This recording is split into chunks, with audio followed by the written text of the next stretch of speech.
Is everything good? Everybody's on. What y'all up to? What y'all up to? CNG in the building, man. Everybody see I'm rocking that chat nigga merch. This will be available. By the way, this is like really great quality. Shout out to my man Verselli. This will be available in limited supply, I believe, February 1st. So if you've never had an opportunity to get this hoodie, it's been actually requested more than any merch we've ever dropped. So it's coming back in limited stock. So February 1st, theacademy.shop. You guys can make sure either, I don't know if you can reserve or play. I don't know how it works on there, but just make sure you guys go check it out on that day. Anyway, a lot of things to talk about today. Obviously the Nicki Minaj and Meg the Stallion beef, but there's a lot of ancillary pieces to that puzzle as well, right? Like, for example, we see other people either choosing sides, so people are choosing up, or people are going to be, just kind of calling a spade a spade. Regardless, this is the middle. Like, nobody has stan wars more than, like, female rappers, and we're seeing now all these things come to a head. For example, Ruby Rose jumped in, and I don't know why the hell she jumped in all this, but she's not getting fried for all different reasons. We're going to kind of break down all what's going on with that. 42 Dugg, he reached out to me, people. 42 Dugg said, yo, Ack, why y'all got this nigga Whack 100 lying out? That's exactly what he told me. He sent me some screenshots of him and Whack. Whack hit me. I said, listen, I ain't want to be up in y'all little beef, so I'll post what both y'all say. So anyways, the Whack 100, 42 Dugg Offset story, that is also still in question. What else is going on? What else? Oh, YSL trial shit happening. The guy who was up there that y'all were all loving, saying he's spinning the defense attorney, no, spinning the prosecutor. Yo, he's trying to make sure Thug gets home. Well, the prosecutors had enough with this nigga, and they basically done told him directly to his face today, hey, we think you've been capping this whole time, and we probably going to be seeking some type of, measure to make sure that your ass go to jail, okay? You ain't going to go up here thinking that you're going to answer some dumbass shit. What does Thug stand for? I think it stands for truly humble under God. Why you wipe your nose? It's because I had a booger. Why you, like saying all type of dumb shit. The prosecutors just had enough and basically is reminding this guy, like, yo, listen, we could just send you to jail. Like, that's no problem, right? And we will get into that as well, okay? Let me see what else y'all are talking about. Somebody says, oh, people are talking about the, like, how good of a diss song in comparison to the other person's diss song is somebody's, is like Meg Thee Stallion versus Nicki Minaj. We're going to kind of go over it. I should have played Nicki Minaj's diss song in the intro. I do think it's available currently on all DSPs, so I definitely can't play it on here. If it was an unofficial song, I could. It's also, ironically, breaking every record by a solo female artist, even more than some of her singles that she put out to promote an album. So what does that tell you? People love and are engaged in rap beef, but we're going to see if this is one of those knock them out, drag them type of beefs where one person's career is ultimately affected going forward and one person's career levels up even more, if that's even possible, right? Obviously, we've seen that with Drake and Meek Mill before, but we're going to see if it happens here again. Okay, let me see what else y'all talking about. Somebody said, Act looking cute. I'm looking cute today, man. I have to get a little edge up, you know what I mean? I'm kind of like, man, somebody says, what? Nicki bought a beat, blah, blah, blah. Somebody said, whoever got the tighter pussy there, y'all wild. Somebody said, yo, Eminem, Coil Ray, and Benzino. There's some conversation about that. Somebody says, call 6ix9ine. Shout out to my man 6ix9ine. He actually just got out of jail. And Finesse2tymes actually dissed me, right? Somebody says, Just Hilarious shot back at what? You know what I mean? That'll be interested. Actually, we could probably start with the Just Hilarious type bullshit, right? In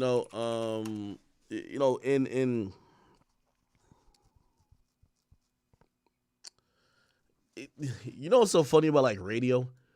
Radio is like such like a antiquated format. Even the way they promote shit, it just seems old and slow and rigid. And that's the exact reason why, if you ask me, I think that platform or that type of form of media is just, it'll never really come back to its prominence, right? So the only show that pretty much still is kind of relevant in the hip hop culture that's on radio is The Breakfast Club, historic show.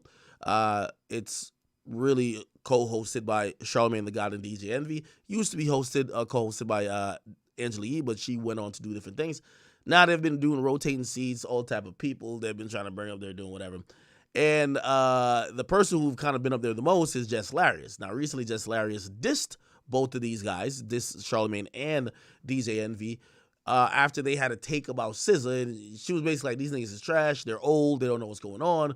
A lot of people assumed, and I think that was a very fair assumption, that, okay, but she must have not got the job because she had announced that she had got the job. Then we heard nothing. And then she's dissing them. And then now, randomly, we see a video now pops up. But let's watch. I would think somebody like the Breakfast Club wouldn't need the clout chase. But knowing them, they probably want somebody light-skinned. I'm just with the message. My news is real. Just hilarious. Now comments on them saying these niggas is trash. Y'all could have got somebody better than that. I'm not hating. They don't give a damn about what she's done. She made the announcement before it was even inked. That third seat on the Breakfast Club was one of the most sought-after, coveted positions in hip-hop media. Less hilarious. You were using that Breakfast Club to besmirch my name, speaking so negatively. She ain't over there. She's back on the Monopoly board. Jess, man, you gotta get more going on in your career. I saw Jess Hilarious say she, got the role and stuff. Why did she say that? They said you don't work there no more. Girl, did you get fired or not? How the hell you gonna get fired on your day off? What happened to Jess Hilarious on the Breakfast Club? They either didn't hire her or fired her. The Breakfast Club just isn't what it used to be. They can either choose to put a new 3 in there or kill the show off completely. I think the Breakfast Club is over, man. You cannot make an announcement. They have rollouts. Party. They need to make this extravaganza. Women empowerment. And she did some Baltimore shit. They be going rogue. She spoke too soon. She announced her move before her move was done, and now she's left with an egg on her face. Lock it in, y'all. Jess Hilarious will not be the co-host of the Breakfast Club. This is all just like one big hoax. These niggas trash. This shit came off as if the two of them had something to do as to why she isn't a part of the Breakfast Club. I'm sorry you didn't get the job, less hilarious. Do you feel she called them out over not securing her spot as an official co-host? This is giving me stunt, if you ask me.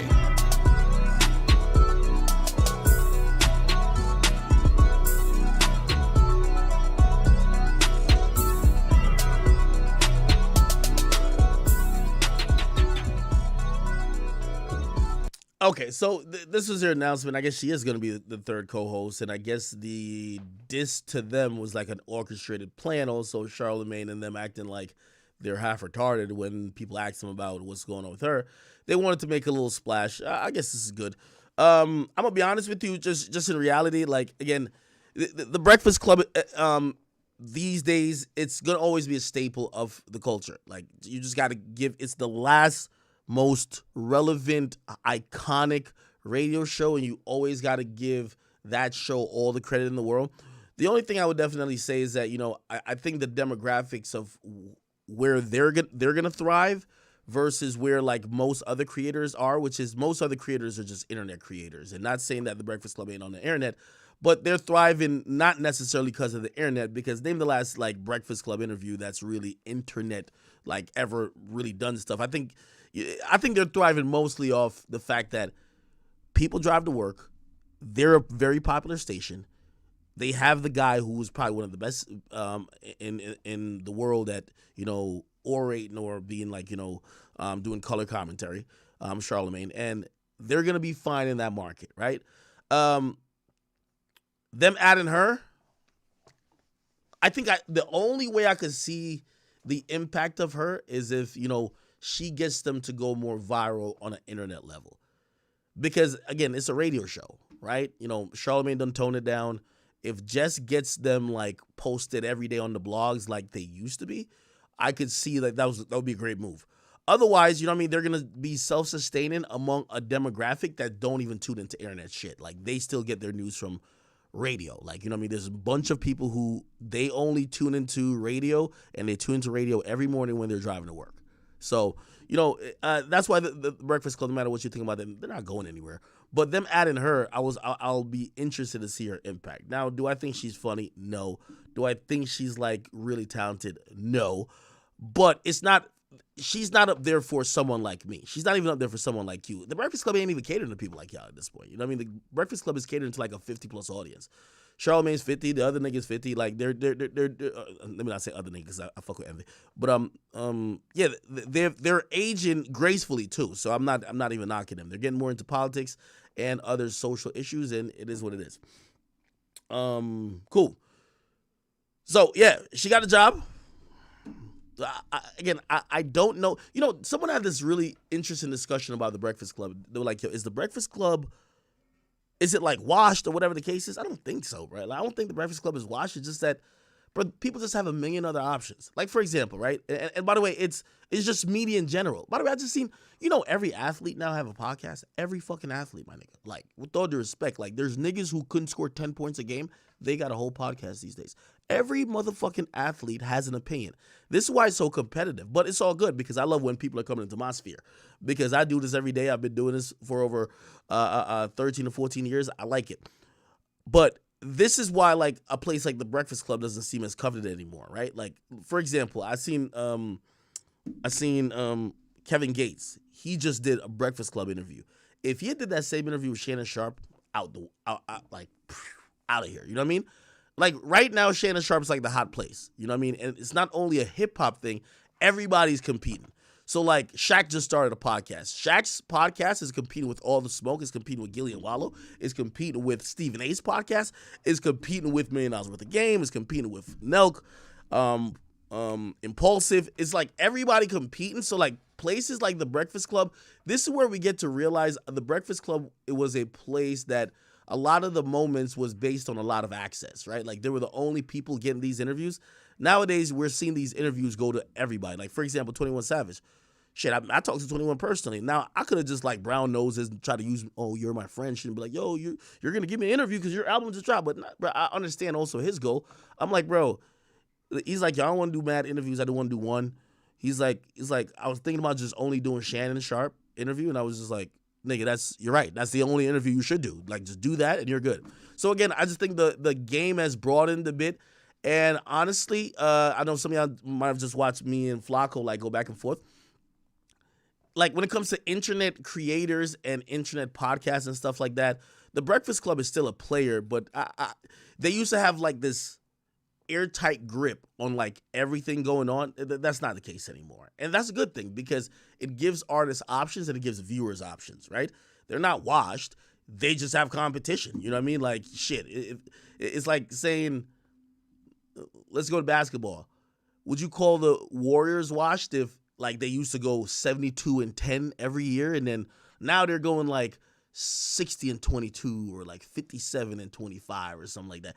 No, they're not washed. It's just more competition. There's probably just better teams. So, or not more better, but just better teams that ain't in the league. Anyway, I don't even really want to say congratulations to this little whore because, like, honestly, I don't fuck with her. Period. Jess Hilarious. I think you a tranny. Go kill yourself, bitch. I'm sorry. And please stop mentioning my name over there. Okay. Cool.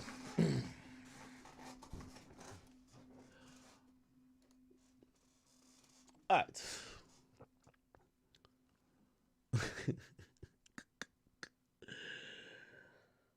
Somebody said those podcasts, what? Man, fuck that hoe, man.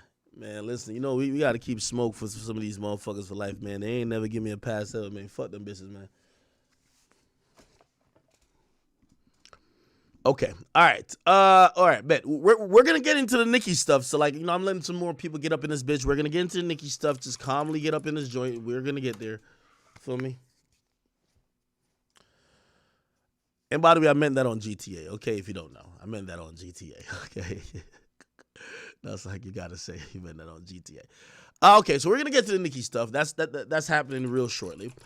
Before we get there, we are going to talk about some other few things that's kind of popping up.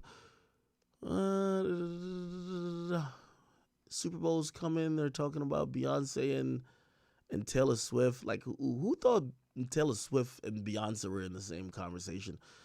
Like, I'm gonna keep it a bean with you, bro. Like, I don't even need to hear what they gotta say.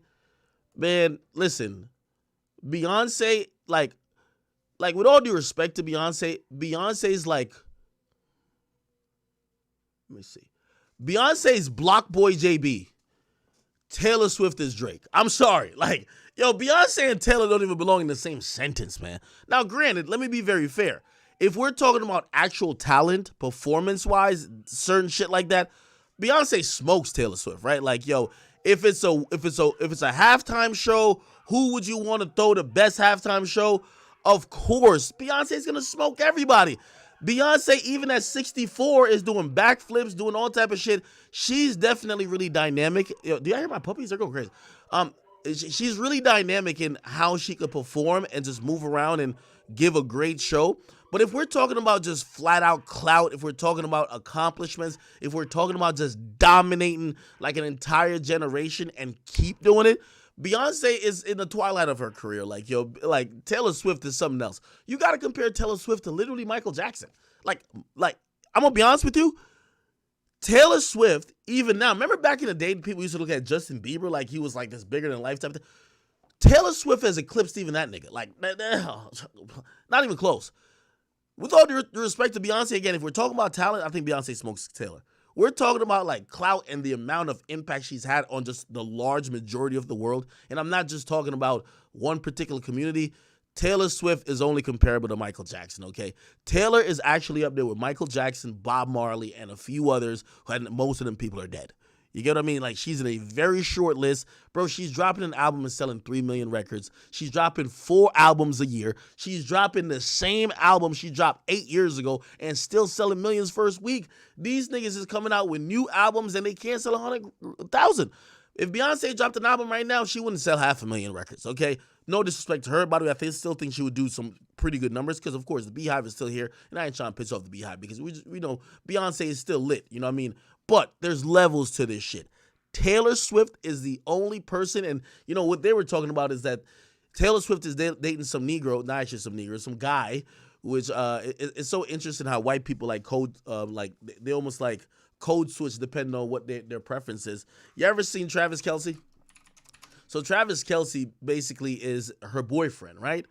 Now, I got to show you Travis Kelce before he started dating her and after he started dating her. So when, by the way, they're going to the Super Bowl too, right? So you got, which by the way, I don't want to be a conspiracy theorist, but let's be fucking clear. Taylor Swift comes to the NFL, probably helped make them like $100 million because every game she showed up to broke records.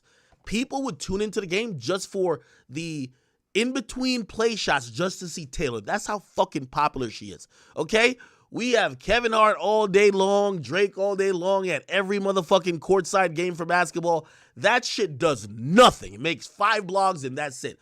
Taylor Swift shows up and motherfucker the ratings go through the roof. They do twice the number of people that watch as last week or the same time slot before. She's just a motherfucking factor. Her and Drake don't even compare. Again, Drake maybe on some talent-wise, consistency-wise could be like maybe like you throw him in the mix with Michael Jackson, but we got to be honest. The only person who could be even really thoroughly mentioned with Michael Jackson in terms of the impact and how many people have been affected by their music is motherfucking Taylor Swift. Now, here's the thing about this Travis Kelce nigga. I ain't gonna lie. And this is the thing about white dudes, yo. Travis Kelce ex-girlfriend. Y'all got to see this shit. So Travis Kelce used to date a black girl. Feel me? When he was dating a black girl, my boy was looking like this. You feel me?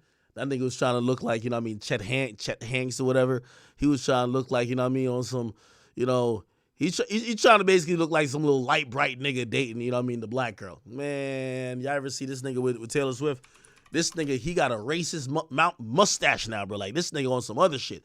This nigga look like he about to sign up for, like, the Nazis, the KKK, some shit like that, nigga. This nigga look like he just came out of Auschwitz, like he just came out of Germany. This nigga look racist as hell right now. You see how white people just change? When they dating a black chick, they cool as that, smooth as hell. They got all type of swag. They dripping down. They just want to compliment. Damn, he kind of swagged out for a white dude. He back dating a white girl. This nigga look damn near like three chromosomes removed from a hillbilly. This nigga look like he belong in a trailer park. He got a mustache of like some Stalin or a motherfucking Hitler. You know what type of time he's on, bro. White only nigga. He look like he be the nigga at a Klan rally saying white power. Like, we all know what type of time this type of nigga is on. But this is the beauty of how white people could code switch. They're around us niggas. They start hitting y'all with the y'alls. Like, white people got a great way of like kind of ingratiating with niggas. They're around black people like I like all of y'all's. Like, you know what I mean? When they're around each other, dude, yo, suck my cock, dude. Like, it's completely code. You know what I mean? They know how to code switch and all that type of shit. Anyway, he's with Taylor Swift. They're about to go to the fucking Super Bowl. You know what I mean? To keep it real, like, Patrick Mahomes should be, like, licking her toes. Like, for, you know, I mean, that nigga done lost me mad parlays this year. Nigga's trash. I don't even know why niggas keep comparing that nigga to motherfucking Brady. I know you're going to be like, stay out of sports, but fuck that nigga. That nigga been losing me too many parlays. By the way, underdog fancy, I fuck with him. But still, ever since this nigga started dating Taylor Swift, you knew the NFL told the referees, I don't give a fuck what y'all got to do. Nigga, call offensive holding, call delay of game, call, like, you know what I mean, neutral zone infractions. Like, bro, you got to get these motherfucking lazy-ass bums to the Super Bowl that we could make as much money as possible.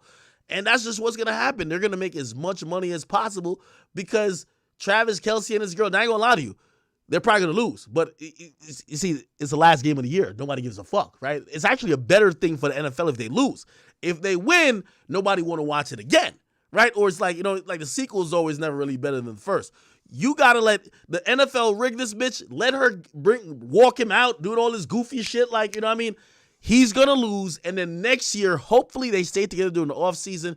Hopefully people tune in again, and they're going to watch the same bullshit yet again. This is great business, people. I ain't going to lie to you, man. At the highest level of things, man, it's more about dollars and cents. It's really about, like, yo, let's make these motherfucking millions, man. Fuck the integrity of the game. Yo, they show this chick basically, like, asking other people, like, what the fuck is going on down there? Like, she don't even know the game. She's just asking people in the skybox, like, what's going on down there? They show her more than they actually show the play. You know what I mean? They'll skip a play sometimes. They'll be like, oh, there's some bums on the field. What's Taylor doing?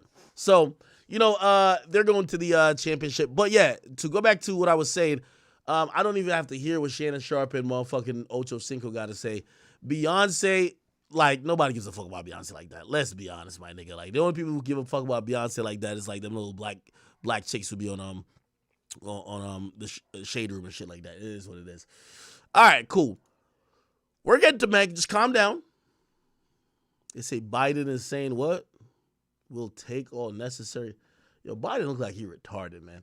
We'll take all necessary actions to defend our troops after drone strike by Iran. Man, I ain't gonna lie, man. We gotta get this bitch ass nigga out of here, man. Like, yo, every time he talk about, like, you know, some shit happening to us, I feel unsafe as fuck, man. Like, this nigga got Alzheimer's. Look like he's forgetting what he talking about. I need, like, a real warmonger up in that bitch. You feel me? I ain't gonna lie to you. I like my presidents to be mad clear and overt. You know what I mean? I like when my presidents say, we gonna kill them all. I'm like, yeah, that's how I need my president to talk. I don't need my president who could barely read, look like one of his eyes can't open, look like he just got a stroke. I don't want this nigga saying shit to me about no motherfucker. Like, you think this nigga finna protect us? The Botox done froze this nigga up here like you think it's like veins in his brain. Fuck this. This nigga could barely even breathe. We need a straight warmonger. We need Trump back in office. You feel me? A nigga gonna kill 3 U.S. troops in Jordan? Shit. Listen, if this was Trump responding to this, Trump would be like, nigga, we gonna bomb them son of a bitches. That country ain't gonna be named Jordan. That shit gonna be named LeBron. Fuck them niggas. We about to eradicate them bitch ass niggas off the map for killing 3 of our troops. That's how I need my presidents to be coming, bro. I don't need my president to be looking like this nigga, bro. I want my president to be like, well, we done bombing that fucking shithole called Jordan. We're gonna call that fucking piece of shit LeBron. All right? That's what I like to hear. I ain't gonna hold you, man. I'm telling you, dog. So, yeah, we got to get this bum-ass nigga out of there, man. I don't even know when it's time to vote, but, nigga, I might have to cast an absentee ballot. Nigga, I don't know what I got to do. I got to make sure my vote counts this year. Listen, don't even be in, like, oh, who's act voting for? Not this fuck nigga right here. You know what I mean? Trust and believe. We're getting him the fuck out of there. We need a pro-American president. A nigga who talk about other countries like they ain't shit. You feel me? I'm sorry. You know what I mean? And I know I'm an immigrant too. Trust me, this is how you get after a while. Like, after a while, you like, yo, listen, shit, I got in. I don't know about the rest of y'all niggas. I'm good. I already made it in, bro. Good luck to y'all niggas. I'm straight now. Anyway, what's cracking with y'all, man? Y'all good? We gonna get to the shit, man. Listen, shout out to my chat queens, man. By the way, also shout out to my chat niggas, man. I see y'all sending me so many messages, like, you know, I see y'all, like, y'all swiping up when I post a story. Y'all be sending me, like, you know, I started realizing, real talk, y'all been giving me some of the best advice in life. I'm a stubborn, hard-headed motherfucker, but you know, I started realizing my audience, y'all really do have my best interest at heart. Sometimes I thought y'all was trolling me, But I do realize, like, sometimes y'all really just be like, yo, bro, we told you A, B, and C a long time ago, bro. Like, what you doing? You know what I mean? Love y'all for that, you know, and I respect y'all for that, okay? All right, cool. Yeah, get this nigga Biden the fuck out of here, man. Let me see what else is going on. We're gonna get to this Nicki Minaj shit. That's when I gotta start warming up the cooking. You know what I mean? Let me cook a little bit more. See what's cracking up in that. Yo, is this our vice president? Bro, I ain't even gonna lie to you. And by the way, shout out to Angelica. You know, I'm talking about Angelica Nwanda. That's the owner of the Shade Room. You know, that's, you know, shout out to that very beautiful black Nigerian queen. Me and her, we cool. Listen, I ain't gonna lie to you. This is the first time I've seen the vice president since the election, man. This chick is a waste of time. You feel me? If the only time I'm seeing the vice president is on Shade Room, stop it, nigga. Like, cut it the fuck out. Like, my nigga, yo, I would have rather if she, like, during Joe Biden's, like, sleepy walk motherfucking presidency, shorty, just make a fucking YouTube channel and start, like, doing, like, makeup tutorials or, like, showing, like, how to get your lipstick right or some dumb shit with nails. Because I haven't seen this chick at all. How is she the vice president? She's the only vice president we don't know what she thinks. I ain't gonna lie to you, she makes black women look crazy. At least Michelle Obama, we looked at her as a strong black woman. This one, she's a good talker, but we all know, we don't know what she think, what she do. I have, like, to keep it real, for all I know, all she do for, like, the entire time while Joe Biden's about to, like, trip over the steps is comment on Shade Room. What the fuck does Kamala Harris do? No, you love the 49ers. Yes, I did. Which team is your backup pick in case they don't make it through? Oh, the 49ers are going to win. Don't worry about that. Fucking disgrace. What does she do, bro? All right, man, let me see what's cracking up in here, man. Oh, shit. Rick Ross got him a new ting right here. She says, happy birthday, lover, rich forever. Your presence enhances everything and everyone. That's such a beautiful superpower. I cherish you deeply. Oh, my God. These are words that I need to get somebody to speak about me like this. So I cherish you deeply. I prayed for days on end to be blessed with a man as loving, as kind as you in this life. Anything you need is done. You're the biggest and the brightest. Oh, my God.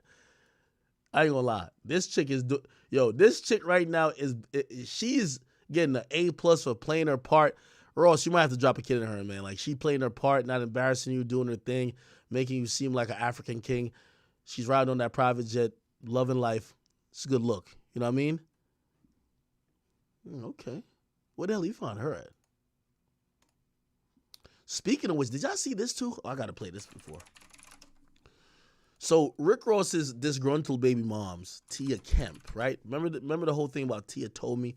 So basically, like, 50 had this chick doing all type of wild shit, but Tia Kemp, she mentioned my name recently.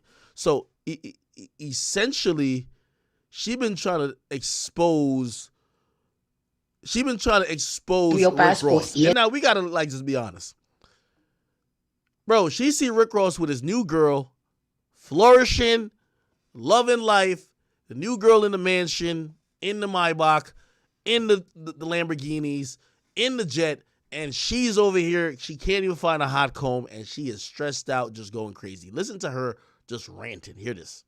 ESPN, all that, Ross. I was mad they were saying Ross. So, by the way, this is his baby moms. By the way, also, here's the thing, too. You know what I mean? She's suffering from she's suffering from old bitch syndrome, too. You know what I mean? She's seen him date these younger women who are more attractive. She's feeling washed, and now she just don't know what to do, bro. Son and not Tia motherfucking son.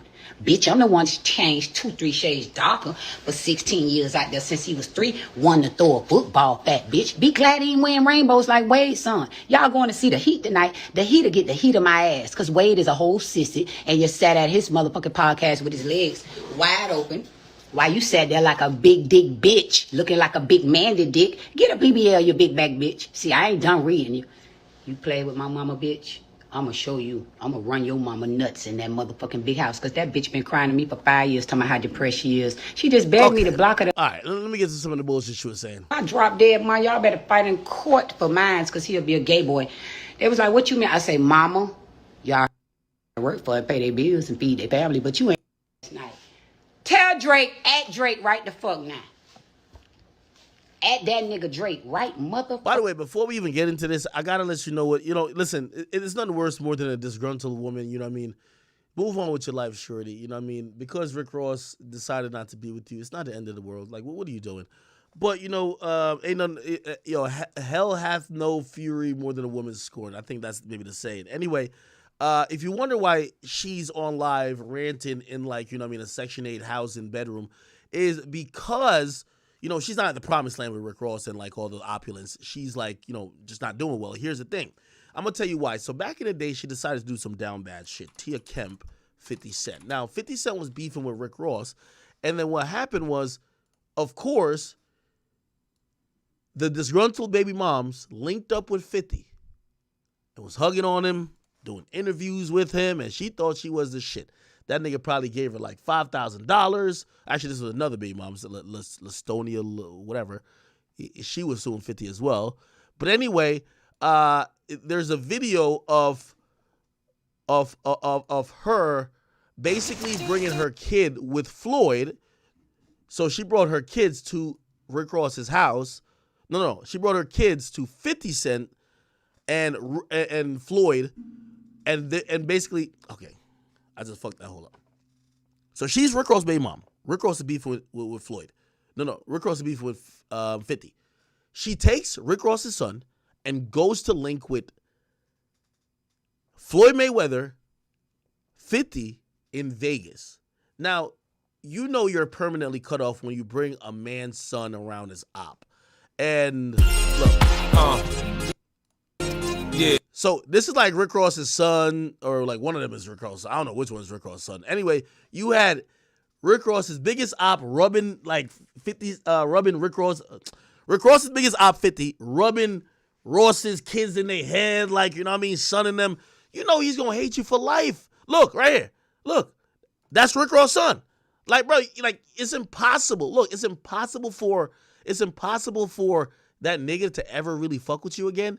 And by the way, here's the problem that, as I look at Tia Kemp in this very small Section 8 bedroom, why did you choose a momentary get back to get permanently fucked up in life? That nigga is still rich as fuck. You ain't stopped nothing with Rick Ross. That nigga is all the way a boss.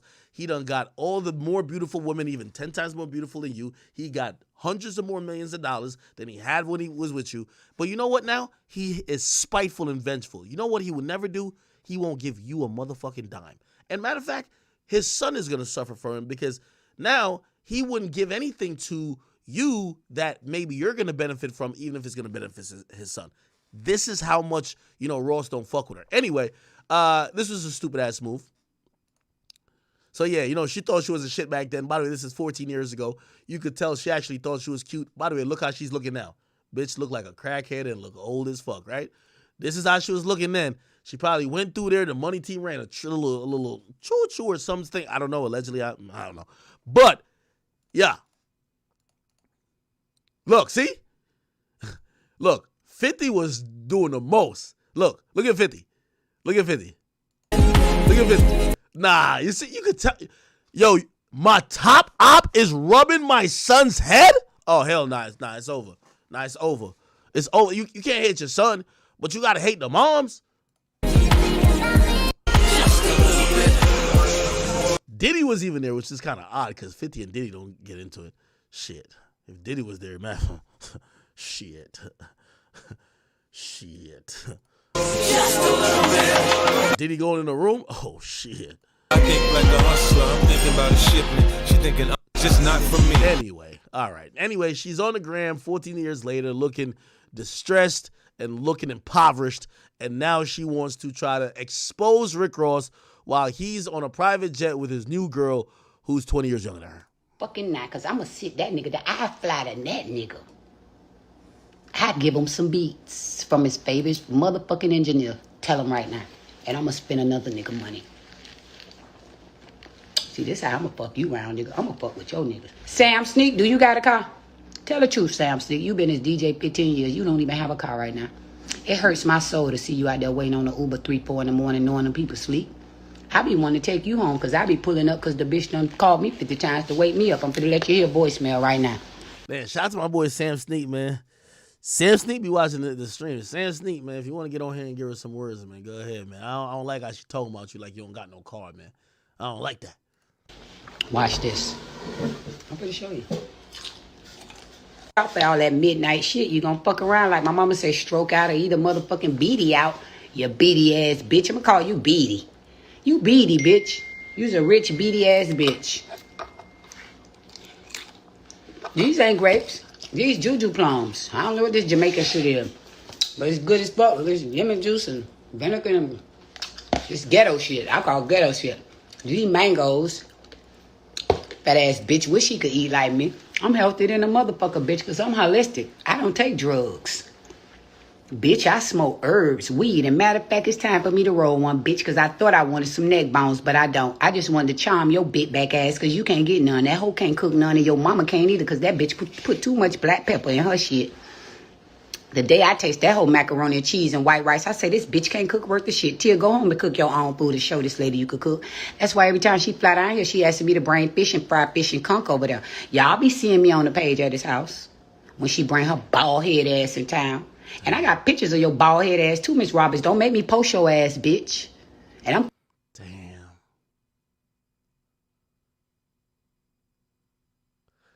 You know, shout out to my man, shout out to Fabulous and shout out to French Montana, man. They say, yo, happy hoes ain't hating and hating hoes ain't happy. Don't let it go over your head, okay? Happy hoes ain't hating and hating hoes ain't happy. I'm calling you a bitch right now because you is. You're old ass, mean ass bitch. Cause you trying to talk about, so she's talking about Rick Ross's mom. Wow. Gave me hell with my baby in court, ho. Yes, it wasn't your son. It was you and your daughter. I could have finessed him because he knew he had to take care of this baby he asked for. This wasn't no motherfucking mistake, baby, like all them hoes. Stonia was passed around po' boy first, and Ross fell in love with a dick sucker and fucked her under the nigga nose and got her pregnant and hid it. She was a whole prostitute call girl in the books, y'all. What the fuck? I saw it. That's why she sued 50. 50 filed bankrupt. The whole poster walked away with $7 million. After he filed bankrupt, she walked away with $1.8 million in her bank account. And this bitch from Liberty City, 2 minutes from where I'm from. And you mean tell me she ain't buy one house for $300,000? You know that bitch is slow. So anything she birthed gonna be slow. Whether they daddy's Jeff Bezos. Child, stop you. Till that's enough. I don't think so. Was it enough? Because I ain't done. I know you bitches can't keep up. I want the blogs. I hope the blogs got an hour worth of me.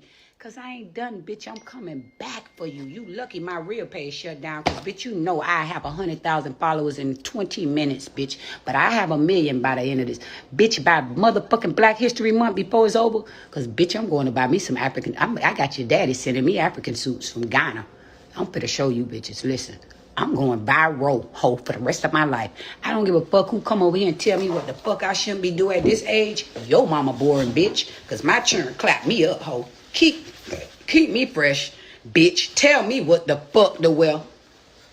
Ma, them shoes is played out, ma. Them look like the old West Palm Beach rich lady shoes. You need some Rick Owens. I go buy them. Damn. It got to either be the crack or she trying to do her best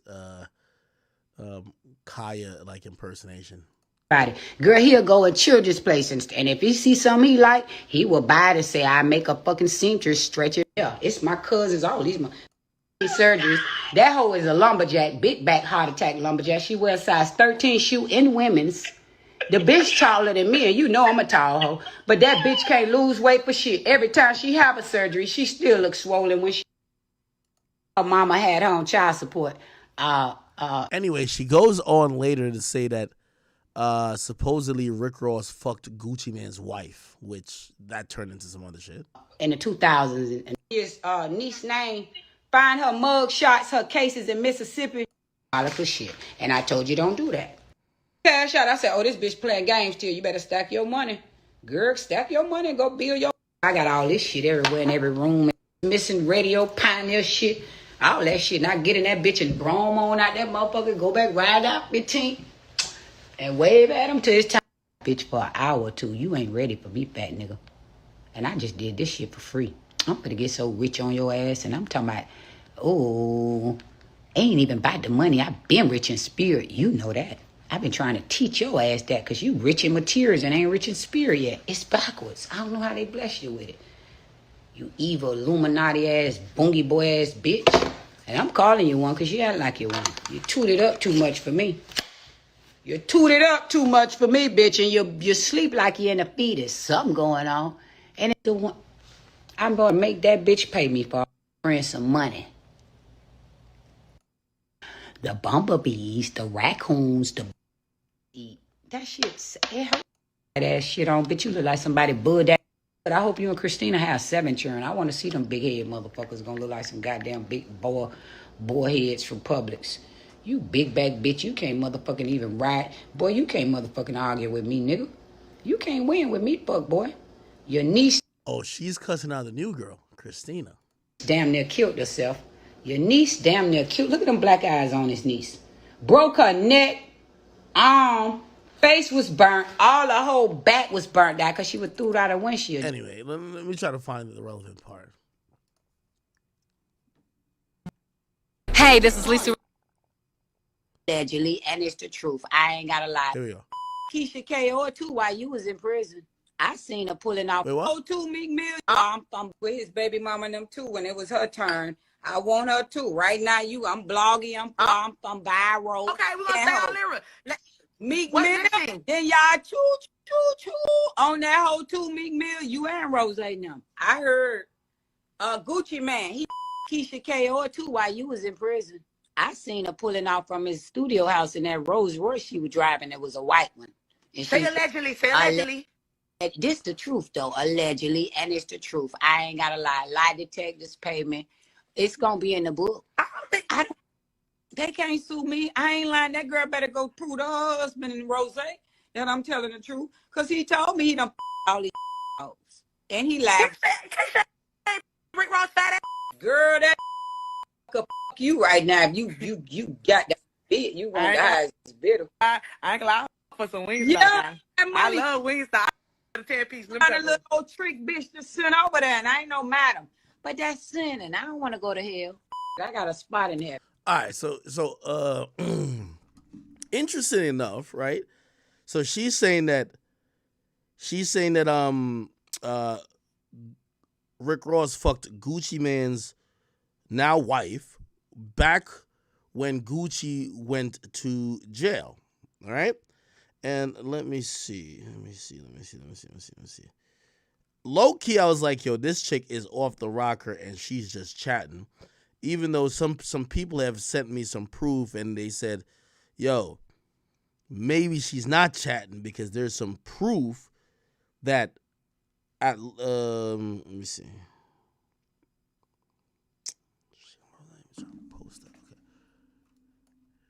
Give me one second. They said there's proof that Rick Ross used to chill with Gucci Mane's baby mom, which, by the way, Gucci Mane's baby mom, Gucci Mane's wife. Gucci Mane's wife did deny it later on. Let me see. Give me 1 second. I'm pulling this thing up. What the fuck?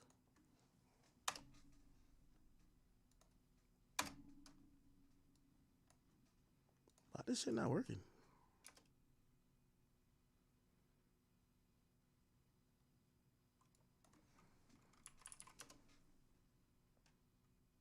Yeah, for whatever reason, this shit is. Oh, okay. Here we go. Okay. Give me 1 second. I'm just trying to pull it up. Yeah, I can see. So apparently, like, there's like some old pictures, but I don't know if they were really together. I mean, regardless, we did see. Let me see. We did see Gucci Mane's wife deny that, but before then, let me see if I could find this picture. Where the hell is this picture at? Give me 1 second. I'm trying to find this shit. It's at 5 days ago. All right, here.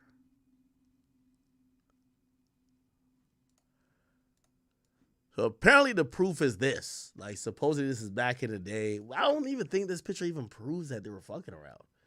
You know what I mean? It's like this and this, and then I guess there's some like Google thing that says Keisha K.O. was in a relationship with Rick Ross from 2013 to 2014. I think Gucci was incarcerated at that point. Then they're claiming that she was with John Wall, Mac Main, and whatever. clearly she took exception to that because she got on Instagram instantly and she denied it. She said she never fucked with Rick Ross, period. Right? Let's see if I can find that. Hold on.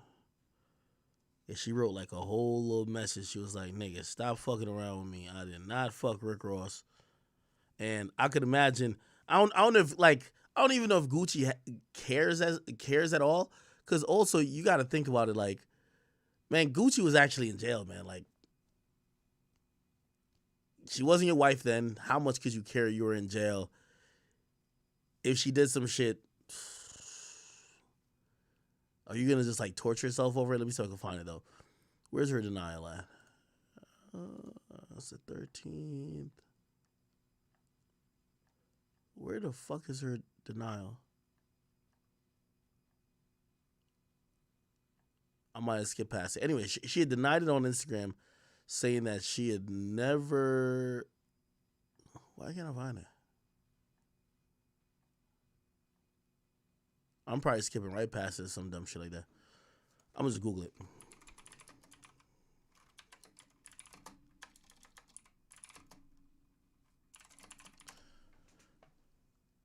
Okay, this is it right here. Okay, they don't have the actual... All right, anyway, she posted something that says, ain't never had no dealings with Rick Ross, period. Keep my name out your motherfucking... keep my motherfucking name out y'all mix up. Ross and my husband are friends. What the fuck? How dare y'all bitches press the mad medication needed? Okay, so she denied that anything happened, but Rick Ross's baby mom, the one who basically betrayed him back in the day, she's down bad, broke, looking for some type of come up and trying to get some type of attention. Here's the thing about most women who just keep going to IG Live. This shit don't give y'all no income. You see, Rick Ross is getting stone cold hard cash from the bookings he got, from the songs he got, from the content he got in the world that's going to keep getting him paid. This chick is just trying to either find another sponsor or just fucking waste time. You get what I mean? So is she telling all lies? I don't know. Is she telling the truth? I don't know.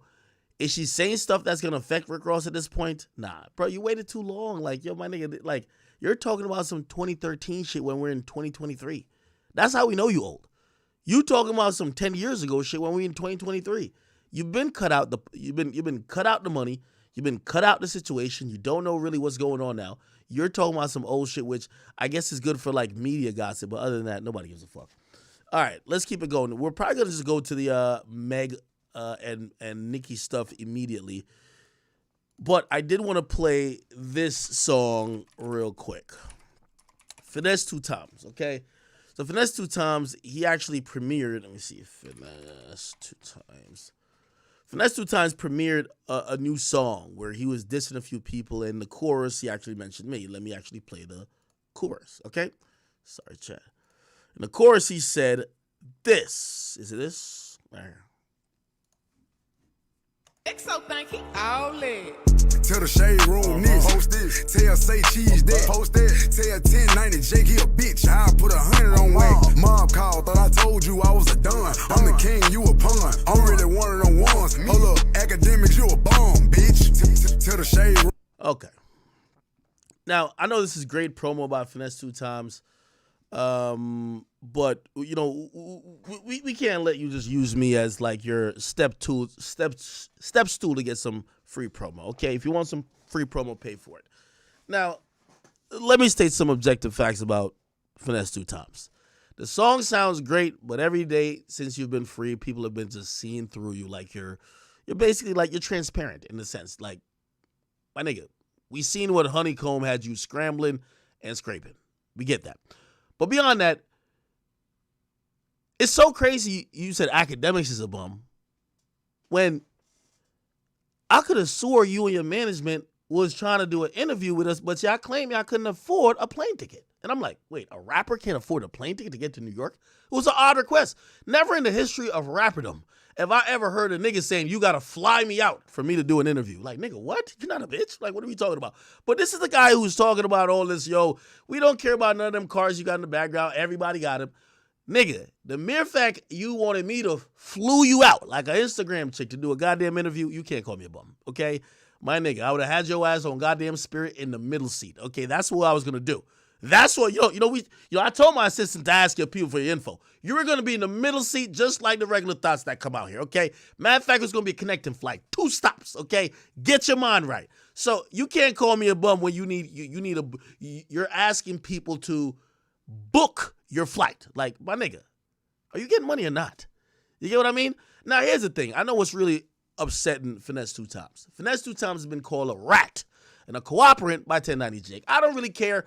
The majority of rappers are rats. I don't care. 6ix9ine is one of my best friends. I don't care if somebody's a rat. Now, he's one of them, like, niggas who's acting like, he's super tough and this and third. So, like, of course, the rat label is not what he want to embrace. But, my guy, if you got a problem with the rap industry looking at you or 1090 Jake opening up an inquiry into you supposed... Matter of fact, let's do this. Let's go into why they call you a snitch. That's what we need to talk about, because here's the problem. Finesse2tymes problem ain't with me. His problem is that people are looking at him as a cooperator. And what happens is when a nigga like that is seen as a cooperator, people don't really listen to his music no more. Let's be honest. This nigga is really a one-hitter quitter. We only know this nigga for one song. You know what I mean? How you go? What's the lyrics? We don't even know the name of the song. We just know the lyrics. What's the name of the song? What's the name of the song? We know for 2 things. He got 3 fat hoes in a poly and 1 dropped out. That's it. Like, listen, we're looking at rappers for like a roster of bad bitches. He's the only one that got just 3 obese bitches claiming he's in a poly and he's a pimp. Got you. Then we know him for that 1 song. I don't even know it's cool when they... Nigga, we don't even know the name of the song. We only know 1 line. It's cool when they do it. It's a problem when that's the only thing we know. That's the only thing we know, bro. We only know 1 line. Like, this nigga has gassed himself up. I don't know if it's because Gotti done signed you. And here's the problem with him, too. Nigga, ain't you like with CMG and all that? Nigga, go deal with y'all beef in Memphis. Like, we don't want you to call our blogs. I hate when rappers is ducking real street beef and is calling out niggas that ain't beefing with them. Hey, academics, you a bitch. I could do this to you. No, nigga. What happened to the niggas who been punking you in your city? Do I got to bring them up here? Do I got to put them on the call? Why are you not dissing them? I just want to know. So, anyway, let's figure out why people saying he's a snitch. Because to keep it real, Finesse2tymes, let me see. We just want to know. I don't care if you were a snitch or not, my brother. You get what I mean? But clearly you have been in your feelings recently about 1090 Jake saying that you cooperate in some capacity. Let's get the 1090 Jake do a video? Oh, never mind. Here we go. Y'all heard what Finesse said? He said the shit is fake. Paperwork fake. You can't get juvenile paperwork, so it must be fake, right? Check it out. Now, no jumper. No jumper always show me love. But they posted what he posted. He's saying it's fake because you can't get juvenile paperwork. But if you get adjudicated as an adult, it becomes adult records. That's the case number. It's the aggravated robbery from 2008. Apparently, you pled guilty to this shit. And your co-defendant's paperwork is also on here. And if you was a juvenile, but he was an adult, your paperwork is going to be in his paperwork. And this one of the same robberies that paperwork. Right. Enough of this paperwork stuff. And I'm playing with the rest of it. But still, yo, Finesse2tymes. I don't care if you be snitching, bro. Like, nigga, you know I'm the rapper. When rappers snitch, they come hang with me. Like, bro, we should be best. You shouldn't even be dissing me. You should take my name off the song. If you snitching, you know me and you gonna be cool. Nigga, every rapper that done snitch is cool with me. Like, come on, bro. If you're telling, I ain't got no problem with you. You could be beefing with Wack and 1090 Jake because they make you look crazy on the street. But I don't care if you tell him, bro. Listen, it's all good. We get it. Y'all doing the all rapper thing. Let me tell you this. This is the problem with the era we now live in. All of y'all, there used to be a time where rappers were very confident because they had a decent lawyer or they found out the method of sealing prior convictions or something like that. So people couldn't look up their paperwork. These days, you have a 1090 Jake that kind of pulls everything and it's all online, okay? I get it. You upset that these niggas is calling you a snitch. All I'm trying to say is, brother, it's okay if you snitched. You can come hang with me. You could hang with me, Charleston White. Nigga, we like people like you. We like people who done told truth, like who's truth tellers. Listen, me, you, Gunna, 6ix9ine, the nigga who's up there telling on the YSL case, we could all go hang out with each other. It's cool. It's fine. All I'm trying to say to Mr. Finesse2tymes, brother, I don't care if you snitch 2 times. I didn't care. So you don't got to diss me in your song. I'm your biggest supporter. Okay? You finesse 2 times. You told 2 times.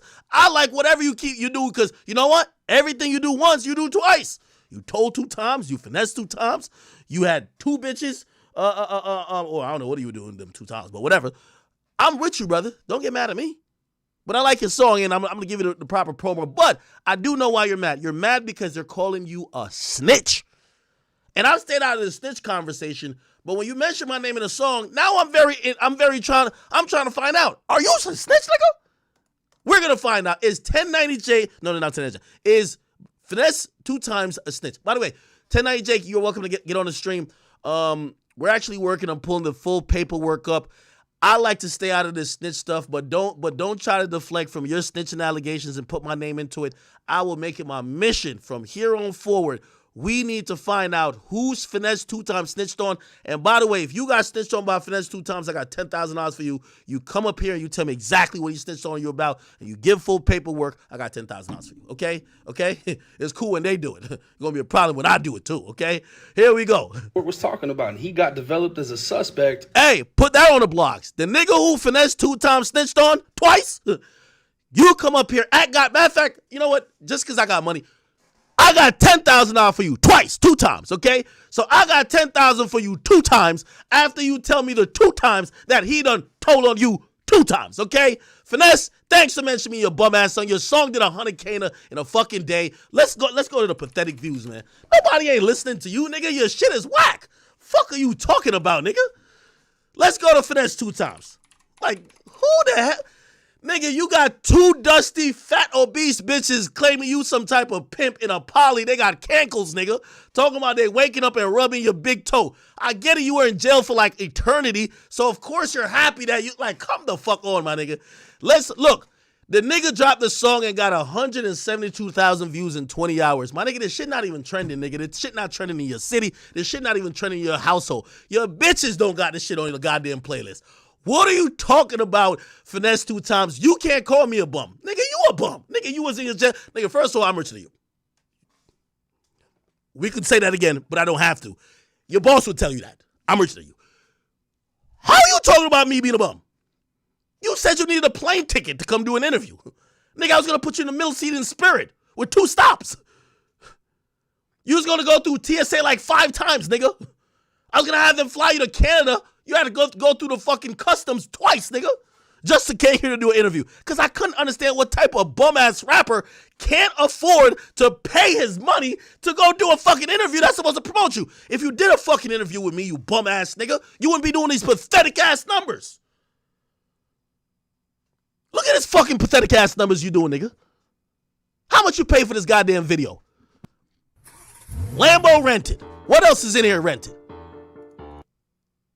Just showing off all this goddamn Moissanite diamonds. Nobody cares about that shit. Make a hot song. Everybody say you told. Nigga, go answer why you told. Why you snitching, nigga? I don't care, but why you telling?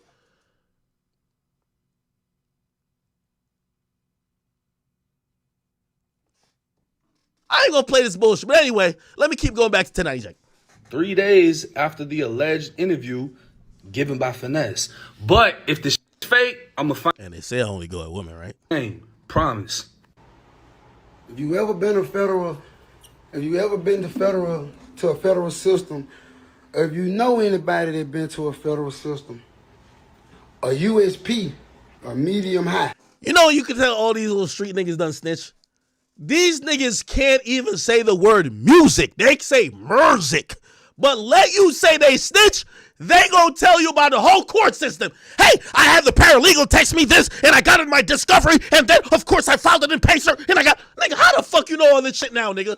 You can't even say the word music right, nigga. The fuck you talking about? You a stupid-ass nigga. How the hell you know all this shit? We know you told now. The fuck you got going on? We know you told.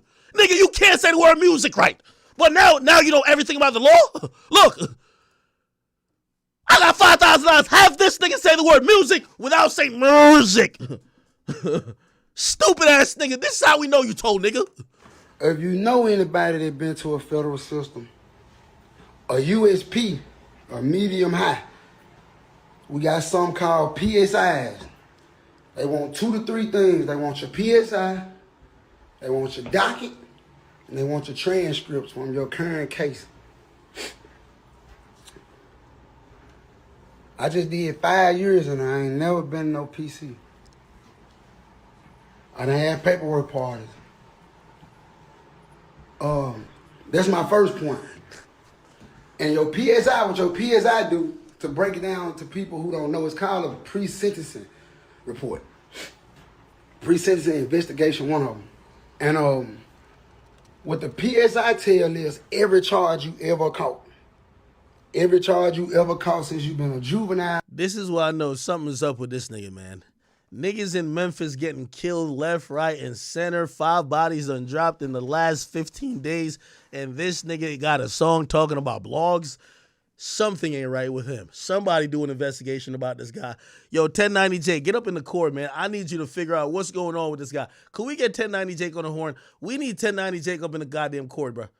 1090J, I'm in the motherfucking, I'm in my chat. Pop in here, nigga. Somebody get 1090J. Matter of fact, I'm going to text that nigga right now.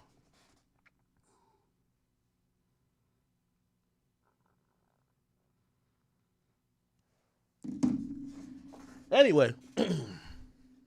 Now, it tells if you have made a statement, if you cooperated on this specific case, or whatnot. All right, we don't want to hear how this nigga told twice, man. Let me hear Jake really break this shit down.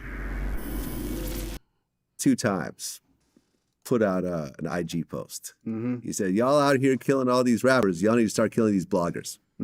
Oh, that was a wild thing, too. By the way, Finesse2tymes, let me tell you this, too, nigga. Hey, Finesse2tymes, I'm telling you this. Hey, you told me about being a big dog in the game. I'm going to tell you how I'm going to show you I'm a big dog in the game. I've sent the word out, nigga, and your label could attest to this. Every music blog, nigga, it's a 3 times tax for any post with you, nigga. Niggas, oh, you trying to get bloggers killed? Nigga, if you want your shit promo, you see nobody posting that little dusty ass song, right? Everybody's laughing at your stupid ass. Your label gonna pay out the ass, nigga. Your label, it's a 3-time tax on you, nigga. You gonna pay out the ass for that, and I said that. That's a fact. I'm telling you this now. You ain't going nowhere getting no type of promo. I'm telling you, that's just the reality of it, okay? You gonna keep just living off that last song that you had you claim is a hit, and then we just gonna keep laughing at you until you fade into irrelevance. We've seen a million people like you. Like, you think you're the first? You think you're the first rotten tooth, big lip Negro with like 2 Lincoln Tunnel nostrils? Nigga, we've seen niggas like you before. You fade. Nigga, I've been in this shit for 13 years, nigga. We've seen dumb niggas like you fade. The moment you start beefing with the motherfucking media, nigga, we know we're getting you the fuck on out of here. It's a whole tax on you. Trust me. Your label is hitting people up. If they usually charge A, it's 3A. That's what it is. I'm sorry. Listen, but remember you say you want them to be killed. None of your ops is dead. We ain't see you kill nobody. We ain't never hear your name on like, yo, this nigga dissed him and he's in the dirt. Never in life. Never. Your ops is like eating happy, like they're having Sunday dinner, if they're having feast. But of course, you the only. I think rappers are so weak when they start beefing with bloggers. Nigga, where's your actual ops at? Nobody knows them. I'll bring them up here. Oh, they don't got clout. I'll bring them up here. When you gonna get them killed? Since you told my people should be killed. Nigga, just keep making your whack-ass music and we're gonna keep taxing you because you just another tax write-off for your fucking label and for all the blogs that's gonna be running this shit. We just gonna keep collecting cash from a stupid-ass nigga like you and your label, and then we're gonna get you out the game when we gotta get you. I'm sorry. It's a goddamn, what do you call it, this shit, like, it's a conveyor belt. And a nigga like you, you're just another one on the list. I'm sorry, brother, okay? I feel that was aimed at you and me. Yeah. Well, because we had just talked about it. Possibly. Yeah, I feel like he should be mad at his fucking co-defendant that exposed him, that lives in his city. But Right. Well, I mean, since Finesse2tymes wants to say kill all these bloggers to try to silence the story, let's go ahead and talk about a story again. Finesse is telling. Finesse wants to tell on robberies that he's allegedly a part of, and a dude named Big John You know, Finesse actually took his name from Big John. Finesse used to be called Debo. That was his nickname. And he took Big John's name. Big John was supposed to be a basketball player, big ass dude. And I actually talked to Big John and I talked to Finesse behind the scenes when this whole situation was brewing, when Big John was all over. Yo, Jake, what's cracking, brother? Hey, fix the audio. I can't hear you. You can't hear me? Hang on. Hold on. Oh, no, it was me. I got it. Okay. Yo, Jake, man, I had to get you on the call, man. I was listening to Finesse2tymes' new song. I won't even drop the name of it. Confess 2 times. Why that big bitch speaking on us? Yo, you know what's so funny? Like, I was listening to this shit, and I'm like, I think he actually believes this is a wise strategy to go at individuals who really, we're bringing attention to them and what they got going on in the music. He thinks going at them versus actual people that he might actually have problems with in the streets is a real thing. I think it started with when you brought to the light that there was something funny about what was going on in his situation. I never really cared because you know my demeanor to most of these things, right? I didn't even bring it to the light. That's the thing, is his co-defendant was already talking about this shit on Facebook. His co-defendant put it out there. Oh, you know what I mean? So like, his co-defendant talked about it. Huh? So his co-defendant brought it to light. Yeah, his co-defendant posted the paperwork on Facebook. God damn. So wait, give me the details of what happened, because I think he mad at me because everybody else called him a snitch. I'm just trying to tell him, I'm like, listen, hey, I'm like academics. Everybody knows that, like, I'm cool with snitches too. if he told, ain't no problem. Like, yo, me, him, Charleston White, 6ix9ine, we all go to the movies. It's fine. Man, listen, his co-defendant exposed him. I talked to his co-defendant. I ended up getting on the phone with Finesse2tymes. Somebody put, I can't say who, but somebody put me and him on a 3-way. And I said, hey, look, this dude's saying you snitched, and he's saying you paid him not to push the paperwork out. Mm-hmm. What do you got to say about this? And he more or less just deflected and said that, you know, I don't want to talk about it because if something happens to dude, they're going to blame me. Ain't shit happened to dude. He kept pushing the paperwork. He got in contact with Whack 100. Whack 100 posted the paperwork. And it seems like everybody that reposted it, he's naming in his little diss song that didn't get no views. Okay, so is he just trying to avoid the situation or deflect? Because that's what it comes across like. Man, he trying to come back off that Honeycomb Brazy shit. Because when Honeycomb Brazy came home, that bitch was dead quiet. Honeycomb Brazy put a muzzle on his ass. Then the second Brazy got locked up, that's when you seen his dumb ass taking the picture laying down talking about, I don't need a gun to get rid of my enemies. Happy as hell that Brazy was back in jail. So, I mean, this dude didn't say nothing when Brazy was on the street. It felt like he was getting bullied by that dude. The whole time, Brazy's dissing him. And then when Brazy get locked up, now he back speaking again. Oh, he's doing the picking and choosing thing. Wow. Yeah, that's what I'm trying to say. Yeah, because I remember Honeycomb Brazy kept like talking crazy about it, and I'm like, I was waiting for the response. It felt like maybe like that didn't load on his side of the internet. He never saw it. Nah, Brazy was on his ass, and Honeycomb ain't want to say. I mean, Finesse ain't want to say nothing.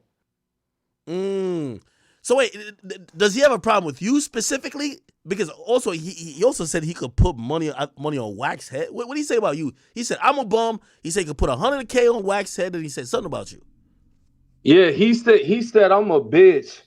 And I jumped on, I put a comment saying you told, and we had a little back and forth. He said he was in my city asking about me, because I guess he did a interview with Wild 94.1, which isn't even in Tampa, it's in St. Pete. And then he recorded that video at some fucking studio in Tampa. But I don't know who the fuck he was asking about me, because nobody even knew he was in the city. So I don't know how that worked. I told him, like, you could have called me because we was on 3-way. You got my number just like I got yours. You know what I'm saying? We spoke before. But I don't know what the fuck you talking about. And I guess he just feels some type of way because that paperwork came out, and you know, it went how it went. He still never denied it. He ain't never say nothing about it. I just seen the clip you posted talking about a PSI. When you hit the feds, your PSI is gonna say your criminal history. It's not gonna say if you snitched. It's not gonna have the whole fucking discovery. It's gonna say you did an armed robbery, but it ain't saying who you told on. Okay, so his way of trying to defeat these allegations, and wasn't there something with like him being underage or like, you know, juvenile records or something like that? He was a juvenile in the case, in 2 cases. It was 2 armed robberies that went down. Yeah. And he named everybody in the robberies. So he really told 2 times. Shit. Confessed 2 times. Okay, so he did an armed robbery. They asked him like, "What's up?" and he just gave it up. Yeah, he sat down and they asked him a bunch of questions, and he had an initial off every question so you could see his handwriting. The shit got his social security number on it. It's got his mother's real name on it. But he tried to say the paperwork was fake and this, that, and the third. Holy shit. God damn. It's ugly. Yeah, no. I thought this was like a shameless attempt to try to get some like clout. My whole thing was that, is he keeping the same energy with like Honeycomb Brazy? Fuck no. Fuck no. You know what? I'm gonna send you something too, because I seen in the comments that somebody said ask Big John what happened to him. See, Big John is the co-defendant that exposed him. Yeah. So I reached out to Big John and I asked him, I said, why they acting like they got at you? So Big John told me to send him the whole thing, because I sent him the screenshot. And John just told me to tell them this, and he sent the picture. I'm gonna just send it to you and let you see what it is. I mean, shit, maybe you and Big John can do an interview, because that's actually the co-defendant that got told on. Hey, we might have to bring Big John. Hey, Big John, we need you to get up here, bro, and tell us exactly. Hey, listen. Finesse2tymes, listen, I really don't give a fuck about you telling whatever. Like, I was wishing you a prosperous career, but we could drag this whole topic of you snitching. Like, I love that. I love dragging a topic. So, Big John, you know, you're welcome. You know, I'll bring you off the record. You know, let's get the fully on the record of how Finesse2tymes snitched on. I don't know if he snitched on you 2 times or who he snitched on 2 times, but I would love to detail and document Finesse2tymes being a rat. I'm sorry. Like somebody gotta. Hey, if somebody gotta be a journalist in this bitch. If there's any other players that's involved, I would love to. I would love to know about it too. So Finesse2tymes, listen, man, I'm glad you've barked up the tree of really. Listen, I love what Jake does. Jake is exposing all of these street dudes who have gotten by the skin of their teeth to be able to say that they're so gangsters they hate snitches, but they have told too. You know, he's holding people. I got a question for you. Can you go on Instagram? Yeah. Can you go on his Instagram real quick? Yeah. Because this is another thing that I just thought was dumb as fuck when I seen this shit. Because I seen the post and I understood what he was trying to do. If you go, hang on, I'm waiting for it to load on my screen. Yeah.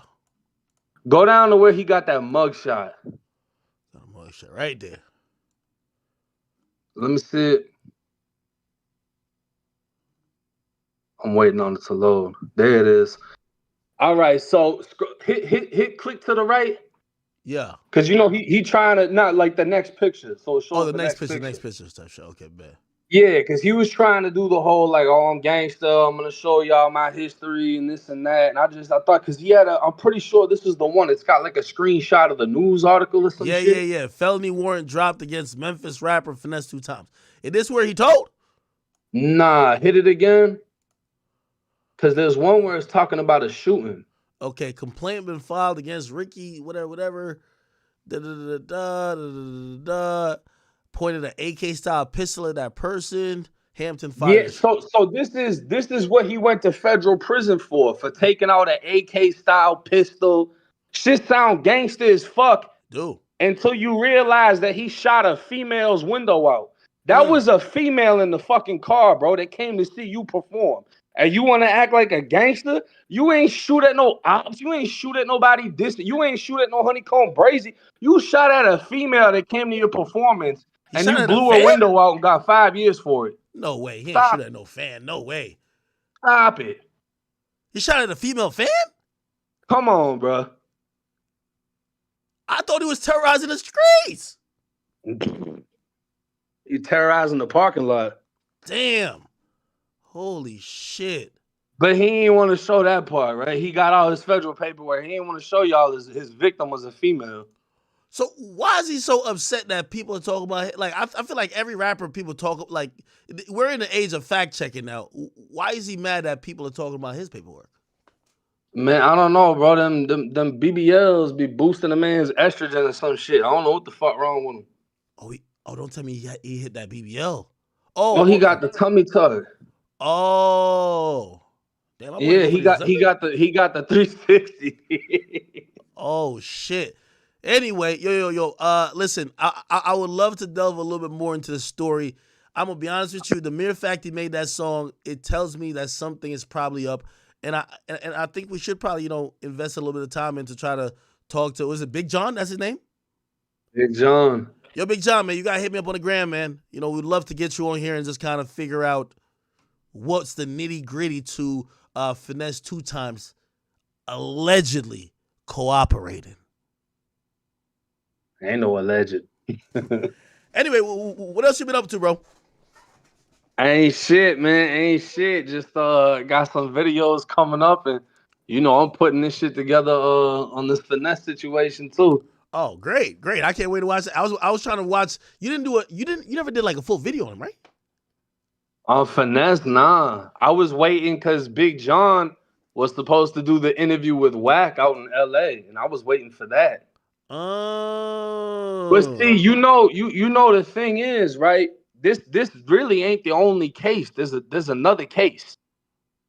There's another case of a shooting that happened in Arkansas where Finesse blamed somebody and said all the guns were that person's, and then that gun got found in another situation. So there's a lot of shit behind this, and there's a big rapper that I spoke to behind the scenes who unfollowed or whatever, stopped fucking with Finesse because of this situation. So it's deeper than a lot of people know. I think it's deeper than Finesse knows. Damn, point him out 2 times. Okay, I feel it. Hey, is there any? Yo, by the way, have you seen those Young Thug? Like, actually, I think I'm gonna bring that up next. Did you see those Young Thug videos that came out? Obviously, there's a jail call that came out, but they just released one where they're searching his cell. Like, bro, I don't think those are like FOIA requests, right? Like, that looks like some other shit. Man, I don't even know. I didn't know you could get jail shit like that, to be honest, because when I was in prison and all that, you couldn't, all that's considered like a security threat because it's showing what the inside of the jail looks like. So I don't know how they're getting that or how it's getting released. Yeah, it was some crazy shit. Yo, chat, I got it on the screen right here.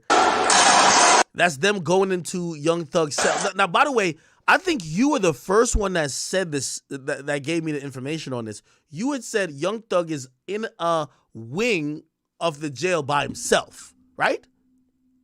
Yeah, that's what I thought. And I ain't gonna lie, from what I was reading some comments and shit, people saying it looks like that's accurate because the block looked dead. Like, meaning like there's nobody, it doesn't seem like there's any other inmates around here. Anyway. Yeah, I mean, this shit look empty. Yeah, anyway, they walk into a cell, which, by the way, yo, chat, I'm gonna keep it a being with you, man. Yo, man, jail just looks so depressing for a guy who's so popular, who we love so much.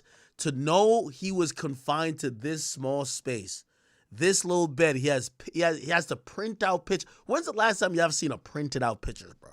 Like, he had to print out pictures of his girlfriend or whatever, and like the window to even see outside to the road is so high up, you'd have to stand on something to try to look out into the real world. Man, it felt like so depressing, like even watching this. But look at these guys, they're running up in the cell. I'm guessing they probably got, like, you tell me how this probably works, Jake. Let's say Young Thug has a cell phone. We don't know, but let's say he does. Is he getting tipped off like, yo, they about to search your shit tomorrow? Or he would probably have no idea and whatever? Because clearly they're searching for a reason. They think he has contraband.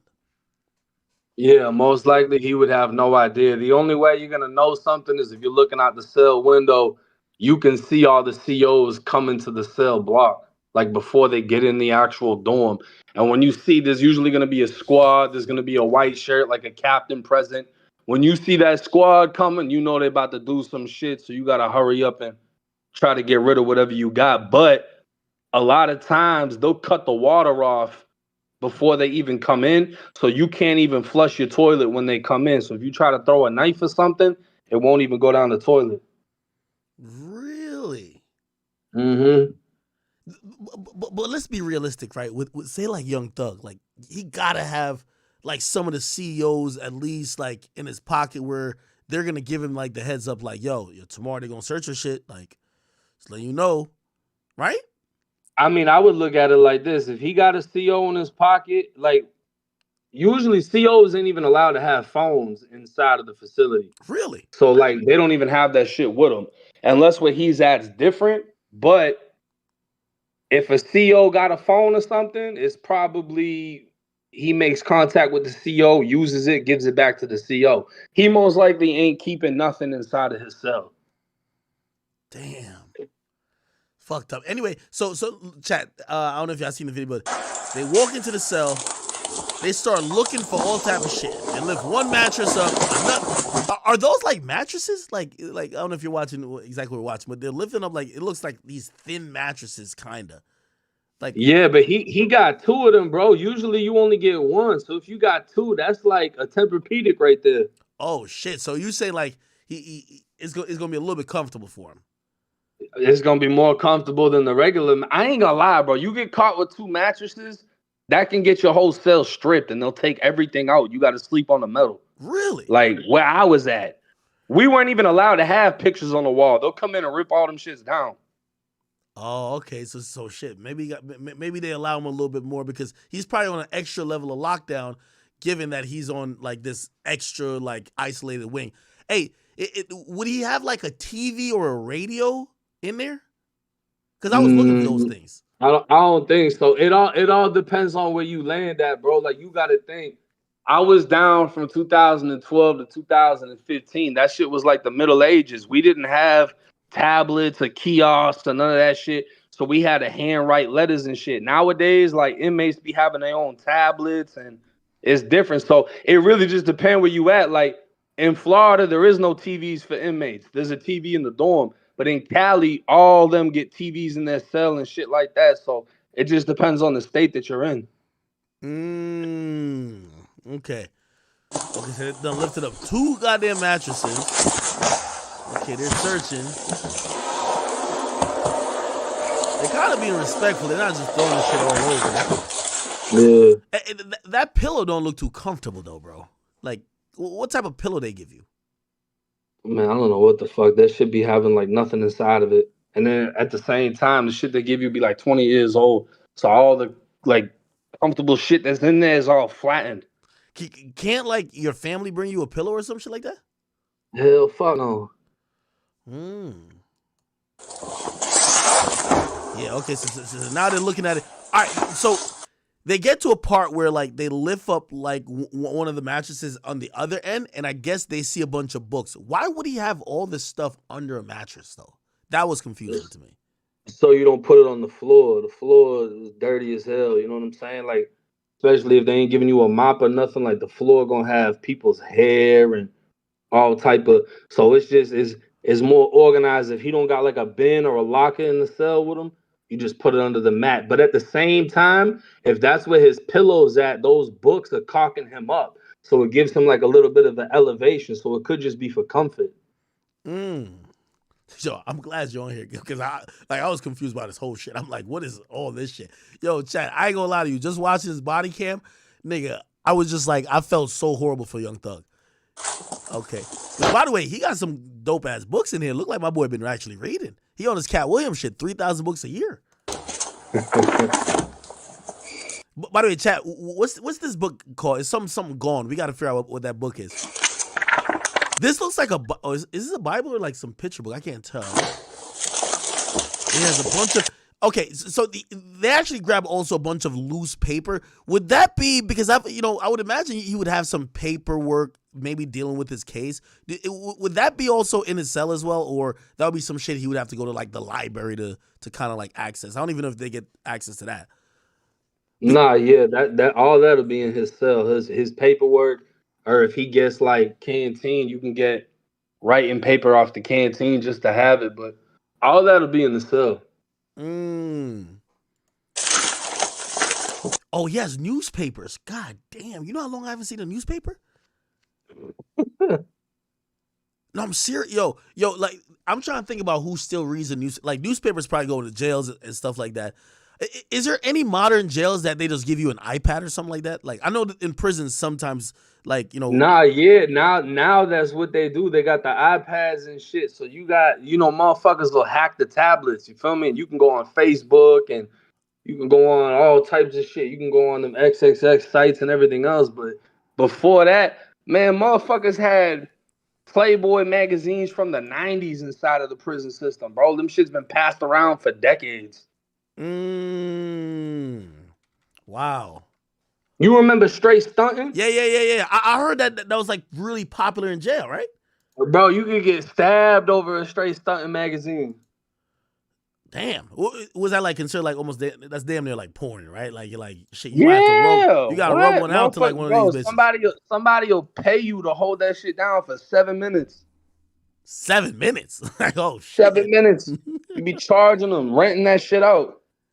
Yeah, I ain't gonna lie to you. Like, if you just rented my Straight Stunt magazine for 7 minutes, like I gotta disinfect that shit afterwards. Like, like that sounds crazy. Damn. How that shit go? All right, so we see some newspapers. Yo, they're going through his shit. Look, this looks like a dictionary, maybe like a Bible. Who knows? Yeah, he do got a bunch of books in here. Okay, this looks like some case stuff.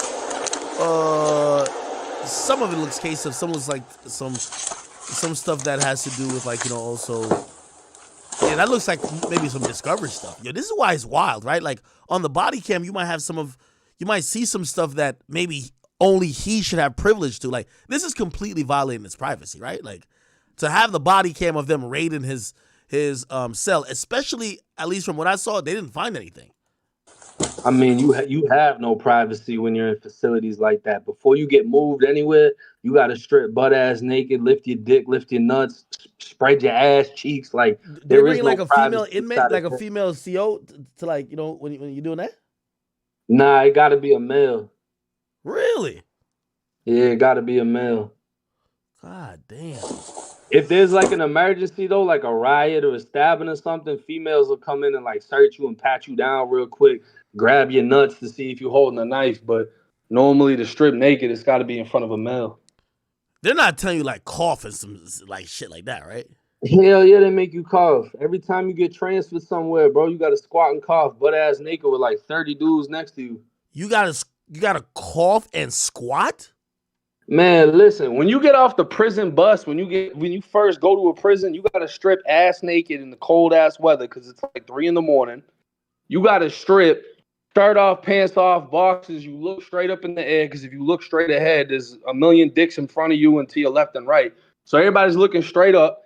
They tell you if you gotta pull back, then you gotta lift it up, lift your nuts, squat down, grab your ass, spread all that. Like that's everywhere you go.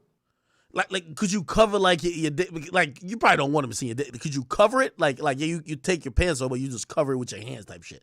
Or they want to see it? Hell nah, because they're gonna start looking at you like you trying to hide something. So you just gotta let it hang. Damn. So that's probably where like a nigga like Lil J sticks out, because he probably hard as a motherfucker. Like, he hard as hell right there. I'm serious. This is where you got to figure out who's the gay nigga. Be like, yo, everybody here is limp, but this one nigga. This nigga look like he just popped a honey pack. What's wrong with this guy right here? He said a honey pack. Yo, what's going on with this? All right. Yo, they are searching this. Yo, by the way, You know, and by the way, obviously everybody knows you. Everybody like, you know, watch me interview you. Everybody interview you. Have you ever had your cell like searched or raided? Hell yeah. Did you have any idea it was gonna happen? Or is it because I've also heard inmates say sometimes, like, say they heard there's a knife on the, like, on that block. Like, of course, maybe in the next coming days, if there was somebody that got stabbed and they didn't find the weapon, they're gonna search everybody's shit until they find the weapon. So you kind of have a heads up, like, yo, if you do have some bullshit, you gotta hide it. But I mean, there's times when like the COs are gangster and like the COs will come in and be like, look, I need 5 weapons right now. I'm gonna give y'all 2 minutes to figure it out. And the COs will leave. And literally we gotta come up with 5. So you could give them 2 locks, 1 knife, a poker, and a razor. And you just throw that shit by the CO's booth. They come back in, they see them 5 weapons, and nobody gets searched. But then you got other COs where they'll just come through and fuck everybody's shit up, and they'll do drive-bys on like 7 cells back to back. They'll just pick a random couple of cells and just start hitting them shit. But this is the thing, like in confinement, like in a setting like this, we're not allowed to have books. So we have to hide the books in the mattress. So like when they find books, they rip them up, they step on them. If they find pictures you're not supposed to have, they tear them up. They throw all your mail on the floor, they step on it. So it's like they're not gonna release, like the motherfuckers doing that shit don't even have body cams. So you're really not even going to see the bad shit. He's doing this shit nice because he has a body cam on. You know what I'm saying? Makes sense. That makes sense. Yeah. Because people are going to look at this afterwards. All right, he's still going through shit. It's different wherever you at, but in most spots, you can't even have a lot of that shit. All right, so he's still going through shit. I guess this is where the toilet is at. At least he got some toilet tissue and shit. Like, do they give you, like, do they ration out how much toilet? Because I ain't gonna lie to you. Like, definitely TMI for all the people that listen. I'm one of them niggas who, like, I use a lot of toilet tissue when I'm wiping my joint. I mean, like, I gotta make sure I get it right. You feel me? How do you tell the CO, like, I need toilet tissue? Like, or you gotta buy it? You don't gotta buy it, right? Like, that's free, right? Yeah, they give it to you free. They don't give out a lot, though. But if you're not in confinement, like in a prison, you can buy the toilet paper that they have at canteen, but that's like rich people shit. Like, nobody got the money for that shit.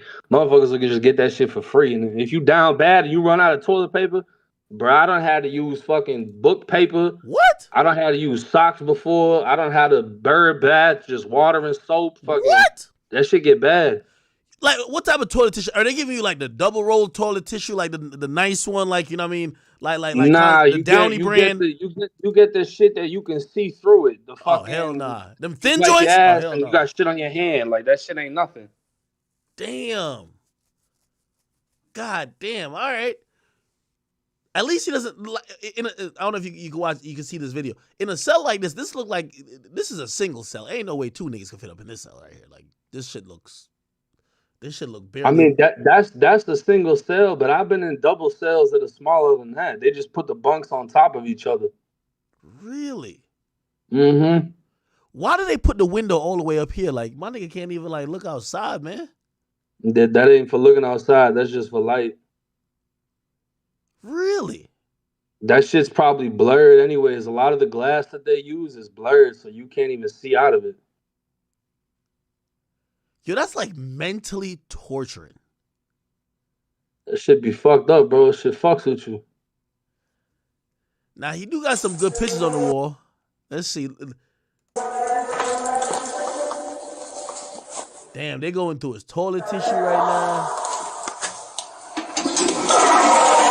They flush the toilet just for good measure. And see, look at that. He got 5 motherfucking rolls. Like, that ain't no regular shit. Like, that's celebrity status. I ain't never seen a motherfucker with that much toilet paper. Really? I would think a nigga got a little pantry up in his shit. Like, you know what I mean? He got like a dozen toilet tissues, got all the Scooby snacks he needs. By the way, he definitely got a lot of pictures. I don't know if all these are pictures of his girl, but shit, you know what I mean? It is what it is. This is Mariah the Scientist. Mariah the Scientist. I think this is Mariah the Scientist here.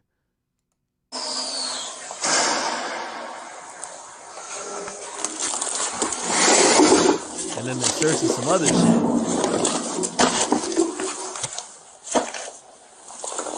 This guy is pretty gentle. Okay, this is definitely some court stuff because we see the brown paper. Like, this is definitely, like, they're handling this stuff pretty gentle. Like, he doesn't seem like an asshole. Nah, this could have just been like a routine search.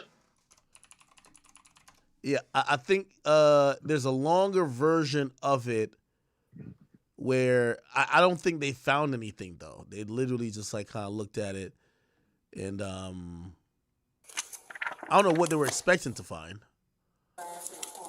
Yeah, they searched through the shit.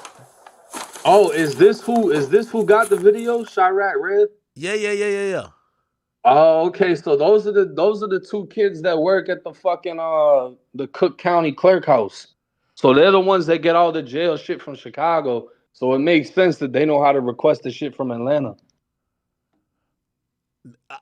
I feel like niggas getting paid off for this. Like, this shit right here, like, this shit, like, nigga, this is, like, impossible, bro. Like, I really don't know. I think you could get it too, bro. You just got to know how to ask for it. They know how to ask for it. So these are two kids that work at Cook County? Well, I don't know if they kids, but I mean, they told me they work for the clerk in the courthouse. Oh, so that's why they got all the Vaughn shit. Exactly. They work in the courthouse at Cook County. Wow. Okay. Yeah, they searching, bro. They are searching this shit. I guess these are the notes he's probably taking in court. Ooh, all right. We see some snacks in this bitch. Is that Kit Kat? He got some cheeses. Yeah. What are these snacks right here? Is this some Hershey's? No, I'm serious. Don't take long. Yo, is it possible to get like a microwave up in your shit? You feel me? Hell no. Cause nigga, like, imagine sometimes you just need some hot soup or some shit. Nah, I mean, I ain't gonna lie. Like, I heard in New York they got microwaves and shit. Not in your cell, but like in the jail, like in the block. Oh. Motherfucker will heat up water and sugar and hit somebody in the face with it or boil their face off. Oh, okay. Yeah, I forgot it could be used for bad shit too. Yep. I'm just thinking about some laundry, right? Not the end of the world. Okay, they're still looking. I haven't checked the corner yet. So somebody must have snitched on Thug then. Like, why are they just like searching randomly? It could have just been routine, but the thing is, the Chirac kids, they look up incident reports. And that's how they request it. So like they'll request all the incident reports for Lil J. And then when it's like, okay, he did some gay shit on December 15th, 2000 or whatever, then they request the video. Yeah. So that might have been how they did it for this shit. Wow. We're gonna have to take some laundry. The phone calls didn't come from them though. The phone calls came from another page. It's called Phone Calls from Prison. Yeah, I don't know how they got that. Some sweatshirts. I didn't know you could legally get that. How do you do laundry like in jail? Like the guy literally says, "Yo, this is laundry." You get a chance to do laundry every day, right? You do laundry in your toilet. Nah, stop it, bro. Like, come on, bro. Like, come on. Like, nah, yeah, I swear to God, you do your laundry in your toilet. Brother, stop it, bro. Like, nigga, I've seen jail movies, nigga. Like, usually they have like one nigga like that works the laundry thingy. Nah, yeah, there's laundry things, but like the thing is, like a lot of that, like your shit's getting mixed up with a lot of other people's shit. So like if you don't have a laundry bag, it's like you're just getting handed back whatever was on somebody. Bro, you'll get white underwear with shit stains, blood stains, piss stains, cum stains. Motherfucker ain't doing that. So you got a pair of clean drawers. What you do, you empty out the toilet, you flush until there's nothing in there, and you clean it out. Once you clean it out and the water comes back up, the same water that's in the sink, you just go ahead and put your drawers in there, soap them, clean them, wash them out. Because you're not going to wash that shit out in the sink because that's where you brush your teeth. And you know what I'm saying? You wash that shit in the toilet. Nigga, what? Yeah. Anybody that's been locked up for real, like not even jail, on some prison shit, like yeah, you wash the shit in the toilet. Nobody, you wash something in the sink, you finna get beat the fuck up. Why? Cause the sink is where you wash your hands and you clean your face and you brush your teeth. You're not finna put no dirty drawers in the sink. That's crazy. Is the water at least filtered though? Hell no. Really? Damn. Bro, that water, you take a sip of that prison water, you don't never have to worry about getting COVID. You order everything. Oh man.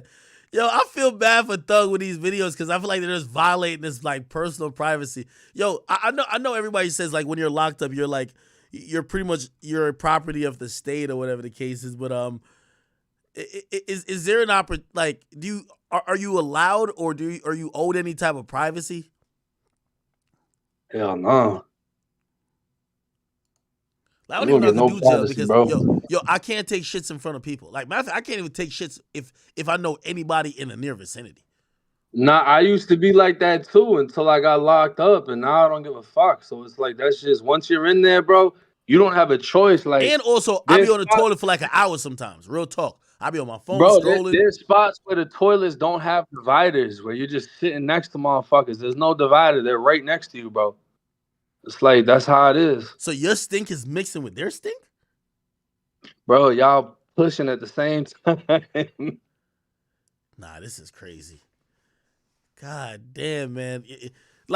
When I heard that he had his own wing, nigga, I thought he had an extra big cell, nigga. Maybe 3 beds connecting, you know what I mean? You know, like probably just had like some more amenities going on over there. Jesus. Yeah, like a 2-bed, 3-bath. Yeah, like a little 2-bed, 3-bath type joint, you know what I mean? Have a little foyer, you know what I mean? Like, come on. Like a half bathroom, like then a full bathroom, all that shit. Damn, Chad. I'm gonna be honest with you though. I'd rather be in a dorm full of people than by myself. Why? Because by yourself, you're gonna go crazy, bro. But you'd rather be in a cell by yourself though. Bro, it looked like he's in. Nah, I mean, where I was at in the regular jail, there was no cells, and then in confinement, you're in the cell by yourself. But in prison, you're in confinement with 2 people, so you're in there with a bunkie in confinement. Yeah. When you're by yourself, you go crazy. You ain't got nobody to talk to. Wow. By the way, it looks like somebody's living in the cell next to him though. In 1834. 18th. Oh, yeah. By the way, it looks like there's some shit there. Look like he's been in the same cell since. Remember when WSB TV, and by the way, salute to my boy Michael Seiden down there who does great journalism. Remember when they did like a whole thing on his living conditions in Cobb County, and someone in the video said, we're actually in the jail cell right next to where he actually is staying. And I was like, man, that's cat, man. I just showed a random jail cell. Y'all brought in the media, showed a random jail cell to the public to make them feel good about jail. Cause like, you know, like me, a civilian, like we don't really know what jail is like. We're not really thinking it's like that crazy. So they're gonna give us like a pretty like picture of it. If you look at this video right here, so it looked like he was staying in 1833. In that video from over a year ago, I'll put it up on the screen, they showed 1831. It was right here, 1831. I'll play a little bit of that video. He was arrested in a gang conspiracy. So today, the Cobb County Sheriff's Office invited us to see the rapper's jail cell. I know it's a little low. Michael Seiden stood just feet from Young Thug. This would be the typical cell for this area. It doesn't have the mattress that would be in there because it's not currently occupied by anyone. When attorneys for Atlanta rapper Young Thug filed a motion for an emergency hearing for bond describing the Cobb County jail conditions as inhumane and torturous, civil rights organizations like the Southern Christians were charging us. In the Cobb County jail, we've been asked not to show rapper Young Thug, but we're only about 3 cells down from him, and we've come in here. So actually, they were right. They showed 1830, and he was 3 cells down in 1833, and we could tell because 1833 is where they actually raided. So that's crazy. His attorneys filed that emergency motion. That's because we want to see exactly what the conditions are like here in jail. Jail officials told us that Williams, who's considered a high-profile...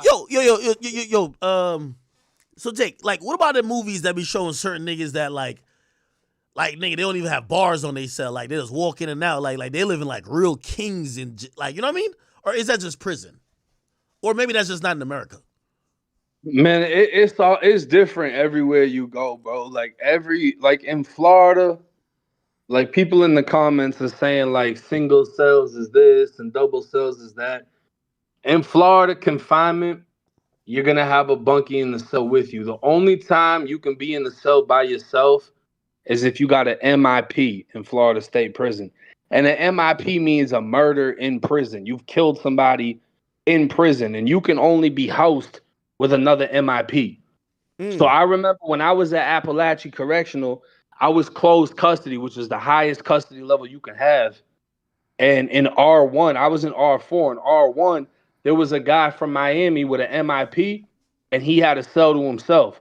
So the bottom bunk was where he slept, and the top bunk was where he put all of his shit. They couldn't put anybody in the room with him unless they had another body.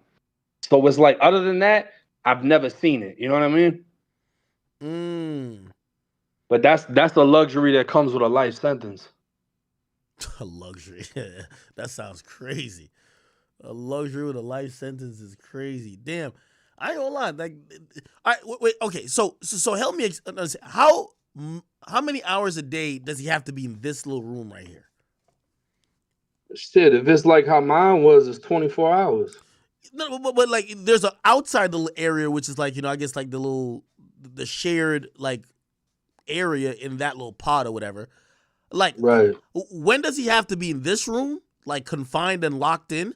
And when could he be in like the general area?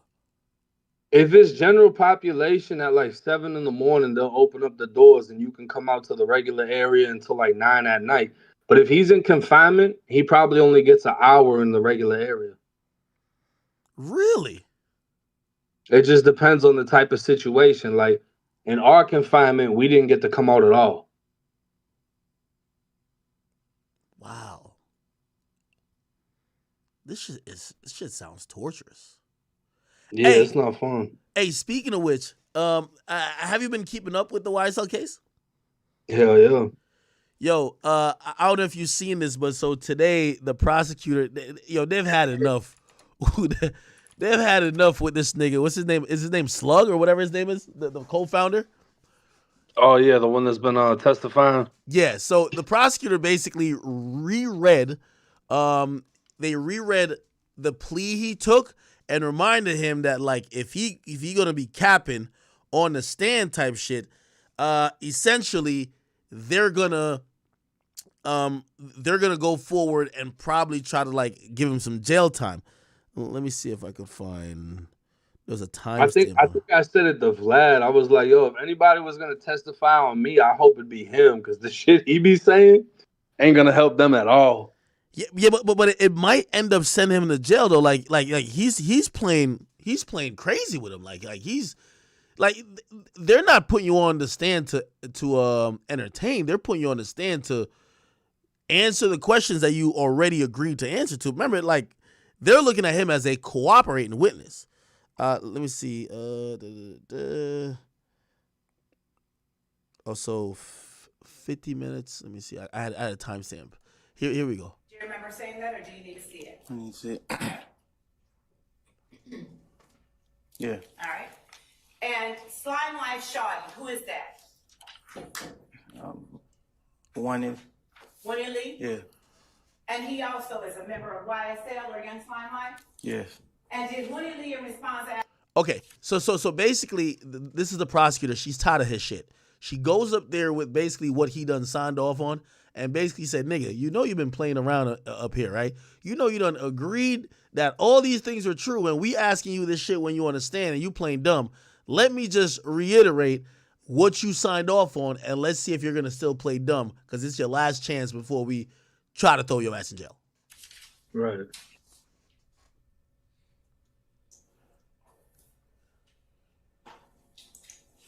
Yes. Okay. By the way, I'll play a little bit more of it in a second, but I just want to get Jake's opinion on it. Hey, what do you think is gonna happen in this Thug case? We just seen YFN Lucci get away with literally he's about to do 3 months. Of course, he's gonna have this long probationary period, but he's gonna get out of jail, right? Yeah, hell yeah, he's gonna be out. Now, one of the main things is that he didn't go to trial, right? And they're definitely much lenient on someone who didn't go to trial, even though allegedly they had offered him other pleas before and he had turned down. Young Thug is in trial now. Do you think it's a possibility that he could get maybe some type of sweetheart sentence, or even say he is found guilty, he could not do an exorbitant amount of time in jail like some of these guys who are taking pleas? No, I don't think so, because that's usually not how trial works. Trial is usually do or die. Either you beat it entirely or you get fucked. So it's like the only plus side to a trial is whatever he gets sentenced to, he can appeal it. Because if you plea out to something, you can't appeal it. But I don't know. Unless the state fucks up with something, or they keep testifying like this right here and the jurors are feeling like he didn't do shit, it could go either way. But as far as sentencing, if he's found guilty, I can't see him getting a sweet deal because there is no deal. So you think he probably gonna get like 10 at least? Nah, I think what does this shit carry? Usually there's a minimum and a max. So because he got what, like murder and shit. So Young Thug is charged with one count of violating the Georgia gang and whatever their act, and that carries, which is the largest charge on his docket. It carries up to 20 years. So I know a lot of people think like he's not directly, even though he's blamed for the murder through this kind of RICO, in a sense, he's not necessarily charged for the murder. And it's impossible that they could, unless they come with some new information that they haven't done so far, that they could say, hey, you're the reason why the murder happened. They're basically only saying, hey, the murder happened because of this organization and you ran it. Now they're hinting in court that he kind of called the shots, but they don't have enough proof, and maybe they're gonna try to make a bigger case if we see YSL Woody at some point. We haven't seen him yet, but yeah, it looks like he's facing up to 20 years. Yeah, so I mean with that then, because I was actually talking to, Boston Richie's brother, the one that you had me and him spoke. Mm-hmm. So I was talking to him, and he was telling me how in Georgia, if it's a violent offense, you got to do 85% like Florida, but if it's non-violent, it's lesser. So, I mean, that doesn't sound like he has a violent charge. So if his charge isn't violent, there's a chance that he could get hit with 10 or 15, but he only has to do a percentage of it. And then at the same time, they can split the sentence how they did with Lucci. Lucci got 20, but he's got like 10 years on probation. So that's how they split it, when it would be like a 10 in or a 10 out type of deal. So let's say Thug is 15, but it really only has to do 12 off of that. And then they split it. He could walk away with something. I don't know. If you had to say gut feeling, what do you think? If the cap is 20, I mean, I'll go with 10. I'll go with No. Do you think you at least at this point, based on what you've seen, you think he'd get convicted? I feel like it's bullshit, to be honest with you. So you think he could beat the shit? Yeah. Because they didn't. That's the thing about these RICOs, bro. They just be giving these shits out. It's like, he ain't kill nobody. Okay, so why? What the fuck are we talking about? He's the big rapper.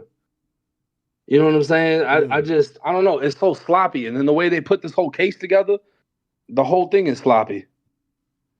Yeah. We'll see. We will see. Because, I mean, look at how that shit just played out with Lucci, bro. They said Lucci was the driver in the drive-by, and all of them walked away with sweet deals. All three of them. And by the way, the state changed their position on that, because they pretty much charged him for the murder, saying that the reason why they gave him the murder charge, they said he went out in pursuit to do a crime, and what happened to his friend was because, it's like if you go rob a bank and then your friend gets killed, you get charged with murder because they believe you were going to rob a bank. The state actually... that's the felony murder law. Yeah, the state changed their position on it to say Lucci wasn't a he, even though he was a driver, they weren't out to do a crime. And that's why they're actually going to write a letter to the parole board that he could get early release.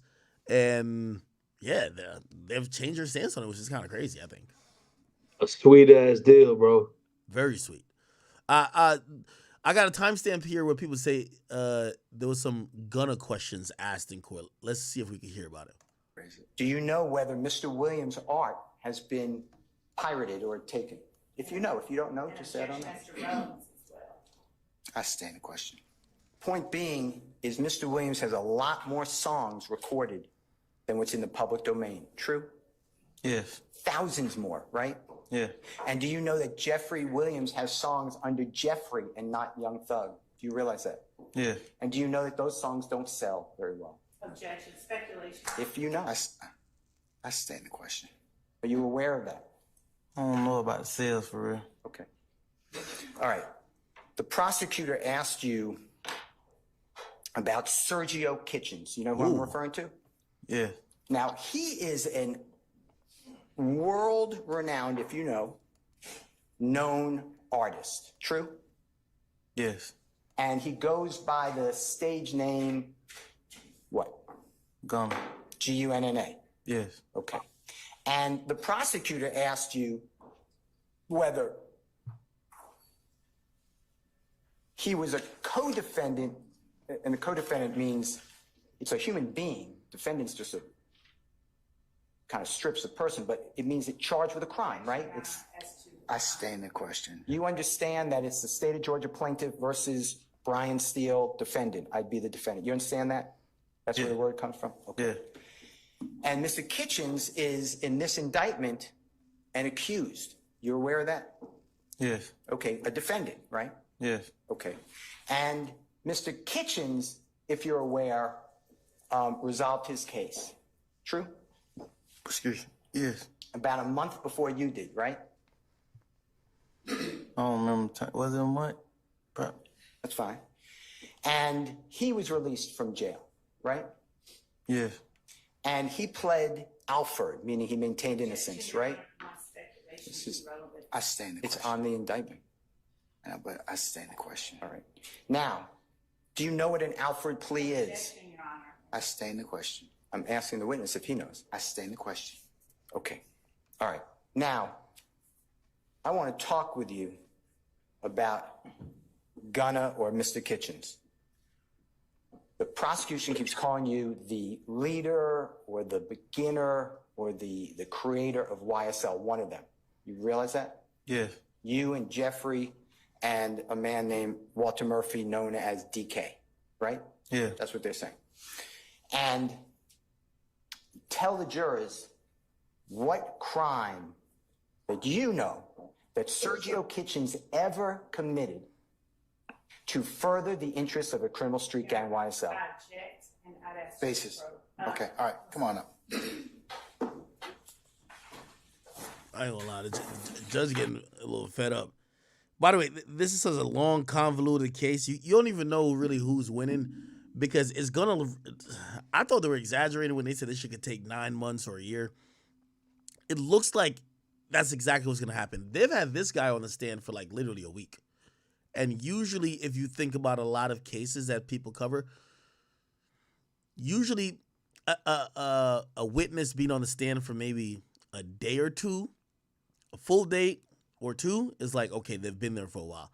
This nigga been there for a week. Like, Jesus Christ. Yup. Motherfucker tired.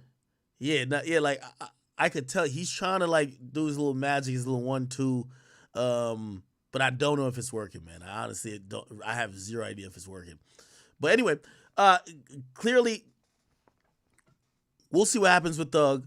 You don't know either way. Gut feeling if he'll get convicted. I think he will.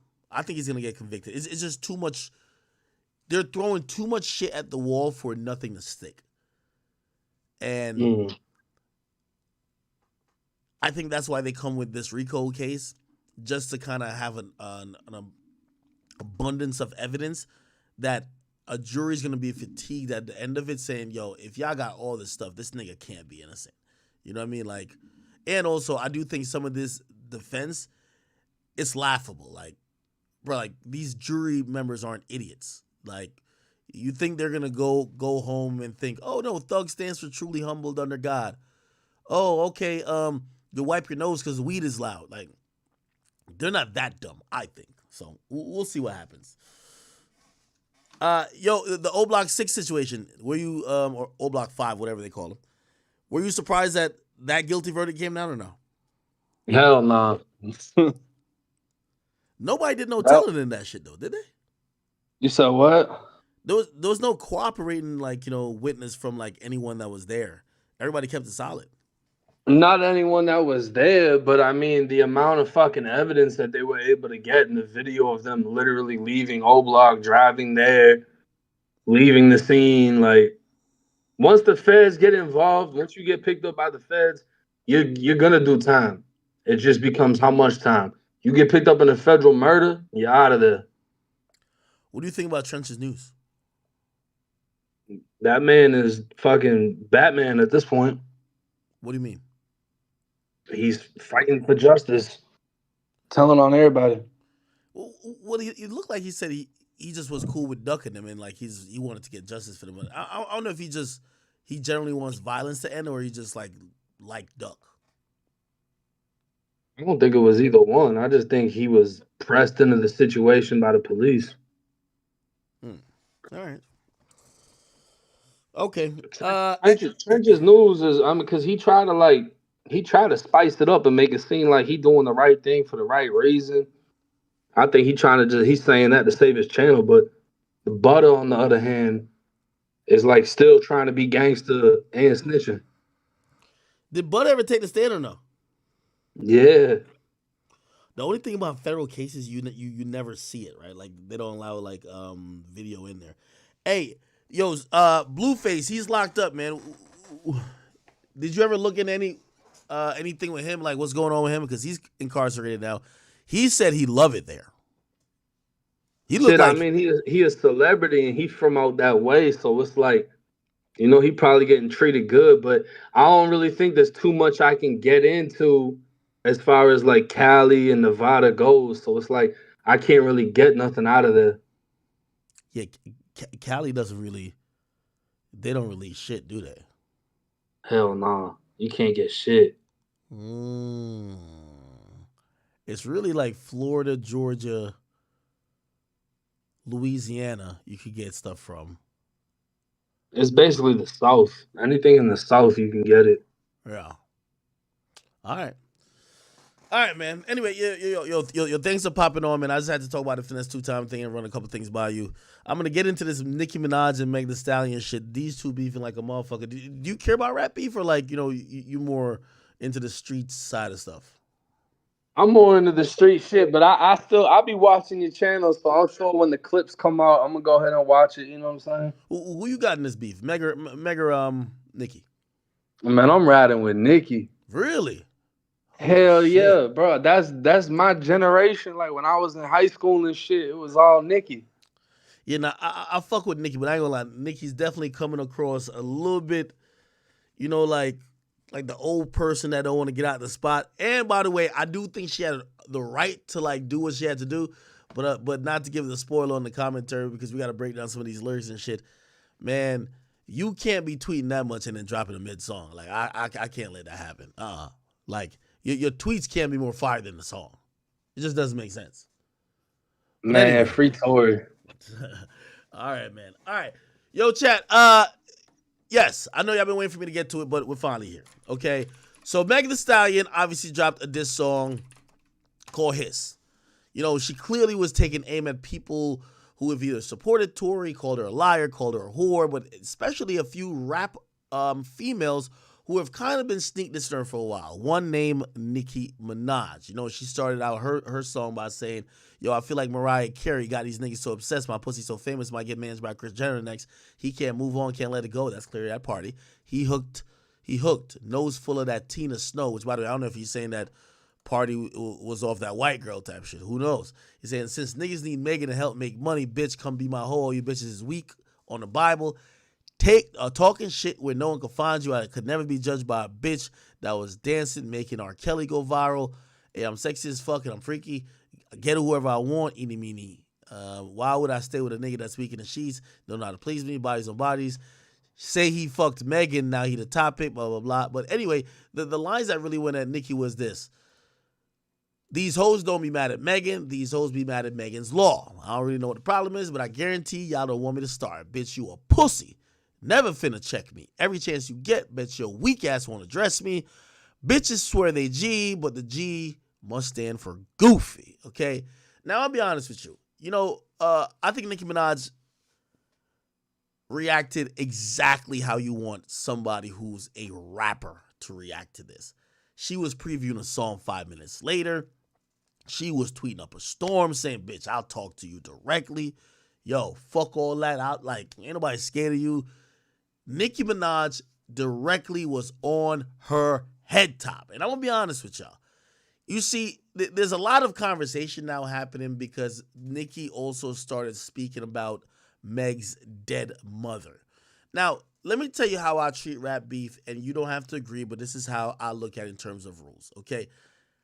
I don't think there is no going far in or going too far in rap beefs. Hear what I say. Once you mention somebody dead, especially a dead relative or a dead friend, that is within fair play for me.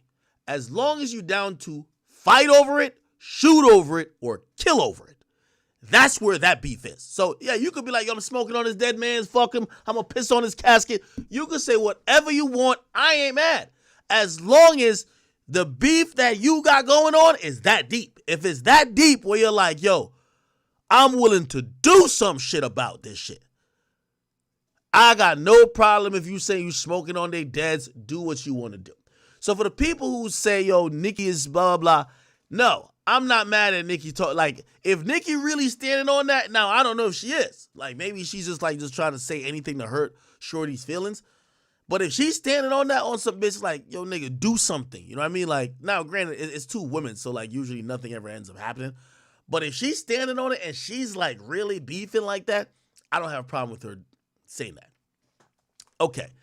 So now, I played the Instagram lives of what Nicki did before, and then she said she was dropping a song yesterday. At first, it was like 6 p.m. Eastern, then she said she was dropping at midnight. Now, when she dropped the song was called Nicki Minaj Bigfoot. Let's look at the lyrics, and let's get a little breakdown, okay? So, this is what she says. Okay, so this is the intro. Your flow, such a bore, drinking a bottle of Henny through a straw.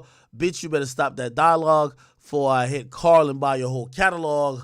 And she laughs and be like, yo, how you fuck your mother, man, when she die? How you go on Gayle King and can't cry? Child bye. Bigfoot, you sell a small fry. Swearing on your dead mother when you lie. Okay? So the first verse goes in by saying this little begging whore talking about Megan's law. For a free beat, you could hit Megan raw. If you a ghostwrite, party in Megan's jaw. Shot stoned, but I still ain't let Megan score. Bad bitch, she like 6 foot. I call her Bigfoot. The bitch fell off. I said, get up on your good foot. Now I'm going to keep it a bean with you. This is where Nicki started off hot. She's smoking right here. Even though she tweeted these bars out, she's smoking right here. Then I ain't going to lie to you. This song fell off a precipice, okay? Then she kept going. Still ain't top Red Ruby, trying to steal a sauce. I said, get up out my cookbook. But really, I'm Sweetie Pie, P-R-T-T-Y, but I'm P-E-T-T-Y. Obviously, that's the last name of her husband. Why did you lie about your lipo? Fucking your best friend, man, is crazy. You the type, though. You was lying to the queen and you went lying to the king. Gayle. The 30-year-old tea so stale, which she's talking about the whole thing about her husband doing whatever. Said Kylie kicked you out and made you stumble to the car. Barbs, I need a good alcohol bar. Roman, wait, that was the bar. Like a bodybuilder, I keep raising the bar. Fuck you, get shot with no scar. This little piggy toxic somebody adopted. Shit'll get dark like chocolate. I'm about to get up in your ass, bitch, clench. Yeah, sorta like French. They got you all them Grammys, but your flow still a no. What a fiasco, Lupe. Future made you pay. She wanna party with the baby while rubbing on Tory's toupee. I guess she needed money bags for them Trey songs. She G-Eazy, Carl Crawford made her crawl for it. So why the fuck they poked the monster? Fucking with Nicki this year, ho, I'm coming like a porn star. She just mad no nigga ever loved her. No nigga gonna stand 10 toes behind her. It's my fault. I got good vagina. Why the fuck is you humping on a minor? What's that reference to? Huh? Somebody said it's a reference to her dancing on top of NLE Chopper when he was 17. Really? Oh, okay. All right, cool. Yeah, that's what the barbers are saying. Okay. Why is you hold on one second. Is that why the fuck you humping on a minor? Cause she was lying on your dead mama, lying on your dead mama, lying on your dead mama, lying on your dead mama, lying on your dead mama. Okay, cool. Then she says, then that's the outro. Listen up, Bigfoot. You know I got a lot of tea. I went easy on you. Glass fragment, foot ass bitch. You know, whenever I meet a woman that would fuck her friend's man and let you talk about your ex-friend baby on the internet, I know that they'll have a very evil spirit. Where my prayer warriors at? I don't think you want the next installment of this song. I know it's the most attention you ever got. One flow ho, but trust if you don't apologize to your mama in 24 hours, shit gonna get uglier than Ken Barbie. Okay, don't play.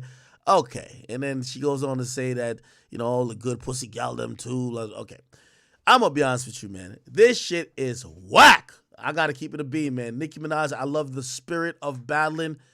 What I've always said, I can't give you an A+, just like I couldn't give Kanye an A+ just for creativity and for effort.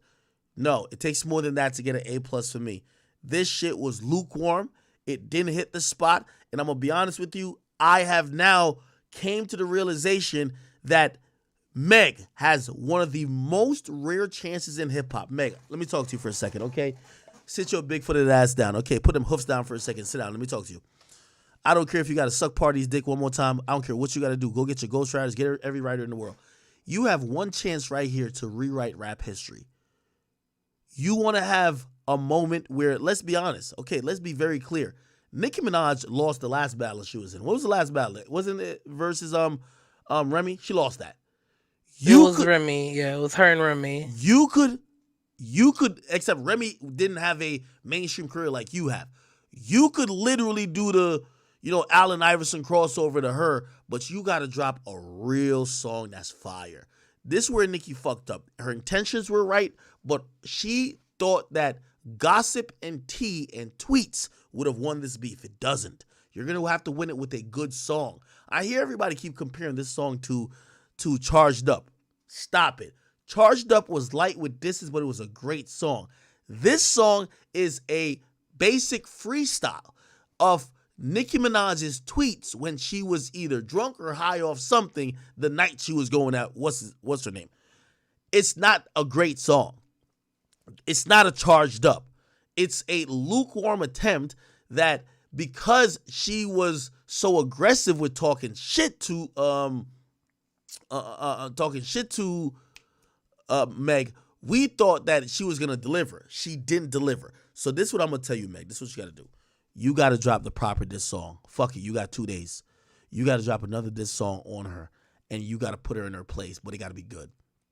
If you drop a really good diss song right now, talking about how pressed she is, just because you mentioned the fact that, people are pressed about Megan's Law, and you could just even turn that into some shit like, yo, listen, you're just an old, shame her a little bit too. You're just an old chick who's now just pressed that right now rap is just make it up. Is it Megan's Law? You running shit. It got to be a really good song though. You get what I mean? Drop it before she drops another, because she's smart. she realizes that this little freestyle bullshit she just dropped is garbage, and she's gonna try to change the narrative by dropping another song to try to be like, yo, oh, okay, no, I did have the heat. I was just like trying to bait him in. Like, don't listen to Nicki Minaj on this bullshit when she's talking about, oh, I'm trying to bait him in. No, she gassed up a motherfucking song like she had the ether for the girl, and she didn't have the ether for the girl. So now I'm saying Meg gotta drop a song, and she could really reverse how people even look at this back and forth. Because right now, and it's not off music, it's off tweets and Instagram lives. It appears that Nicki Minaj is bullying Meg Thee Stallion. And Meg just got to respond by just dropping a good song right now. So if you ask me, Meg, drop a Hiss remix or whatever the case is. And if you body Nicki, people will take note, because the majority of people who are listening to this Nicki song, even her stans, they don't like it. They don't think that this was a real dope way to come at somebody you claim you had issues with, or, you know, you're dropping a diss song. So you have a chance. And if I was you, I would take that damn chance. You know what I mean? What do y'all say in the chat? Let me see. The chat's kind of split. Half of the chat doesn't think that it's a good diss song. As somebody who listens to Nicki, I don't think it's the best she could have put out. I think we could have. She rushed it. She did a freestyle about it. I think she got gassed off of people watching her. Listen, people will watch anybody call out or expose somebody or argue with somebody. So of course they were gassing her because she was doing the hip hop thing. Bitch, what's up? Let's get it in. Let me talk some shit about you, and I got some records for you. That's the hip hop thing. Of course we're gonna watch Nicki when she's doing that, but the song gotta be a dope song already. Like, I don't know why somebody else said, oh, the next song's gonna be back to back. Let me remind you what back to back was. Back to back was not only a great diss song, it was a great song. Like, what Nicki just dropped was a literal freestyle that didn't sound that good, like as a cohesive song. Somebody said you like the song? I think you're coping. She rushed the song.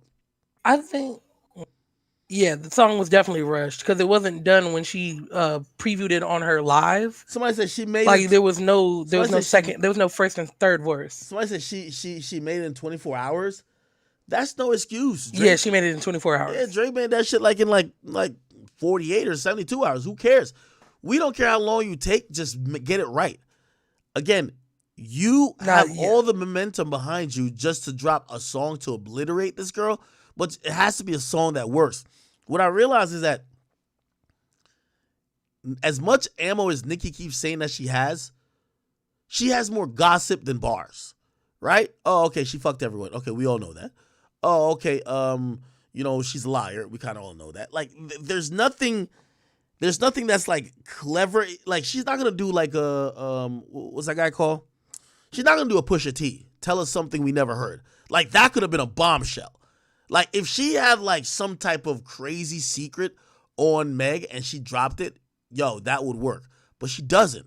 So we're just kind of watching all this shit happen. And I'm gonna be honest with you, I think it's opened it up for Meg to drop a response, and Meg could kind of just change the whole dynamic of this whole beef. Do you think so? Because Meg's definitely been one of those people her whole career who said, if it's not directed, it's not respected. So she's been baiting people to come at her, and now Nicki finally addressed her head on. No, Meg got to respond. No one's ever done it before. Okay, cool, but Meg, she just got to respond. If Meg don't respond, she loses by TKO. I think she got to respond because in those bars that she called out Nicki, she literally says bitches are scared to address me. And I ain't gonna lie to you, Nicki been tweeting at her for damn near 90 hours straight. So, like, she just has to respond. Here's my thing. We have to be honest. Nicki dropped a whole diss song that in reality is ineffective compared to Meg's song that wasn't a diss song. And really, she dissed Nicki for like maybe 2 bars. Whose song was more effective?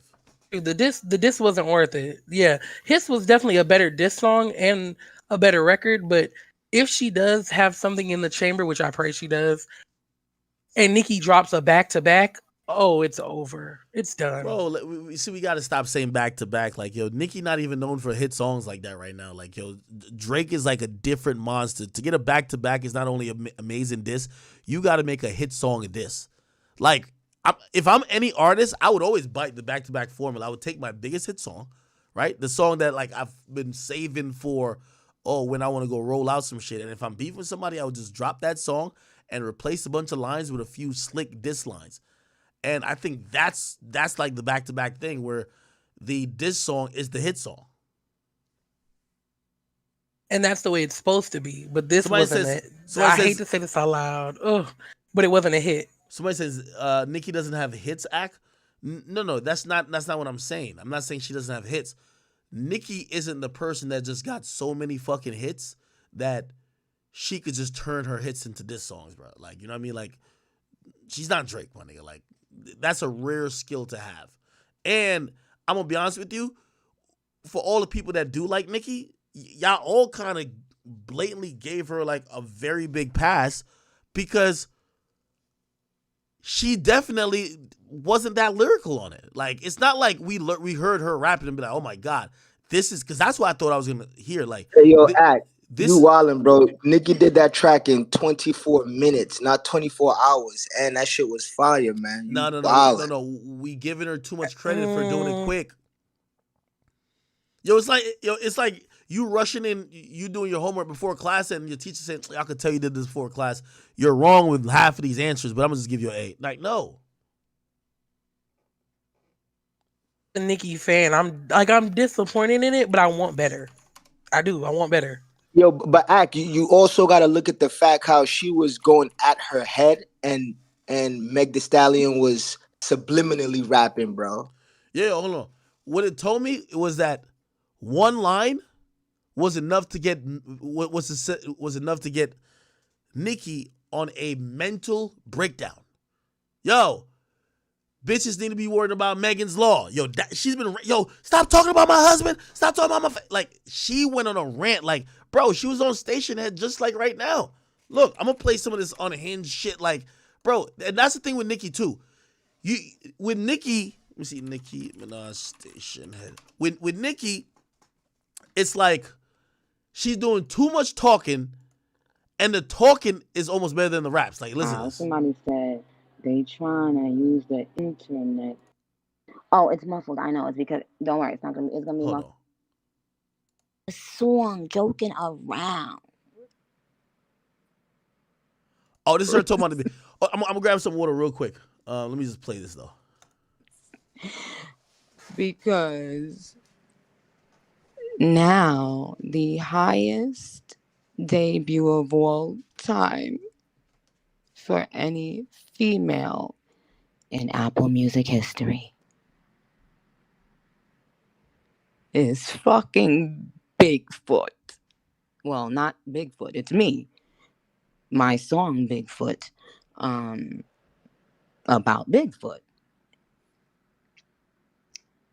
And once again, the barbs prove why you should always take mother's warnings, okay? If somebody that I just watched, doing a whole rollout, trying to bait and all the fake nonsense that they tried to do to try to attack the album, etc. If somebody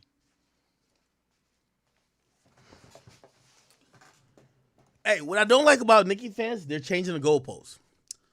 When I first came into this situation, I said, Meg don't want no smoke with Nicki. I told her to pick up a stick. I thought she could try her little thing, but I said, at the end of the day, y'all can't rap like Nicki Minaj.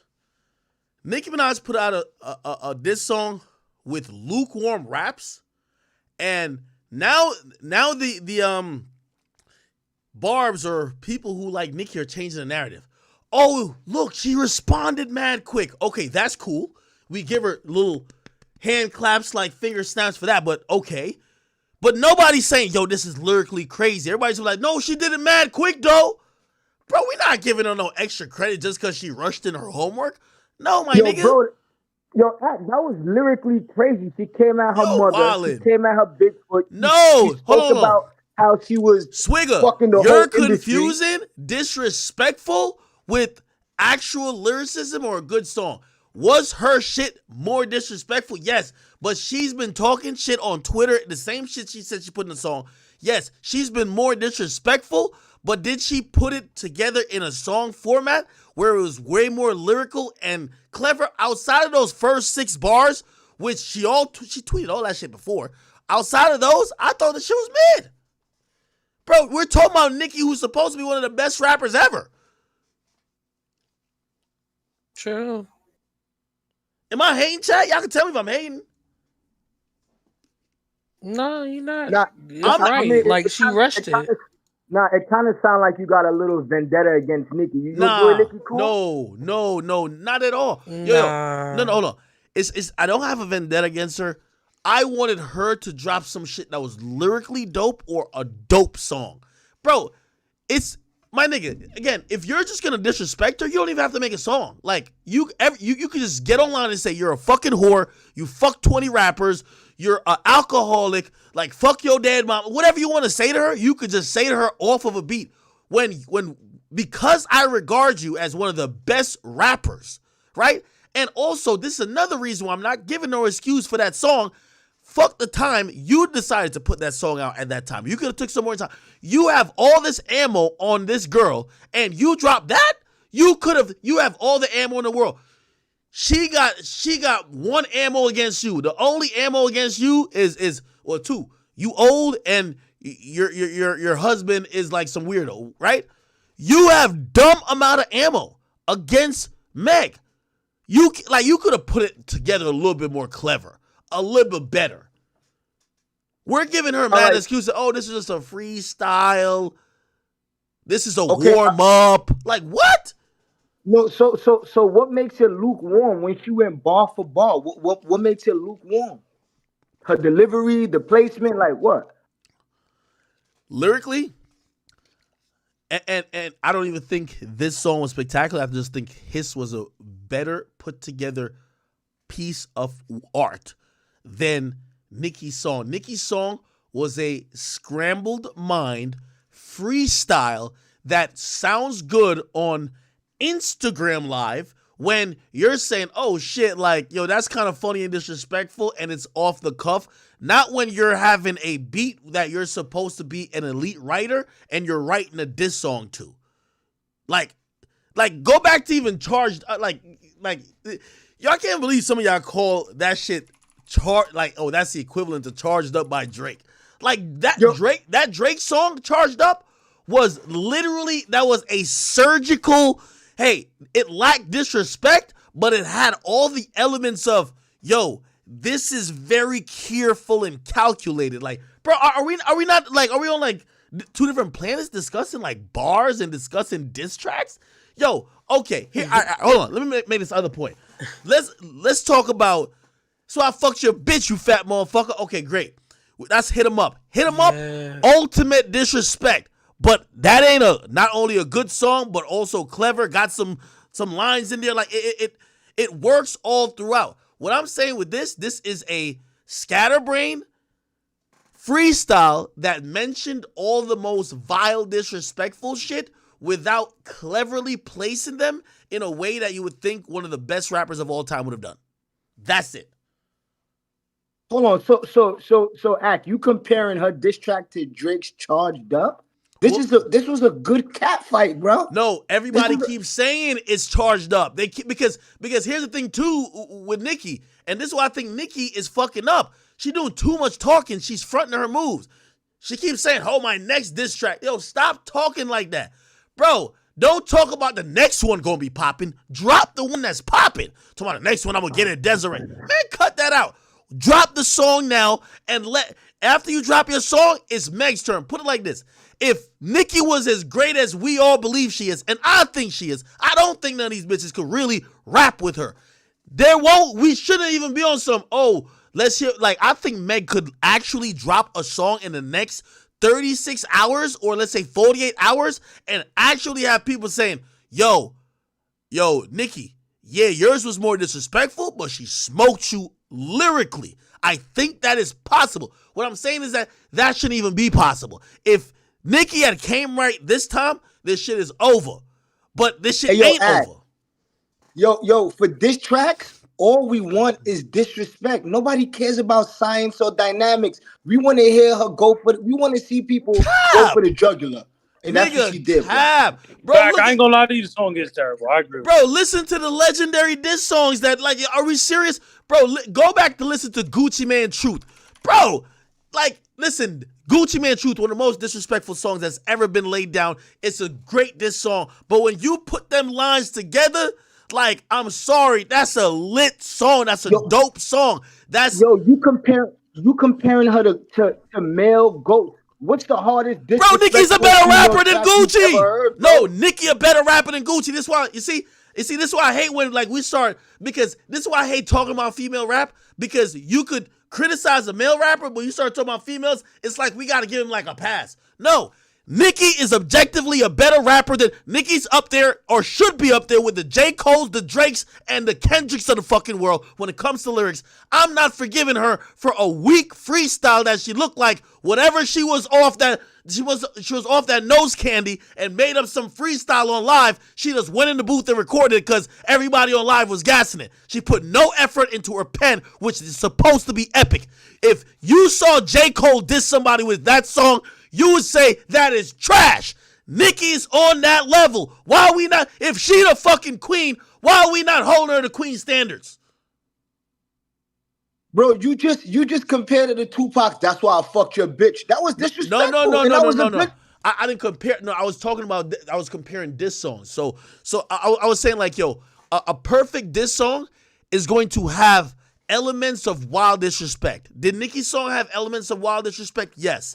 But it's much larger than that, right? It's the reason why, like, if it was all about disrespect, niggas was supposed to be like, yo, I fucked your bitch and I'm smoking on your dead mans. That doesn't make it a great diss song. About? If it's not about, what more is it lyricism? about? There's building blocks to make it a diss track. Yo, it has to be more than just disrespect. Yo, my nigga, imagine I had all the ammo. Imagine I know all the ammo about you. Say I knew you used to steal from that corner store. I know you used to beat your bitch. I know you got AIDS. I got mad ammo on you, and I'm finna diss you. If now it's not about just the ammo. Like, you have the recipe, you got to not put it together. That's what makes a chef. You could put someone in the kitchen with all the ingredients, and they're going to come up with some garbage, and you put it together. You put a real good chef in that kitchen, and that shit is amazing. That's what I'm trying to say. Nicki got the ammo, the ingredients, but she put it together in a sloppy freestyle. Granted, am I going to give her a thumbs up for, did she keep it hip-hop? Yes, she kept it hip-hop because she was quick with it. Yo, what's up? Let's get it. Let's battle. I'm down for it. These days, most of these niggas is in their feelings, their pussy, they don't want to battle. I give her credit for that. But am I going to give her credit for a weak song now? All right, look. She said she's just mad that no nigga ever loved her. No nigga gonna stand 10 toes behind her. That was a metaphor. That was a bar. The name of the song is Bigfoot. She's relating to the title. Yeah, but it wasn't lyrical. Like that bar didn't work. Bro, listen, it was a scatterbrain freestyle. And again, if it was some dope, if she was at a radio station and the beat just kicked in and she kind of rapped that, we would say it's all fire. Some shit, and I know you want to give her the credit. That's the element she was in. Well, I know you want to give her the credit for, oh yeah, like, no, she dropped it quick. No, she dropped it as a song. And that song, when comparison to we have a whole Rolodex of historic rap diss songs, it does not meet that test of being one of them. I guarantee you, outside of this beef, after 3 months from now, you will never remember this name of the song, Bigfoot. It's not memorable. It did do the disrespect part of it, but it's not a memorable diss song. Come on, bro. We got to be honest now. Do we think all right. When back-to-back drop? Go ahead. Did this track, did it not have the whole internet and the whole world in a frenzy, bro? And I give her credit for that too. So Nicki Minaj she did keep it hip hop. And also she struck when the iron was hot. She didn't say, oh, okay, I'm not going to mention you or I'm not going to respond to you, you a bum bitch. I'm going to wait till my album or I'm dropping some other shit. She said, this hip hop, I'm in a booth tonight. I respect that. I'm giving her all the credit for that. I'm just telling you that just like when I critique Drake, I hold him to a higher standard. I've been calling motherfucking Nicki Minaj the goddamn queen. I hold her to a different standard. And that freestyle was a little bit weak. She disrespected. I like that, but she been disrespecting. Keep that disrespect up, Nicki. But just make sure you drop a little bit better song. That's all I'm saying. Respect to the ether style diss from Nicki. I'm not gonna lie to you. Well, so you wanted her to come on some shit like Benzino and Eminem, nigga? No. It had to be better. That's what I'm saying. Yo, bro, she went at her neck. The bars matched. The metaphors was there. The punchlines was there. I mean, what is the song really missing? What's this diss track really missing? I'm lost. Bro, it's coming across like a freestyle, bro. It shit just don't come across like a dope song, bro. And I'm gonna be honest with you, this is another thing too. Drake, and I'm gonna give Drake specifically the credit for this, and y'all can call it dick riding if y'all want to, but he changed the trajectory over time for what we require in a diss song. We want a diss song that's fire and a diss and wild disrespectful. It's just you got a world tour, your girl tour, nigga. Like, yo, we want to hear everything like that, and we want to be able to bump to that shit. So, like, back in the day, like, even shout out to, like, Jadakiss, which is a legendary diss. He did Checkmate, which is pretty much like a freestyle. He barred it up this and third, but it's not necessarily like a song. Drake changed how people view diss songs. Niggas want to play your diss song 50 times in the club. So, niggas want a good song. This just sound like it was just a scatterbrain freestyle, bro. Again, I'm giving her credit for it being hip-hop. She's kept it in hip-hop. And I'm going to be honest with you.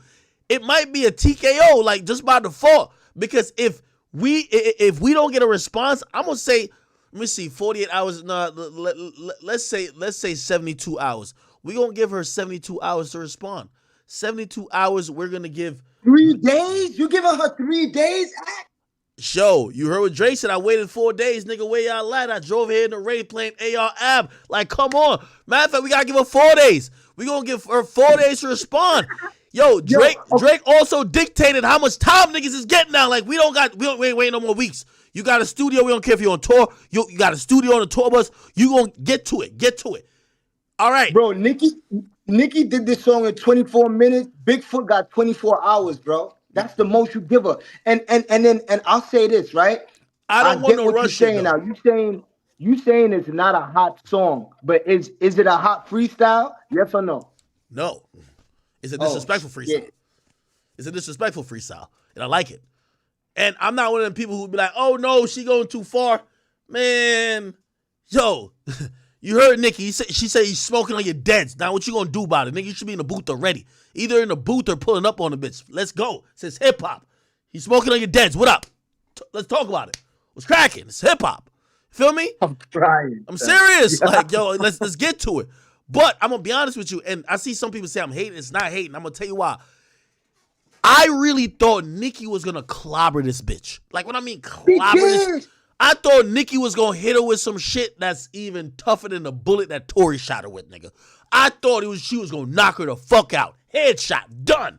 Bro, it left her with the opportunity that if I'm Meg, I feel I could steal the round. You ever watch battle rap and a nigga come steal a round?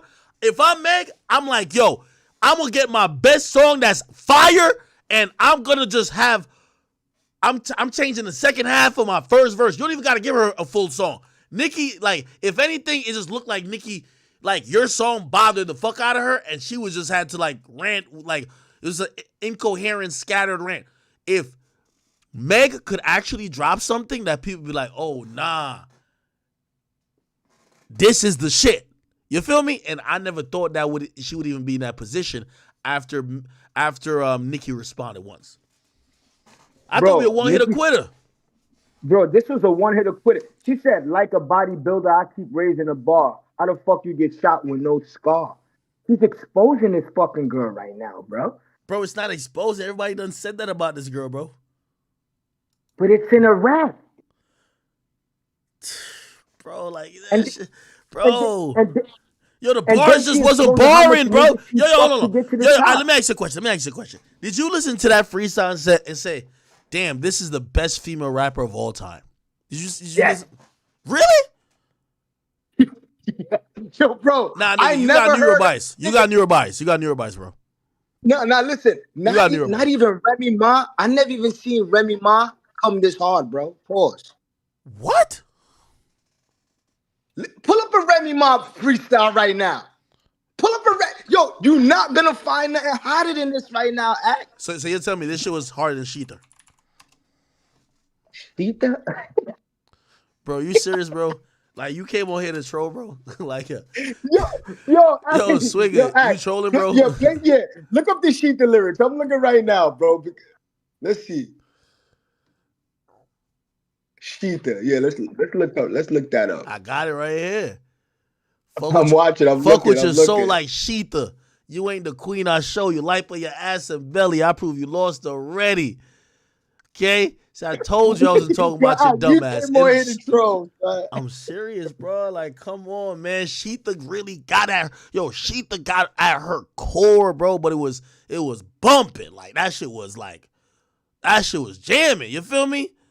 So let's be honest. You stole that line about bitches being your sons. How you take my 09 jail tweet and run, talking about bringing knives to a fight with guns, when the only shots you ever took was in your buns. And I saw Meek at All-Star. He told me your ass dropped. He couldn't fuck you for 3 months because your ass dropped. Now, I don't think you understand how bad her ass got. The implant she got, that she had put in her ass, popped. I was like, damn, 90 days you couldn't have box? Did she at least compensate? Did she at least give mad top? Her name Minaj, right? She ain't throw you some bad thoughts? He said, nah. That's when I knew you was really a trash bop. Like, what? Bro, stop playing, man. Nah. Remy can't have her. That's how you get on the bench. That was boss. You were screaming free Remy when I was upstate doomed. But now that free Remy, you don't sing the same tune. Lock me up. Throw away the keys. Throw away my weeds. Papoose with that, nigga. Come on. That's how you fuck with somebody right there. This is how you destroy a bitch. So when we told my artist, best female rapper that ever lived, which I acknowledge is Nicki, I'm thinking she should come harder than this. What? Nah, that was some bars, bro. I can't even front. How we gonna call LeBron the GOAT? With her and Megan, she violated Megan. How we gonna call LeBron the GOAT? How we gonna call LeBron the GOAT? But gas up a performance where he dropped less points than DeJounte Murray. Come on, bro. You're the GOAT. You supposed to be what? You're the GOAT. It's Nicki Minaj. Nah, I ain't gonna lie. Sheetha went crazy. Nah, Sheetha went crazy, bro. I ain't gonna hold you. That shit was fire. I was fire. But act. So you out of a 1 to 10, be honest, all politics aside, 1 to 10, what you rate Bigfoot right now? Bigfoot's a 6, which means it's good enough for a response. So it does check the box as a response. Remember, let me tell you how rap beef goes, because a lot of y'all are confused. Really, the first round isn't like a lot of people always say, Ether versus Takeover. It ain't Ether versus Takeover. Takeover wasn't meant to be a standalone diss song, right? Ether was meant to be a standalone diss song. It should be Ether versus Super Ugly. It has to be. The round starts when somebody drops the standalone diss song. That his song, there's a couple lines about Nicki, but it's not just standalone Nicki diss. Nicki dropped a standalone diss song. So the first round, right, is Nicki's song versus what's his name about to drop now. That's how it goes. I know y'all want to compare it to his, but that's not how the first round goes. I'm telling you. Go look back at every rap beef. If I say something in my song and you drop a diss song, it's not your diss song versus what I said on my song. No, you just kicked off the beef. Now I get to respond, and that's going to be round 1. You feel me? We could go any amount of round until somebody tap out or until the people say this is a rap. We done heard enough. Let's be honest. Bro, Megan ain't even make a tweet, act. Megan ain't do what did she say? Perfect. We don't need no tweets. If she don't respond in 4 days, ding, it's over. It's over. We don't care what she tweeting. I hope she panicking. I hope she can't sleep at night. Drop the song. Give me the response. I want to hear you flame Nicki. If you don't do that, you lose by default. Nicki Minaj wins. I'm going to call it. Listen, I'm the best referee in the game, baby. Listen, I'm going to call it. Listen, people keep thinking that. Man, I'm the nigga who, if there was a money line, I said this, like Nicki, this was Nicki minus 200. Nicki's supposed to win. I'm just telling you that basically the first round she did isn't something that Meg can't come back from. Like, when you heard back to back, yo, Meek was rapping his ass off for War Paint. Meek dropped 2 other diss songs. Nigga, we called the beef. Yo, we threw in the white flag. It's over. We don't want to hear nothing more. It's over. It's over. That's what I'm saying. I thought, yo, Nicki had so much tea, quote unquote, that we're saying, I'm thinking she's about to hit this motherfucking, like, horse-looking joint with Thor's hammer and end the shit. It's over. Nigga, she gave her like a light jab. I'm like, what? Nigga, light jab. Yo, Nicki said Kylie kicked you out and made you stumble to the car. Barbs, I need a good alcohol bar. Roman, wait, that was the bar. I hope that one ain't go over your head, Ash. I hope that bar ain't go over your head, man. Bruh, I'm not saying she had little clever lines on there, bruh. I'm just saying that if you judging rap beef, are you saying that's a knockout blow? That's a knockout blow, bro? No, that's a knockout freestyle. That was a knockout freestyle for you? So that was a knockout freestyle. So you're saying, oh, beef over. Really? Bro, the beef over. She can't respond to that. She got no tea. She got the label probably telling her not even to rap. Yo, I'm gonna keep it a bean with you. And I know that there's a lot of people who like Nicki and so y'all think, like, anytime I say something, remember, I keep telling y'all I predicted Nicki to win this shit. But I'm starting to realize while Nicki is a great rapper, Nicki's not a great battle rapper. Okay? And that is a very big difference. A lot of people keep saying Kendrick's a great rapper. I've never seen him battle tested. He does sound like he could be a great battle rapper, but I haven't seen where he's going back and forth with niggas in battles. That's why I've always give Drake credit, because we've seen him go back and forth in battles. Keep in mind, even when it came to, remember after Nicki got hit with Sheether? Do y'all remember that? You know what you know what Nicki had to do? She had to draw for Wayne and Drake and come back with, I don't want no frauds. I don't want no, yeah, come on, bruh. All right, would you rate that track right there, Act? Because that song was a hot song. That was a hot song, but you had to go get 2 goats to go help you on your diss song. Oh, shit. Bro, you ain't letting this girl win at all, bro. Bro, you got cooked with Sheether and you called for the goats. And to keep it real, it was a hot song. I like the song. You know what I mean? Because I ain't gonna lie, Drake verse was crazy. Yeah, and then Sheether, Remy used her husband, nigga. Drake was like, yeah, never been no fraud. Why do niggas that are not involved just love to get involved? Why do niggas claim the streets and act like they the law? Riddles that I can't seem to solve, man. Crystal, come at me, Wheezy. Oh my God, Drake is too good. Drake is too good. So why did Pusha T spank Drake then? Oh, we mean Pusha T spank Drake. Okay, so let's y'all want to go to that? Wait, y'all want to go to that? Y'all want to go to that? Yeah, let's go. Nigga, I think Meek beat Drake, but hell no. Pusha T definitely spanked. Yo, nigga, I ain't gonna lie to you. Drake, yo, listen, we gotta investigate Drake because he might be like Jack the Ripper or what's that nigga name? Jeffrey Dahmer, nigga. He the only nigga to kill a nigga and bring him back to life, nigga, and almost killed him again, bro. Like, that's some superhuman shit, nigga.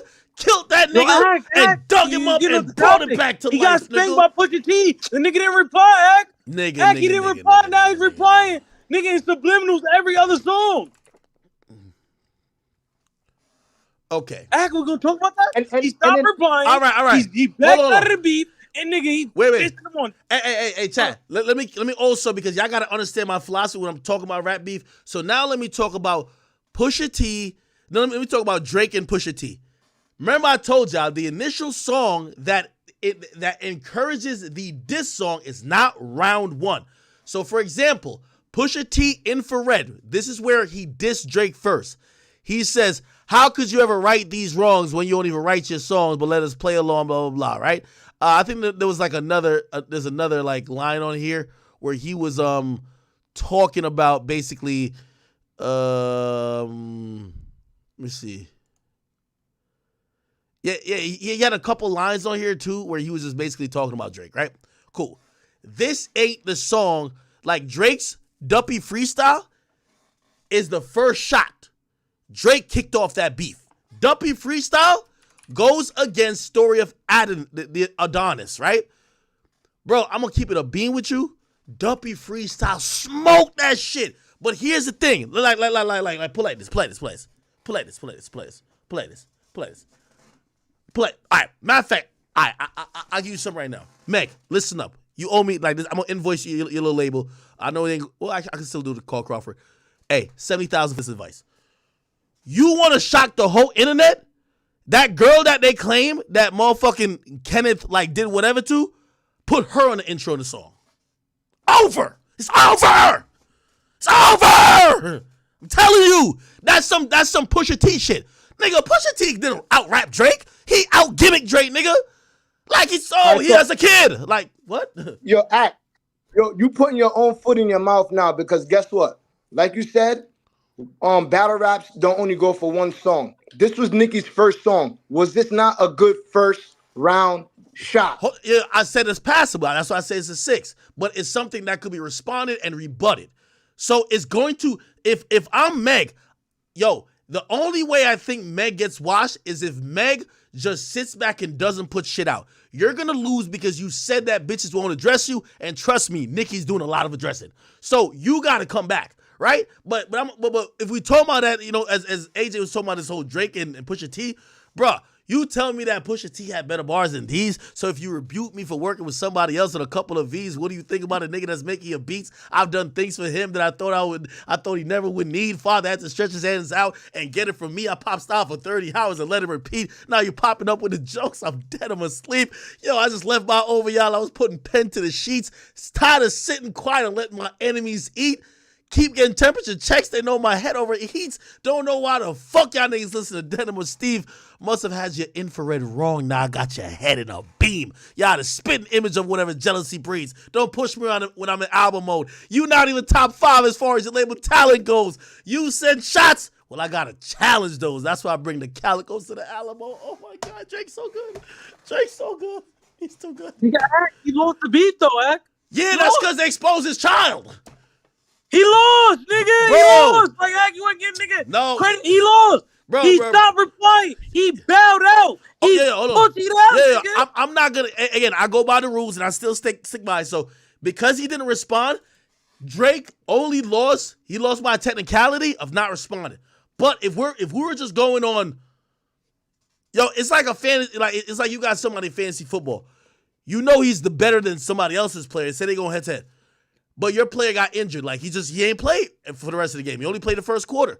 But the first quarter... So you saying Pusha T injured Drake? No. He injured himself.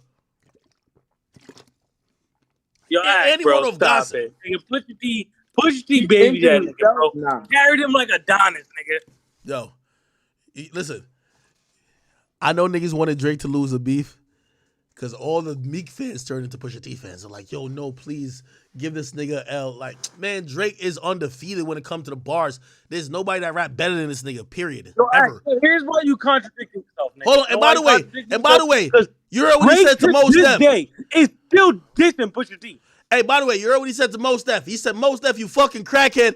How about you get in the booth? If you think you better than the boy, diss him, and I guarantee he'll lay you the rest too, nigga. Sorry, Drake is like that. Drake, he's the most battle-tested niggas in the game, bro. Let's be honest. You know what I'm trying to say? Why didn't he respond to Pusha T in that moment, but he's still dissing Pusha T to this day? Why? Because that nigga's scared of the 6, man. See, you're not being objective. He got his ass beat. Drake couldn't diss him back, and now he's dissing him 2 years later, 3 years later, after Pusha T came to his city and did a show. Now, you know why? Because I think it went from rap beef, like you talking about his kids, you talking about his mans who got multi-sclerosis, whatever, and now he's like, you know, it's like put like this. Drake want to see that nigga in the streets. That's just what it is. Now, put like this. If Meg says, man, fuck this rap beef, I want to see you in the streets and talk about my dead moms, I respect that too. So why, if he want to see him in the streets, why is he dissing him on Travis Scott's last album? Because he said they don't come outside. He literally said this. He said, yo, that boys don't be coming Nigga, outside. how did they don't come outside? He was in Toronto, did a show. Act the same shit you said Drake did. But Twisha T didn't have a million police with him. They rushed the stage, nigga. You remember that? And the nigga got knocked out. That rushed the stage. Now, there was about a stab or push. I'm glad nothing happened to it because I like Pusha T. Nigga, he got knocked, and then the nigga got knocked out. So we're going to talk about that? Man, all I know is that Meg right now, if I'm Meg, get with your writers, okay? The beat that she gets, got it like, I'm going to be honest, I'm going to get a beat on some body, yaddy shit, right? Get like a beat that could be played in the club and just, you could float over it and just disrespect her over it. You feel me? But just make it something that people could, like bitches could shake ass to, some shit in the club, because that's what Nicki didn't do. Her freestyle wasn't freestyling enough, that it was that good that nobody want to hear from you. You just got to make a good song that's dissing her enough. And I think you could get the first round type shit. Hold on, so you saying Meg could use writers, but Nicki can't bring the GOATs on for a feature? Nah, listen, look how that sound. I mean, she can, but them niggas got to start dissing. Like, you could bring other niggas into your beef, but don't have them rapping about some random shit. Because now it just looks like y'all doing a random song. Like, exactly. This is why you can't on Hit 'Em Up. On Hit 'Em Up, Tupac got other niggas on the song. Get out the way, y'all. Get out the way, y'all. Yeah, like there's other people on the song, but they're all dissing the same niggas, bro. Yeah, you can have niggas on your song, but man, nigga, Drake was just floating on the shit, nigga, just like, you know what I mean? He ain't give a fuck about that beef. This is why I say it's a hot freestyle, but as a hot song, I like it anyway, but if you want to compare it to a song, it's not a song. It's a hard freestyle. She came out her neck. She was disrespectful. It's catchy. Her fans love it. Hey. Even the other fans don't love it. The bloggers is writing about it. Come on, bro. Yo, let me tell you this. What Nicki is always going to win in is like the numbers. That's what you see. You go on her page. She's like, oh, let me point out the fact that it's doing so successful. Of course, nigga.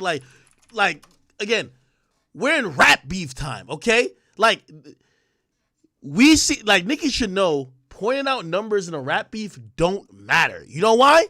We saw you get watched by Remy Ma. So don't do this.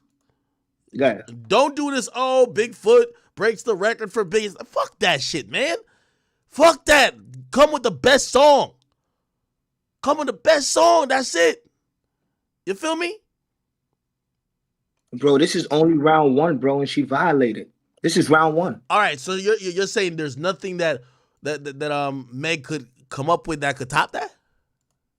Nah, she said, yo, she rabbited that bitch and Nicki 8 Mile Meg the Stallion, bro. She came out her whole koofy. She came out how Megan's a whore, how she fucked party, rubbing on Tori's toupee. Kylie kicked out the pool party. Like, come on. That's what we want to hear. The song was terrible. I cannot lie to you, man. Man, a lot of people online. Yo, I ain't gonna lie to you. Yo, they've been roasting that song, bro. Literally, yo, why'd you delete all the comments of people? Huh?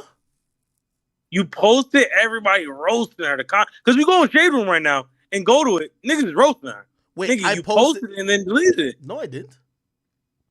Nigga, that's what you said. No, I never posted that. But nigga, you know if you go to Shade Room right now, everybody's look. The song is terrible. On Shade Room, it's 100,000 comments. Let's read a few of these. Somebody says, by the way, I'm gonna play some of the bars because like it's chopped up here. At a party in Megan jaw, shot stone, but I still ain't let Megan bad like 6 foot. I call her Bigfoot. The fell off. I said, get up on your good foot. By the way, I think these are the best lines. Like those side. How you get mother mirror when she died? How you gonna get king? They got you all them Grammys, but your flow still a no. With a fiasco Lupe, Future made you pay. She wanna party with the baby while rubbing on Tory too. Okay. listen to some of these comments. They say, y'all ever been embarrassed with somebody? Somebody says, girl, this wasn't even a fart. 126,000 likes. 142,000 for the, y'all ever been embarrassed by somebody? Third comment. Whoever told Nicki this shit was hard needs to be fired.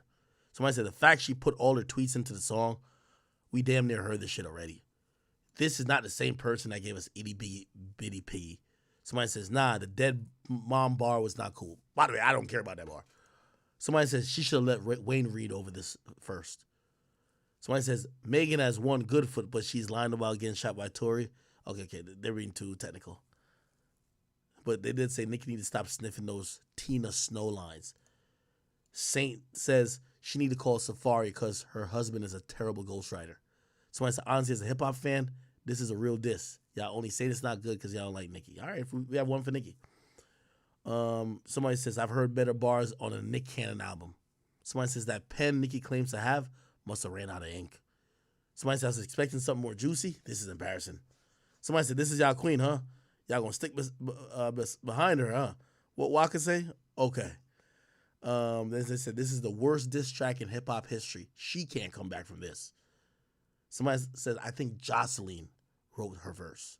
Somebody said, now y'all finna be sleepy at work tomorrow because y'all stayed up listening to that trash. Somebody said, I like Megan's better. What do y'all think? If I'm hating, is everybody else hating? Is everybody hating? Nigga, so this song ass act. I can't. Nautica says it's bots. Stop it. Nautica, are you serious, girl? Brianna says, this is rap. Who previews a diss track? She went live way too quick when Megan never directly addressed her or her family. A hit dog will holler, and that's exactly what Nicki did for 72 hours. She motherfucking hollered. Bro, they hating in the comments, bro. They hated on her album too, bro. Yo, Pretty Lauren says, I don't think people hate on that album. People says, ain't no bots, man. That shit was just whack. Aaliyah says, talking about bots, please be for real. Kayla says, man, it's bots. Okay, Kayla's defending. Daisy says, Megan won. Nicki Minaj, mama follows Meg the Stallion. What? Nicki is over. Somebody said me giving her 4 days is crazy. Why? What do you think a proper turnaround time for the next diss song is? I'm saying 4 days. So I'm giving her till February 3rd. Bro, in 4 days, I'm going to forget about this beef. I ain't going to hold you. Hell no. Nicki going to be tweeting for 4 days. She going to be on live for 4 days. Like, Nicki, like, bro, I guarantee you we go to Nicki page right now, she's still tweeting about this shit, bro. Like it's crazy. Nicki Minaj. Like go on her Twitter. Go on Nicki's Twitter. Let's see what she's saying about that. Look. I think if Nicki didn't tweet all the fucking bars out, nigga, it would have been a little bit better. Nigga, she tweeted everything out already. You know what I'm saying? Well, I'm going to be honest with you. I think it also took away some of the factor of the art in it. Because, like, it really made it look like the writing that you were going to do for the song were just your tweets. You know, it didn't seem like it was, it would be different if she was previewing it. And you know, when people like they're previewing a song, they're just tweeting bars. It looked like she was literally tweeting these things. And then when it came time to rap it, she said, let me look at my Twitter feed. I agree. Somebody says, it's almost like Pusha T would have exposed the Adonis shit on Twitter before he rapped it. Yeah. You know what I'm saying? Like, when it hit the thing. Somebody says, Nicki even says she's thinking about an alternate version and she might call it Kelsey's Revenge. What? Nicki says, and this is all an hour ago, she says, I'm trying to fight the urge to say, Party made it a hot line, I made it a hot song.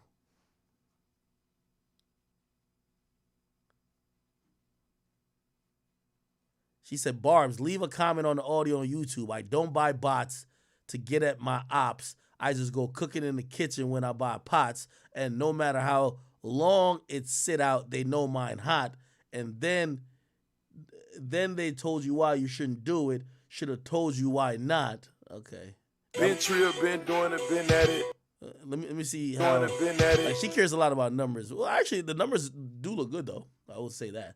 2.4 million in 23 hours. That is huge.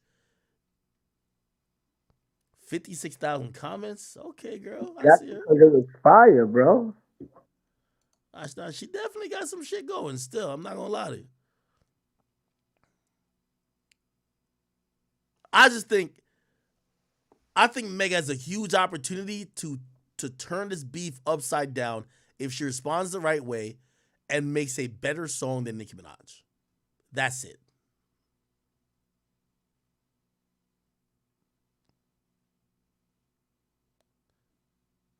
Yeah, she's still tweeting that. Yeah, but we don't know Meg to be battle rapping. We just know Meg to make booty shaking songs. You know what I'm saying? What I'm hearing from some of her producers that was on her last album, you know what I'm saying? I'm hearing that Nicki trying to put somebody in the dirt, and since it can't be, since Cardi ain't want to make music, let's get her best friend. Oh, word? You think that's what's happening? Hey, this is coming from, I ain't want to say, but it's two producers that was on her last albums that I got good relationships with, and this is what they've been saying. They said since Cardi scared to make music, they said Meg gonna get put in the dirt for breaking up her name and Drake. I'm gonna be honest with you. I don't think Drake is gonna respond to that. Like again. Oh, of course not. Of course not. That's what Nicki gonna do. Okay, all right. Let me ask everybody a question. Do y'all think that Nicki Minaj's response, not only on Twitter, not only on Instagram, not only on Station Head or whatever radio show she's on, but her going live, her seeming so obsessed after one line about Megan's Law, do you think that her reaction is more of, oh, nah, she keeping it hip hop, or nah, that shit bothered the fuck out of her? Both. Mego says Nicki's trending right now everywhere. Mimi says we got to give her 24 hours. Somebody said Drake gonna definitely sub her on a song. Oh, yeah, of course. He's gonna body the shit out of her, of course. Somebody says we love her going live. She been dissing on mad songs. Yeah, she was on Station. Let me hear what she was saying on Station earlier today. Well, I think I was playing some of it. Personal.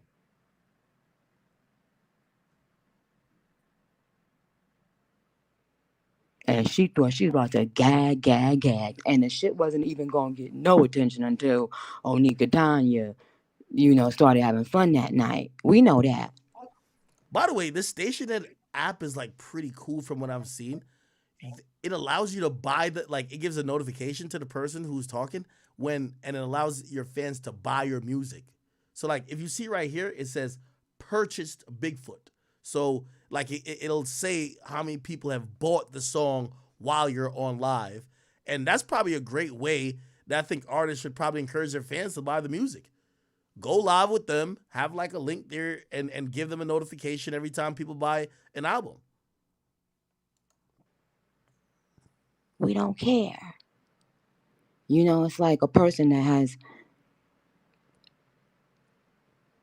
Have you ever heard the story? Somebody says link to Spotify and iTunes. You have to download it, or it's just like a website?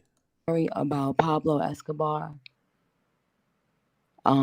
He Nautica Love, to keep his daughter. Nautica Love, you're lying now. You saying if Nicki didn't acknowledge this, nobody would have listened to that Meg song. Yo, Meg got shot in the foot. Tory went to jail. People do care about what Meg says. I told you, I think she's gonna have a big comeback because people want her to speak on certain shit. Let's not act like Nicki's the only relevant person. I do think Meg has some relevance here. Is Nicki more popular? Probably, of course. Does Nicki fans support better in terms of buying stuff? Yeah, but don't act like nobody fucks with Meg at all. Warm. Hey, Meg ain't had a hit since WAP. Let's be honest. Meg and Cardi B haven't had a hit since WAP. Yeah, but Meg hasn't put nothing out. Meg put a video copying Iggy Azalea in the rain, in a black suit in the rain, crying. And that shit flopped. What's the name of that song? I don't know. I just remember the video and how everybody said she been biting off of Iggy Azalea. Somebody said, "Oh, she put out Cobra." What did Cobra do? Did Cobra chart? Actually, not. It was some men.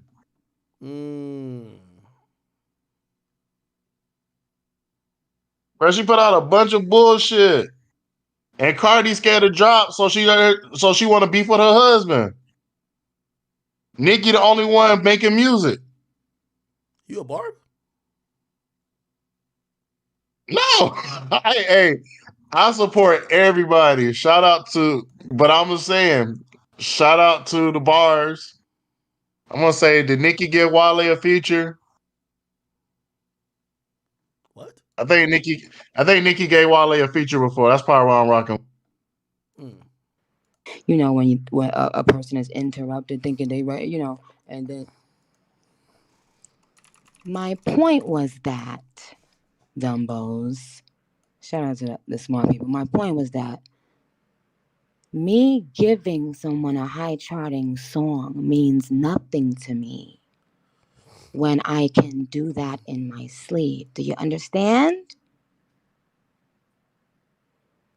To stand on business. When you're the highest charting and have the most chart topping. Hold on, chat. Nah, this shit is funny right here. Yo, they said, new photo of 42 Dugg goes viral on social media. Nah, this is crazy, yo. Nah, this is crazy, bro. Nah, this is like a crazy photo right here, bro. Now, at least 42 Dugg lost some weight, though. Nah, he did. Hey, you think 42 Doug's gonna speak about what happened at that time in He already the did. studio with Sada Baby? Since he's speaking about everything else. Oh, something happened with Sada Baby? I don't know anything about Yeah. that. Y'all, you not know what I'm talking about. Every Detroit, Michigan nigga scared to speak on that situation. Everybody's talking. Well, yesterday, 42 Dugg messaged me and he said, "Yo, why y'all letting that old ass nigga Whack lie to y'all about what happened?" And I said, "Bro, I don't know what happened. We're only hearing it from one side." So he sent me a screenshot and he said, "Yo, post that." And the screenshot was a convo he was having with Whack. Now, if you guys don't know the story that he was talking about or he wanted to address, is Whack saying that there was a situation where people were rolling dice at QC Studios and that basically he grabbed his dice up, trying to like leave. He was going back and forth with Offset, and Offset supposedly punched him and like took money out of his pocket. Anyway, the screenshot, according to what Dugg sent, he's talking to Whack and looked like Whack was recanting some parts of the story. Like, for example, I'll read what he says. So Whack says, "Listen, Neff, I won't speak on it again. I'm going to leave it right here." Then he says to Whack, he says, "Blueface lost 5. I would never forget no shit like that because a nigga never even played with me like that." Then Whack says, "You've been around me on tour, all that. Ain't either one of us pussy and we close to our comrades. I'm off it." Then he says, "Whack, we both know I wouldn't have left if a nigga took something from me." Then Whack says, "I'll clean it up. Won't speak on it again. He tried. You didn't lose anything. I would have got it back if they did take anything. You know that, okay?" Y'all seen that story before. Anyway, then Whack posts and he tags me and he says, "Ack, you know I clap back. 42 Dugg wasn't robbed. I made sure that didn't happen," right? Which, by the way, that's like a slick way of saying maybe would have got robbed if it wasn't for me. He says he's only guilty of getting hit in his mouth and not fighting back. Other than that, he's a rapper's gangster. I mean, whoever labels 42 as a fighter, little guy, feet do whatever touch floor when he takes a shit. I guess he's saying the guy's foot don't touch the floor when he takes a shit. This is the thing with Offset. This is a screen recorded convo with Offset where I guess Offset's reacting to Dugg saying all this stuff didn't happen, and you'll see Offset basically say, "Yo, why is this nigga lying?" Right? You're gonna see it like right here. Offset says, "Why this nigga lying?" And then Wax says, "Man, I'm about to fire up his ass." Pause. And so you grab this pocket. I remember the words. You say you think I'm pussy. You think I'm a pussy ass nigga. You hit that nigga dead in his mouth. If I wasn't there to get in the middle, he was done, and he wasn't by himself. Nigga had like 4 with him, and I walked out to the gate after arguing. Okay, cool. Wack later spoke on this a little bit more on his page, and he said this. I know I might be smacking, eating my oatmeal and shit. Got my keep banging hoodie on. A few things I'm gonna address real quick. 42 Dugg, no, you didn't get robbed. I wouldn't let you get robbed. You got hit in your motherfucking mouth, you were scared to fight back. That's it, busty shit. You did it, so be it, nigga. Whatever it is, it is. You 4'2", don't nobody expect you to be able to fight back here. Shout out to Offset for being a man handling himself. You can scream and screech and all, nobody give a fuck about none of that. Any nigga speaking for you, fuck them too, they wasn't there. Okay, what else? Big U. Okay. So do I believe that this happened? Look like Offset's kind of vouching it happened. Wack is saying it happened. At this point, I'm gonna need like a surveillance footage, man.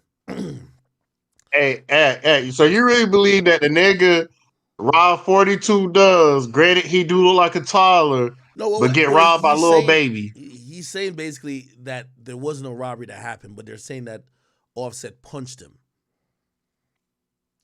Why Offset can't punch Lil Baby? Oh, dang. So you mean to tell me you got to be like a real little guy for Offset to pop off on you, but scared to do that to Lil Baby? I ain't gonna lie. It's like child abuse if you hit 42 Dugg, bro. I ain't gonna lie. Like, we might have to lock Offset up for that. Like, Offset, that was child abuse, bro. Like, why the hell did you hit that man like that, bro? What's up with you, Offset? But at the same time, I don't believe that because 42 Dugg, the same nigga, allegedly might have took Sada Baby gun in the studio and nobody don't know what happened. And they robbed Sada Baby with his own gun, allegedly. What? You know, y'all remember when Sada Baby got robbed in the studio and they said 42 Dugg was there, but nobody act like they don't know what happened in the studio? Let me search up the story. 42 Dugg, Sada Baby studio. Good thing with YouTube, you could always find Yo, you talking about Paramount in LA?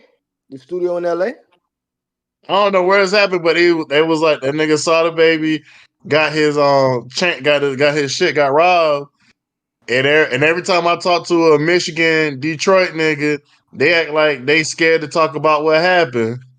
Hold on. Rap is a competitive genre. I'm gonna play rival sets, including the folks who's been on the scene for robberies at Michigan State, accused of being fake. Folks who MWBL in 2019 wasn't managed properly, and because why they don't like each other. After Doughboy aired him out, 42 Dugg followed up with his own IG story clowning Sada for getting robbed and takes credit for being the one who stuck him up. Sada continues to claim that this is he did? To clown Sada for being a fake blood and getting his chain snatched at the studio. Okay, I remember that video. Doughboy, Sada Baby. Let me see.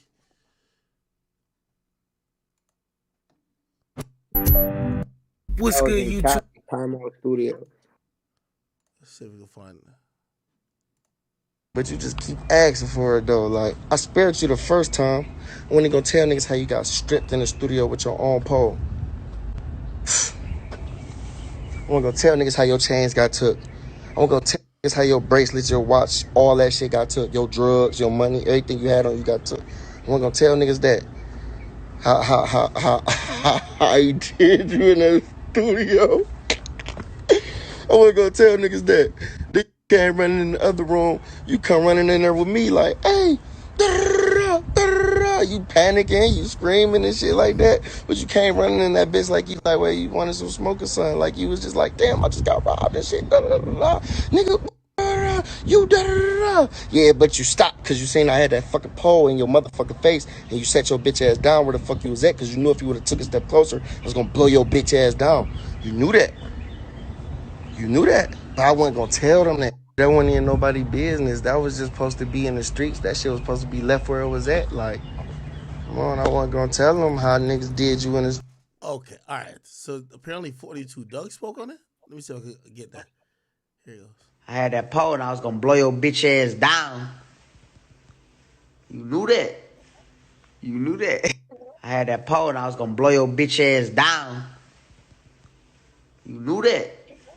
Oh, I didn't know they had beef.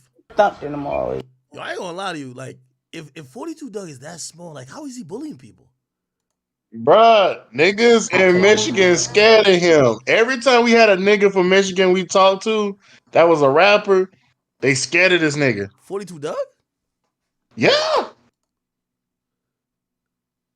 Really?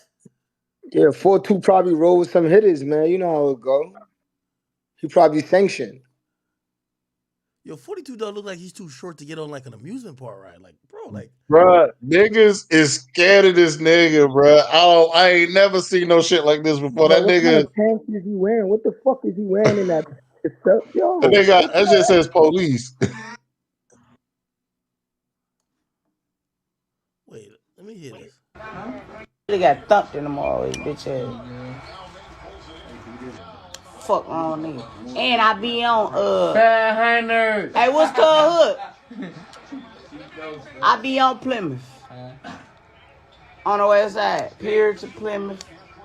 I be all over there. The west side love me. Pussy ass niggas. And I ain't ducking no rape.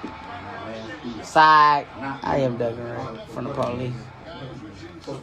Police be on a nigga. Show me right now. Police be on a nigga dick, bro. Why they be on? Hey man, you know what? Reverse it back. I'm doing a Reverse it back.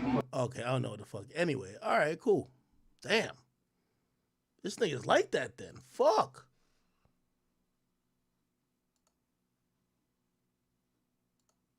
All right, anyway. In other news, I guess people have seen this picture by now, which I completely think is the fake tattoo. So Krishan Rock has gotten Blueface face tatted on the side of her face, which if you guys don't know, if you look like below her chin, he was previously tatted. His face was tatted here, and she covered it up with like some rose. But apparently, ever since he's been locked up now, she's been proclaiming that she wants her baby daddy back. She's even moved back into his house. And she's been saying, free my baby daddy. Now, ironically, the reason why supposedly he's even locked up is partly because of her, because she dared him to go to Vegas, a place that he was barred from going. They went there, got into some shit, and that's why it's causing problems now. Anyway. I thought they had a DNA test and the baby wasn't Blueface.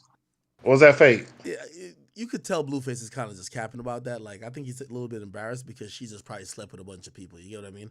All right. Anyway, this was the video that she posted of supposedly her getting the tattoo. The type of nigga tell a nigga I didn't say that. I didn't say that. Niggas want. Now, the reason why I think this is fake, it doesn't look like shiny and oily enough. If you ever seen someone get a tattoo, usually that's that look afterwards. Second of all, listen, this shit was super viral. If you go on her page, when she posted it, literally, the comments are out of this world. She has 445,000 comments on that post, 648,000 likes. And the reason why I do think it's fake is that if this tattoo has so much attention to it, you tell me that you can't even find a tattoo artist trying to take credit for this. I'll tell you why you won't find one, because it's fucking fake. You know what I mean? Like, you would have had a fucking tattoo artist post 20 videos of them claiming that this is their work and just kind of detailing how this got done. We don't see a needle on her face. We don't see nobody doing any type of work actually putting this tattoo on her. So I just think this is completely fake. You know what I mean? I think it's completely fake. Now, granted, it's interesting. I've learned a few things about Krishan Rock. Krishan Rock, her career thrives off the drama that she's going to induce with Blueface. So she needs Blueface to keep drumming up attention, and whether she hates him or loves him, as long as they have like some weird storyline shit going on, people would always be like tuned in. Because genuinely, I thought, she's always talking about this clout shit and how like she's lit now, this and third, and how Blueface ain't lit. Why the hell is she still trying to do these type of things that seemingly is trying to cause, it seems like almost like a publicity stunt, but you're doing it with Blueface involved. You know what I mean? Like, you don't need the nigga at this point. So I think that, their whole strategy is consistently doing this type of dumb stuff because people are way more concerned and way more invested in their relationship than they would be invested in anything else these guys have going on. Whether it's like them trying to create music or them trying to create like another TV show or some type of project. So what they do is they tease and they kind of hype everything up every so often by putting some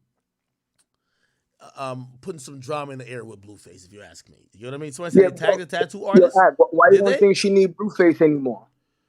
I think she does need Blueface, if you ask me. Yeah, Okay. I think so too. No, but theoretically, when everyone is talking about her, they're saying she doesn't need Blueface, right? Because she just has, all these women are going to support her. But I think they're supporting her as a woman in like a battered relationship or a woman with an ancient baby daddy. That's why she needs him. You know what I mean? They're not just supporting her, just her living her life. They're supporting her in one aspect of her being with an ancient nigga. You know what I mean? Yeah.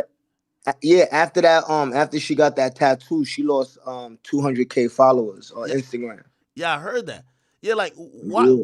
See, I'm on the tattoo artist page, and I can't find anything of them giving her the tattoo. Right? Like it's just like a before and after, and that's weird, right? That's odd. Yeah, it's probably fake. Yeah, we're only seeing a before and after.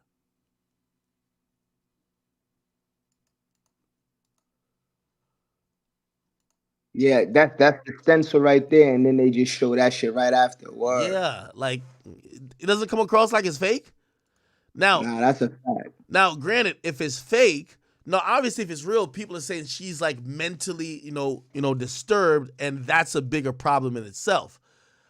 Here's my thing: if is fake, we now have to start to acknowledge that these two are probably the biggest marketing geniuses since 6ix9ine.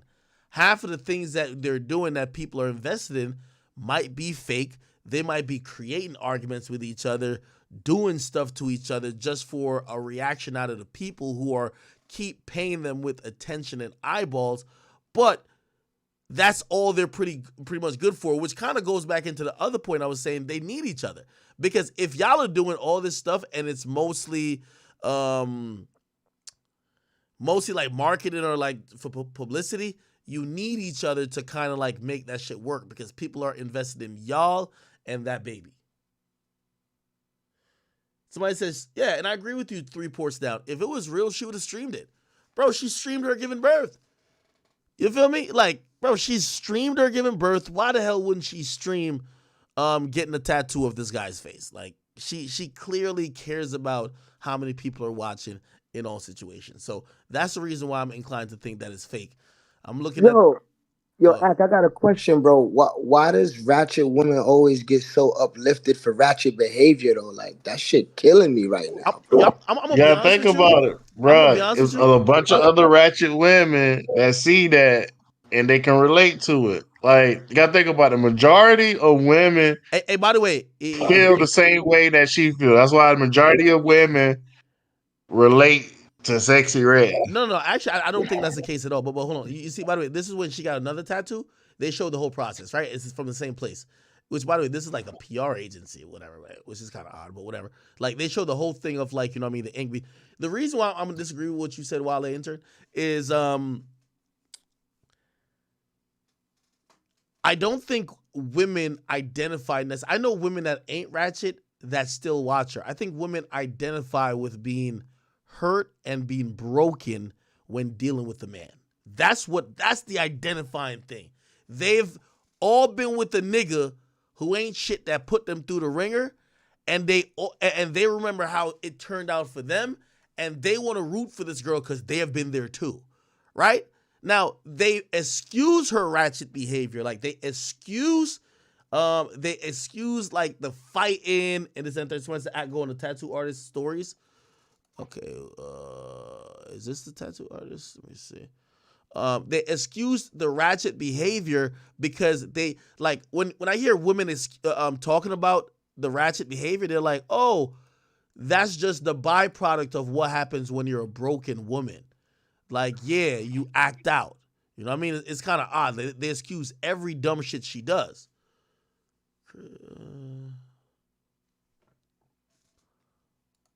No, it's leukemia, I guess. Now, you see what it is the industry or the media just like to see black women go act stupid and out of pocket. That's all it is, bro. They don't respect black women, bro. I'll be real. That's what it really is, man.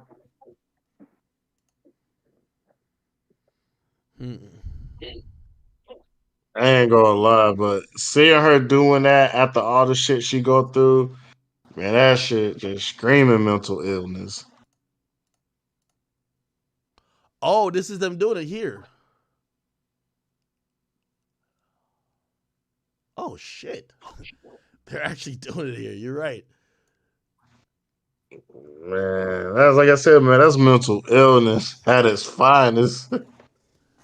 Nah, that's not mental illness. That's love, nigga. She loves him. No. This ain't mental illness nor love.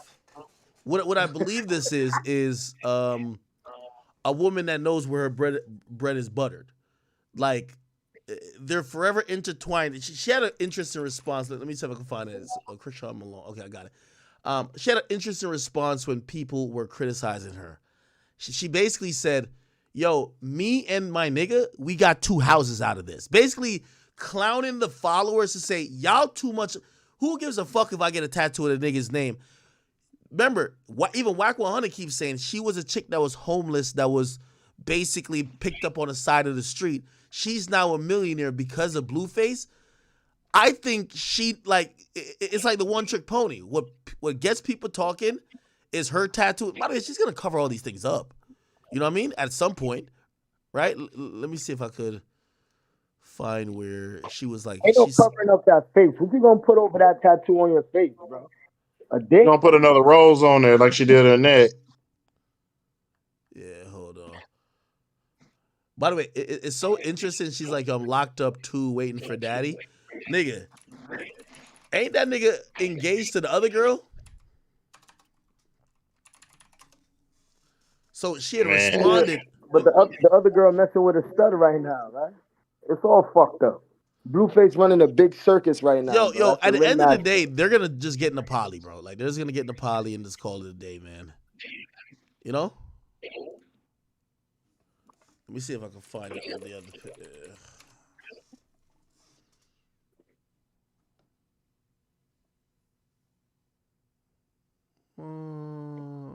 Where can I find this shit? She basically was commenting on the tattoo. She had like a tweet basically just telling people, like, mind your business type shit. She was just like, she's defending it. You know what I mean? And if you look at it from there and stop thinking this is just some girl that's madly in love. Keep in mind, if she's so madly in love, she wouldn't be fucking other guys, right? Like, just be very clear, right? I think she looks at Blueface as her meal ticket. Like, yo, we do good business together.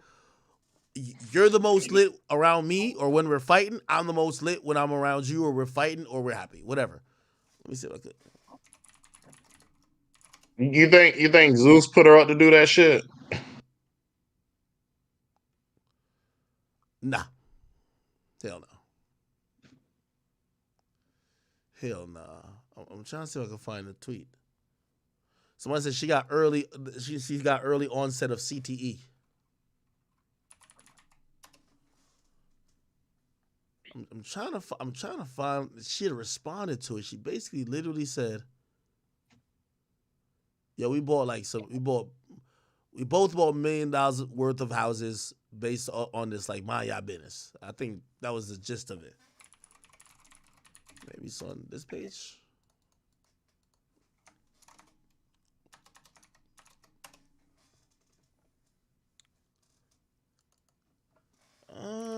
Can't find it. It got to be on this page. If it's not on this page right here, whatever.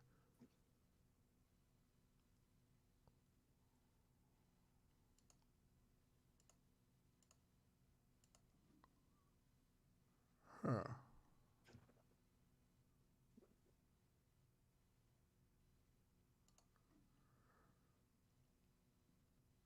Where the fuck is it? I don't even know why I'm looking for this dusty ass tweet. Oh, they said on Young Thug's wall he had Mariah the Scientist and Jericho on that bitch. Come on, man. Jericho Carla is his like ex before, and Mariah the Scientist is his current girl.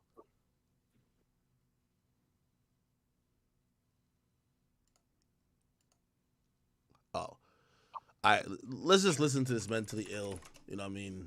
Swine. Kershaw Rock. Filters today.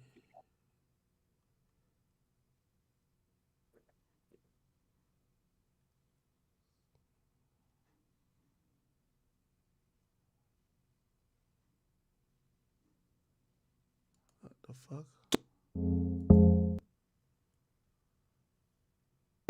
Many clown emojis you want. You're ugly as shit, and this ugly as shit. Got no money. Oh yeah. I think this is the one. She basically cussed out. Krishanda Winlock. Okay. She cussed out the fans and said y'all too invested in her life. Yeah. We're gonna go to church and praise the Lord. Why her voice sound like this? Oh.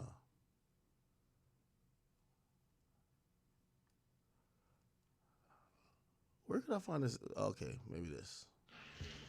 Y'all keep saying all this dumbass shit. Bitch, do you think I give a fuck about any of that?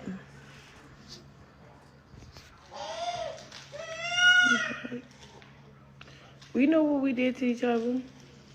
You don't gotta tell me. I already know what the fuck happened. You think I'm dumb? You think I came back for nothing? We came back because, bitch, it's for real this time. We do up. Yo, even the baby crying don't even seem real, man. What the fuck? Well, shout out to Blueface. Thank you for...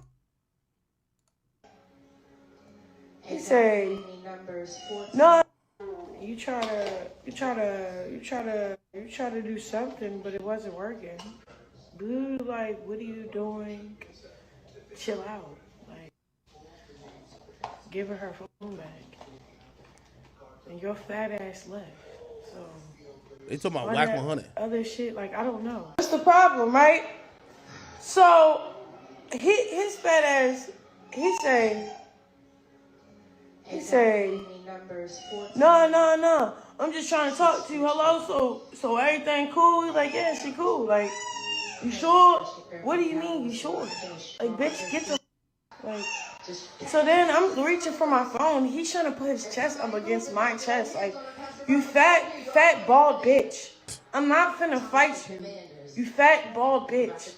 Back up. So he started trying to give me my phone. Like, just give me my phone. So I finally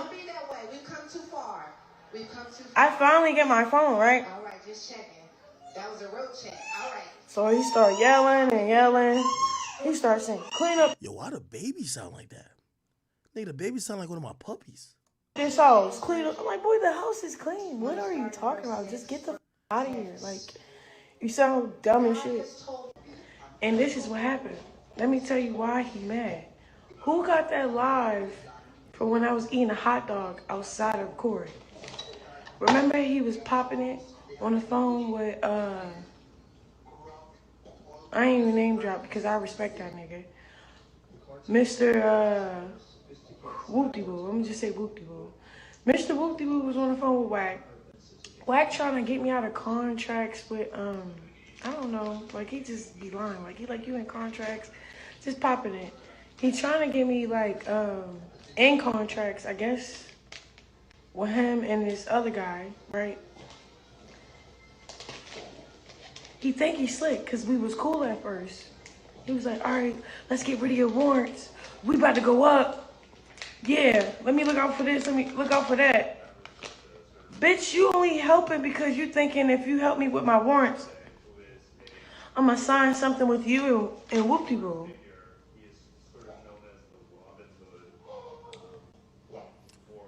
Oh, you talking about Birdman? Whoop-de-boo is not blue. Whoop-de-boo is a whole nother. whole nother guy, whole nother label. Oh, you talking about It's just Bird? me and Blue still beefing, Blue still following bitches, Blue still trying to fake promote whoever. So, you know how that go. Like I told you, my baby daddy called me from jail. And he was like, what's up? Like, so he mad that what I was doing, so he tried to call, you know, the other little bitch, try to tell her record it and shit because he was mad at me because I'm outside. You feel me? So I get on the phone like, yeah, but you on the phone popping it to a bitch thinking it's cute. Like, nobody gives a fuck. You feel me? So, all right, bro. I ain't gonna lie, bro. I can't listen to this CTE inflicted motherfucker for too long. Yo, real quick, man. Remember I was telling you about Yasin Bey, aka Mos Def. Man, I told you he was gonna cop a plea, man. Talking about Drake is a nigga you would hear while shopping, like Drake not hip hop. Man, stop playing, man. Drake run this shit, man. That nigga's copping pleas Drake, now. if you would like to speak to me directly, you can. No, he don't. He calls you a crackhead. Just cop the plea and apologize to the boy. You don't want Baka not nice running up. Stop playing. At any point, I reached out to Chappelle, asked him to reach out to you. I DM'd you. You are a very talented MC. But for me, I require more of myself and others than just talent or charm or charisma, particularly in times of urgent crisis. And what I would like to see in terms of creators or creative people in the world as it relates to our culture is for people to connect with us beyond the jukebox. It was not an opportunity to try to slander him or to clown on him. I have reached out to him. I have no response just yet, but I'm not keen to talk about people or to them through a screen. I prefer to talk to people directly. But I will say this. You know what's so funny? Like, Drake don't want to talk to you, brother. You know what I mean? Like, he don't want to talk to you. It's either you apologizing or you could move on. You're just one other person in the universe. I know you're a legend, but you're just one person with an opinion. You don't think Drake hip-hop. We all know Drake the greatest hip-hop artist that ever lived. It's all good. He don't need to talk to you to convince you. Like, bruh, you need to talk to him. He's the GOAT. You're not the GOAT. Like, you're either going to apologize. All right, let it go, bro. Like, nobody cares what you got to think anyway, bro. You know what I mean? Respectfully to you, bro. Like, no. The young man is very talented. He's been able to be very successful with that talent. And I have no issue with his success or anything that he's been able to achieve as a result of his talent. Okay, man. Drake, if you would like to... Drake had called him a crackhead. And let me see. This is what he said. He said on Instagram. So, was it JD Era who won that night? I think JD Era won that night. Yeah. Big salute to JD Era. JD Era took home the money. Okay? But because of that big battle, we had the laminates and all that stuff. We're backstage. I met Bust. Hey, Thug Passion Fashion, you said Drake is pop, not hip-hop. You know you could be both, right? Now, you know you can make pop music like Rihanna makes pop music, but she also makes R&B music, right? Or are you going to say because Rihanna is successful, she doesn't make R&B? It's like saying that because Beyonce is widely successful and universally loved, that she also doesn't make R&B. You both could be true, you know what I mean? Lost the Rhymes, you know what I'm saying? I met all the types of niggas over there at that shit. Nas performed. It was crazy. Big festival. And Mos Def was in town for the festival because obviously Mos Def performed. I don't know if this is at a point that Drake would have performed. If it was, he would have performed earlier in the night. I think Ludacris was there. This was a big festival, gang. And Mos was in town. Okay? I met Mos backstage, actually. And, I'm doing my thing. I'm chiefing. Doing me. Doing wild me. Chilling. Laminate shining. Nigga comes off the stage after killing the show. I guess this guy's telling a story about Mos Def. He's from Toronto, too. This is Friday. Right. And I'm backstage, chiefing. The nigga comes off the stage, and he's like, "Yo, that smells great, man. Yo, can I get a pull of that?" And I'm thinking to myself, yeah, that's Mos Def, and I really, really like the nigga's music, okay? And not to act like I'm too cool for school or anything like that. I really like the nigga's music, but I'm not a fan out nigga. I don't fan out. I'm not gonna be like, oh my God, it's Mos Def. Here you go, bro. I took a few more draws on my. By the way, if you're wondering why I'm playing this, Drake commented under the post. I'm going to read you his comment in a second. On my thing, because True say I was almost at the last end, you know what I'm saying? We're getting into Roachland. And I passed off the thing, and I said, yo, keep that. But then I also looked. Wow. You know what I'm saying? However, what I didn't know is that allegedly, man was fried all weekend. He was popping the bows. Throw them bows. Throw them bows. Okay? I'm using. What the fuck is he talking about? I'm using some terms to get around these YouTube streets. You know what I'm saying? But let's just say his mind was in complete ecstasy. Let's just say that. Okay? He was throwing them bows. All right, okay.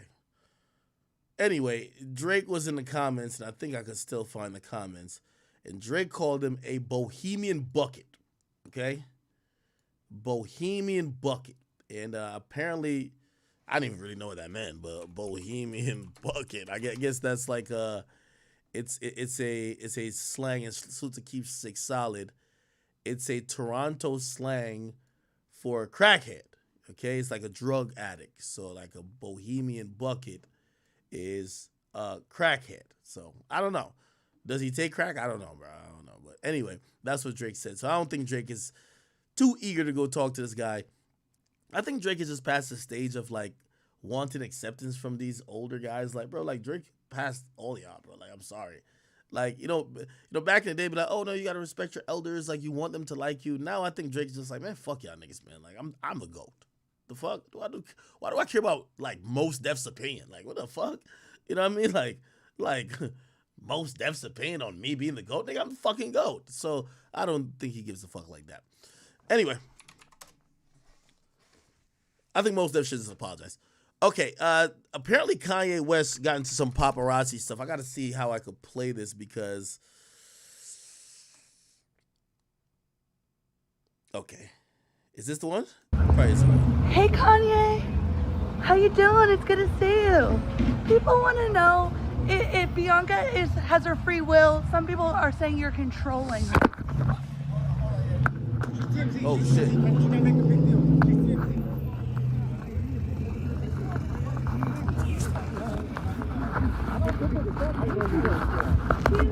don't give a fuck. Don't come ask me your dumbass shit. I'm a person, bro. Hey, stop. No, I mean, you can record. Don't come ask me that dumbass shit. I'm a person. You got kids? No.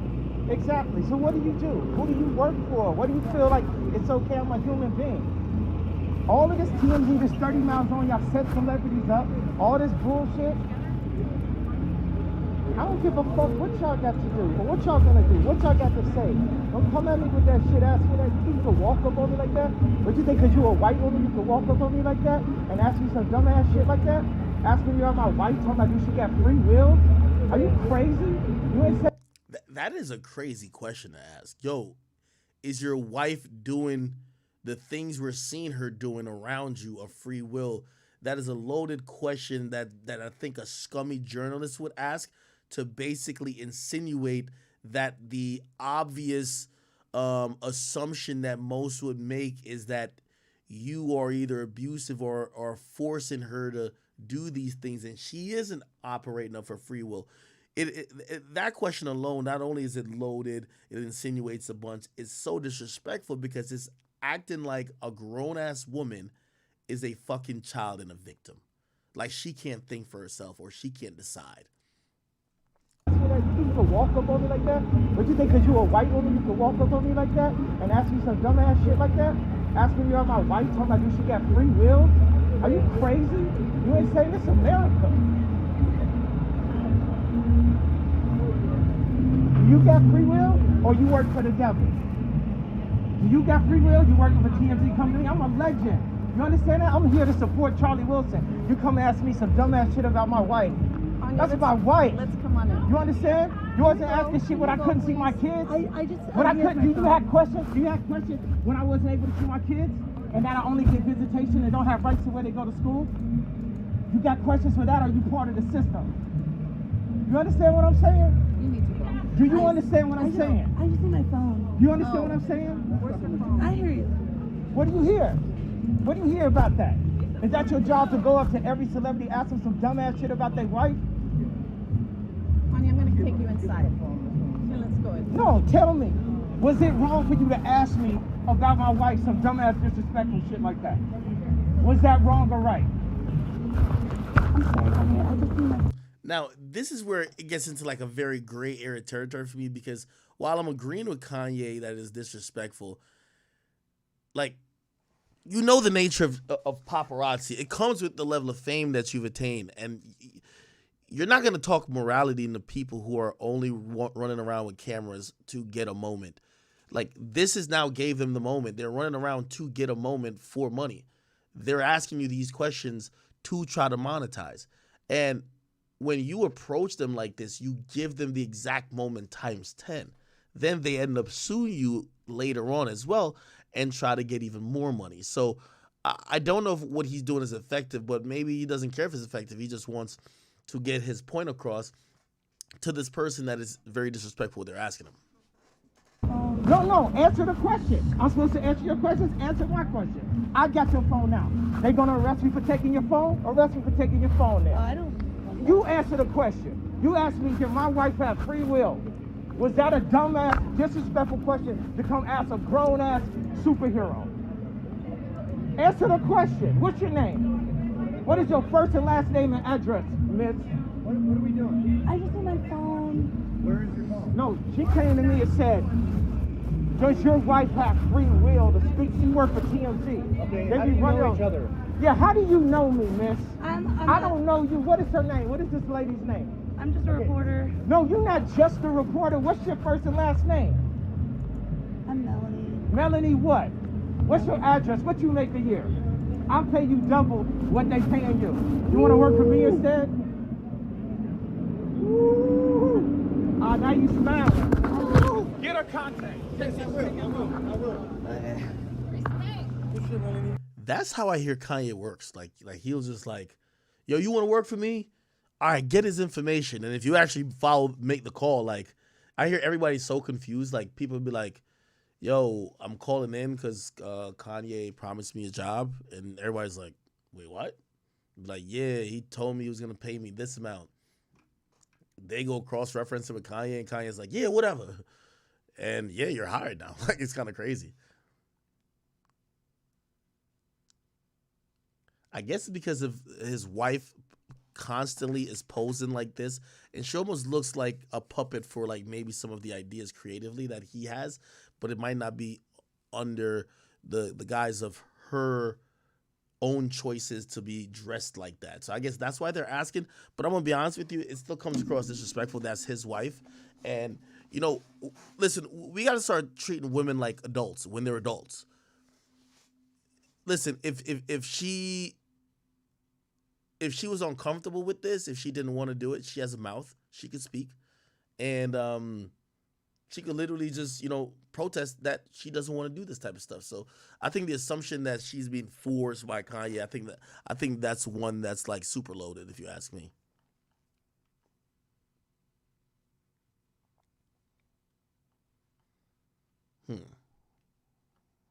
That's interesting. Was there other videos? I feel like a lot of people were talking about this. Were there other videos? By the way, also thank you Jerry Curley says 100 shots. Thank you. Leo FBS, thank you for the 5. I said, couldn't disagree with you more. Act, she's destroying Meg right now. I guess she's talking about the rap battle and how that's turning out. By the way, let me read a couple donations. If you guys did donate, I'm going to get to it now. I'm going to go all the way up. Vic LaFleur, thank you for the 5. It says, Act, you're bugging on this one. They're around the same level. Saying she's Block Boy is wicked. Who did I say was Block Boy? Anyway, Gabe XYZ, thank you, brother. He says, yo, you got the same plug as Nicki. What you mean the same plug as Nicki? You think I had a bad take? Maury says, yo, Biden is horrible. Can't trust nobody who voted for this man on GOD. Zuri, thank you for the 10. It says, damn, Ack, you really might not like black women, bro. Saying Beyonce's only liked by Shade Room black women is crazy. I'm not saying that's only where she's liked. I'm just telling you the appeal of Taylor Swift is so vast and so large that it really makes Beyonce look like she ain't trying. You know what I mean? Like, yeah.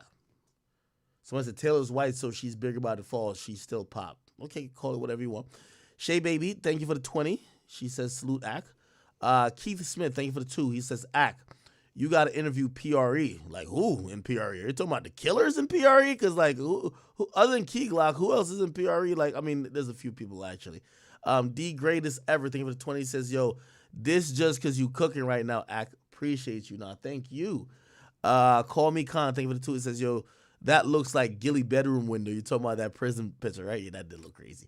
Keith Smith, thank you for the 5. It says, yo, first Remy, now Meg. Every time Nicki battles a girl that could actually rap, she loses. All right, so you agreed that you feel like, you know, maybe she could have came a little bit harder. Toke, thank you for the 10. It says, Megan can't rap. I do think, that's what I said, Meg might have to grab a ghostwriter. I'm not saying she can't rap, but, like, I think she has to take it to another level here. Leo FPS, thank you for the 5. It said, couldn't disagree with you more right now. She's destroying Meg. Kim, what matters, thank you for the 5. Says, the guy that hit to feature clown in her walls at the end, and the beat makers use Morse code and have translation on screen. I don't know what you're talking about. Jason French, thank you for the 2. Says, Ack, you need to play that Sheether by Remy Ma. Real diss. I agree. Nicole Harris, thank you. She says, yo, remember when LL Cool J and Kool Moe Dee beef? Hold on. Yeah. Remember when Kool Moe Dee had beef? LL kept going in on his age. They were 5 years apart. Meg and Nicki are 13 years apart. She could be her mom, literally. ABK No Heart, thank you for 5. It says, yo, Nicki said herself this was a warning shot. No, that's a qualifier and a way of coping. Hey, this is the warning shot. No, this ain't the warning shot. You were hoping the warning shot took out the op. You know what I mean? No, it's not the warning shot. So basically, oh, she said it was a warning shot. She gave her the opportunity to apologize or respond. It's literally MGK versus Eminem. A lot of people think that MGK beat Eminem, though. Think about that. Nicole Harris, thank you for the 5. It says, Nicki was in 12th grade when Meg was in kindergarten. What the fuck? I've never seen male rappers do this. Age makes a difference. Maturity. KJ Blast, thank you. And Sam, thank you for the 5. It says, yo, it was a kill shot. So Sam is talking about the song. ABK No Heart, thank you for the 2. It says, yo, Ack, it's a rap battle. Disrespect and bars. Wobbly music and more. Thank you for the 5. It says, Ack, Nicki won the back and forth with Meg. It was a foot shot. She wants to wait for Meg, big one, so she can counter with the 3-0, not the 1-0. Okay, let's see if it happens. Teron Pratt, thank you for the 5. It says, this is just like the Pusha Drake beef act. Pusha won because he exposed. Same thing with Nicki. The song wasn't better, but the content was heavier. Come on. ABK No Heart, thank you again. It says, Meg ain't Remy, bro. You wildin'. Quit sucking Meg's hoof off. Deontay Salisbury, thank you for the 5. It says, if Drake ghostwrites Nicki next song, I'm over with it. Teron Pratt, he says, Nicki won the same way Push did over Drake with, what? No. Oh. He said, Nicki won the same way Pusha did over Drake. Come on. Maya Smith, thank you for the 2. It says, yo, Ken Barbie says Nicki's broke and touring for free. Yeah, I heard that. Let me see what's going on. So there's a guy named Ken Barbie. I thought he was a barb. Ken the Barbie, right? right, let me see if I can find this person's page. Ken the Barbie.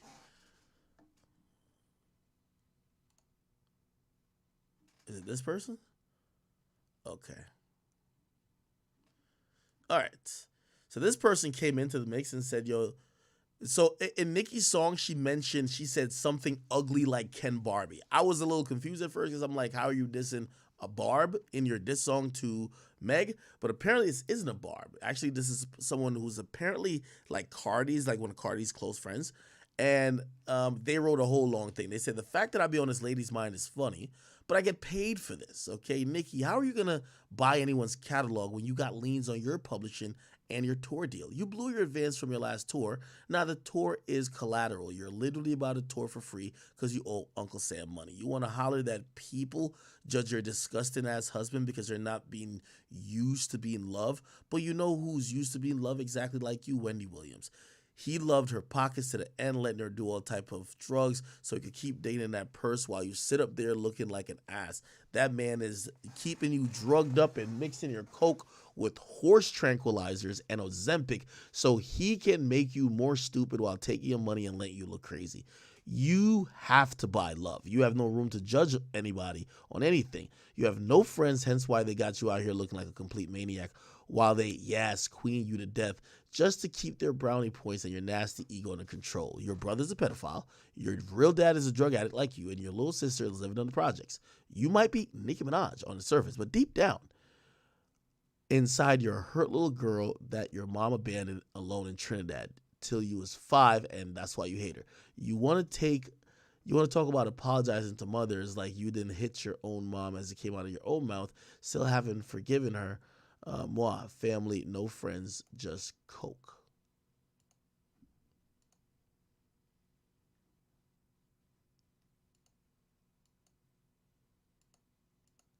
I guess some of this stuff is like looking up liens and stuff like that.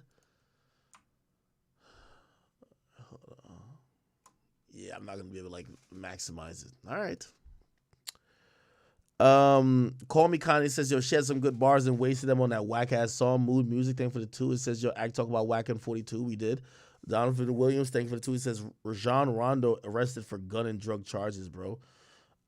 Peter Stone says, thank you for the 10. It says, yo, accurate cap and Drake 100% cares what Most Def says. I think he used to, bro. I think he stopped, bro. I think he stopped. I mean, like, care enough to respond. I'm not saying he doesn't care enough to respond. I think there's a time he used to try to appease people. Like he would try to be whatever they respected because he cared about the respect. I think now he don't give a fuck about the respect level. But he might still respond, right? Someone said Drake also never responded to Joe Bars. And Zeno Beast says, asking a black man, does his white wife have free will sound like a setup for a court case, okay? I agree with that too. No Face Soprano, thank you for the 10. It says, tapping with me. I'm an OG chat nigga since 2K and Destiny days. I make music. Okay, cool.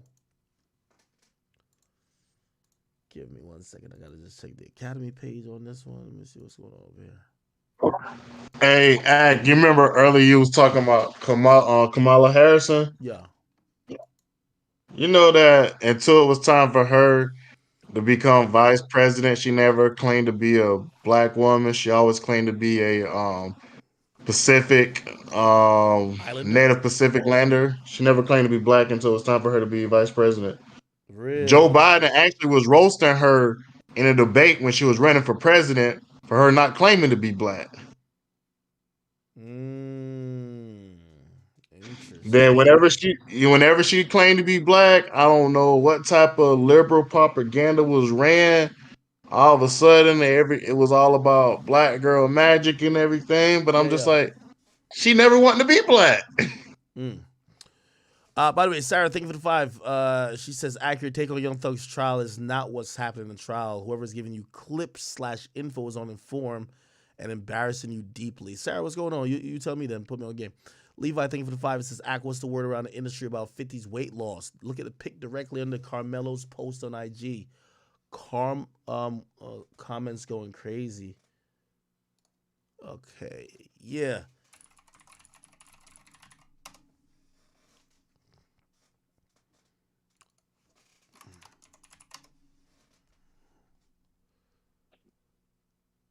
under the Carmelo post. Where's the Carmelo post?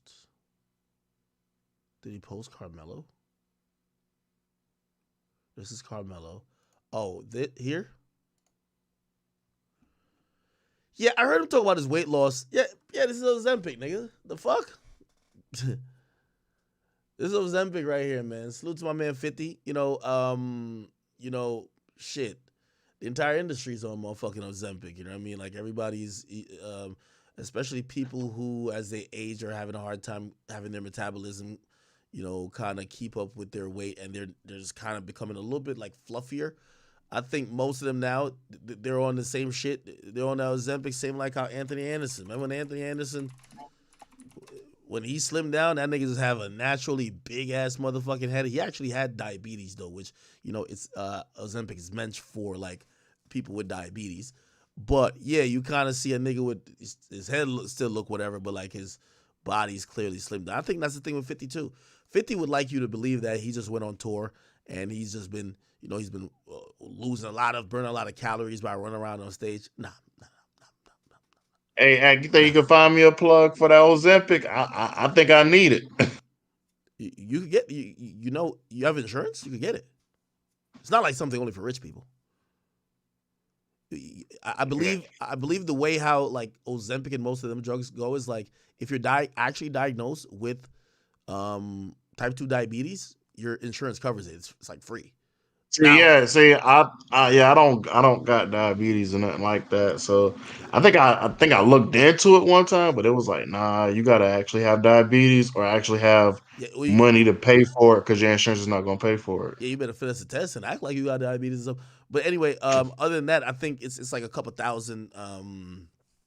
It's a couple thousand monthly for it, which you're not gonna see regular people like take it as much, just because that's rent. Like, you know what I mean? Like, why would you pay rent on a fucking weight loss drug? While you could. I think some of the things that it does, you could kind of control yourself. But yeah, if you ask me about his weight loss, 100%, like this is Ozempic right here, my nigga. I'm sorry. But here's the thing, though. I don't know if it's healthy. If the weight loss obviously is something that any doctor would be like, yeah, you should take weight off. But I don't know if the weight loss using these drugs is healthy, right? You know what I mean? Some people have thoughts that you lose weight too quickly. It's not natural. I don't know. But if you ask me this, I think 50 looks great, number one. So don't make me think that. Don't make it come across like I'm not really complimenting him on his weight loss, because I think he looks better, right? I'm just hoping he's healthier and shit. Yeah, if I had to tell you why, I don't think that nigga's sick. I think that nigga on that Ozempic, my niggas. You feel me? I think that Ozempic might be the wave. No cap. Batty Mills, what you mean my audio is irritating the fuck out of me? What do you mean? Somebody said Ozempic is dangerous. How is it dangerous?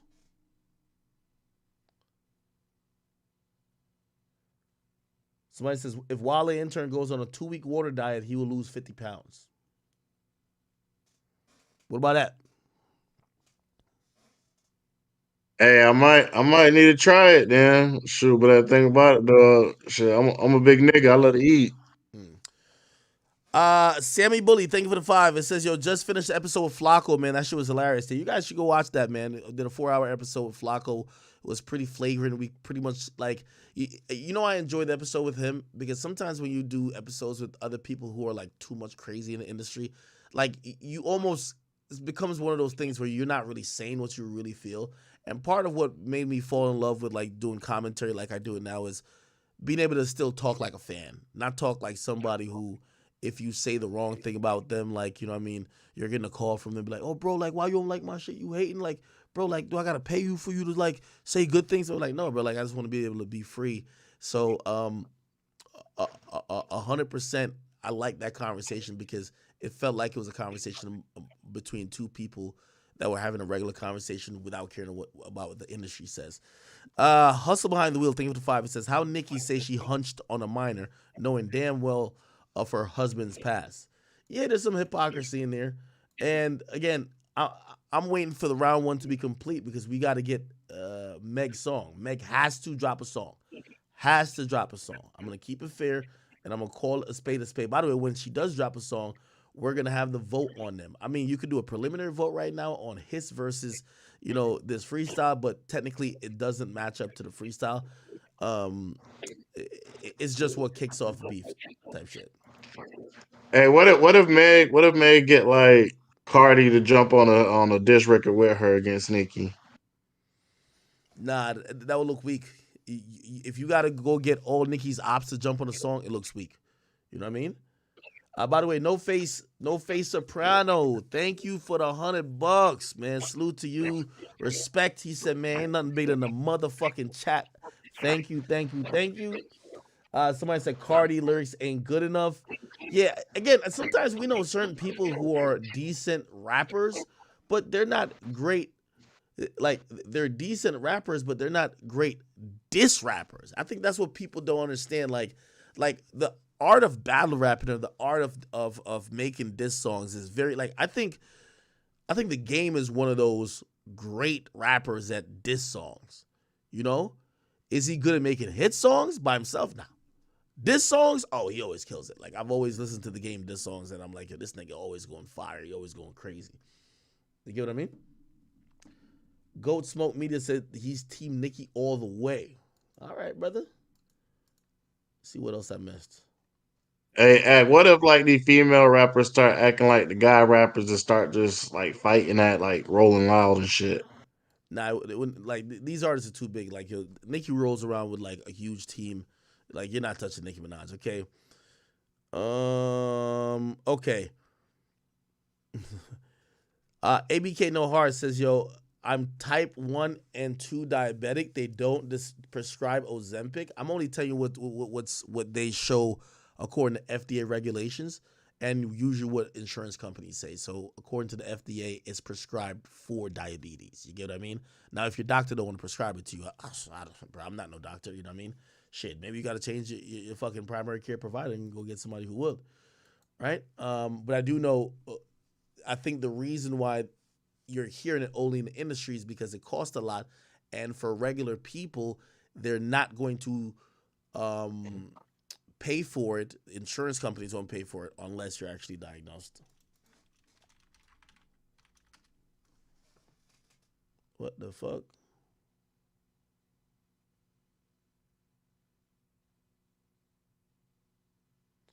Oh, somebody said 21 Savage is playing Kai Cenat right now in Madden.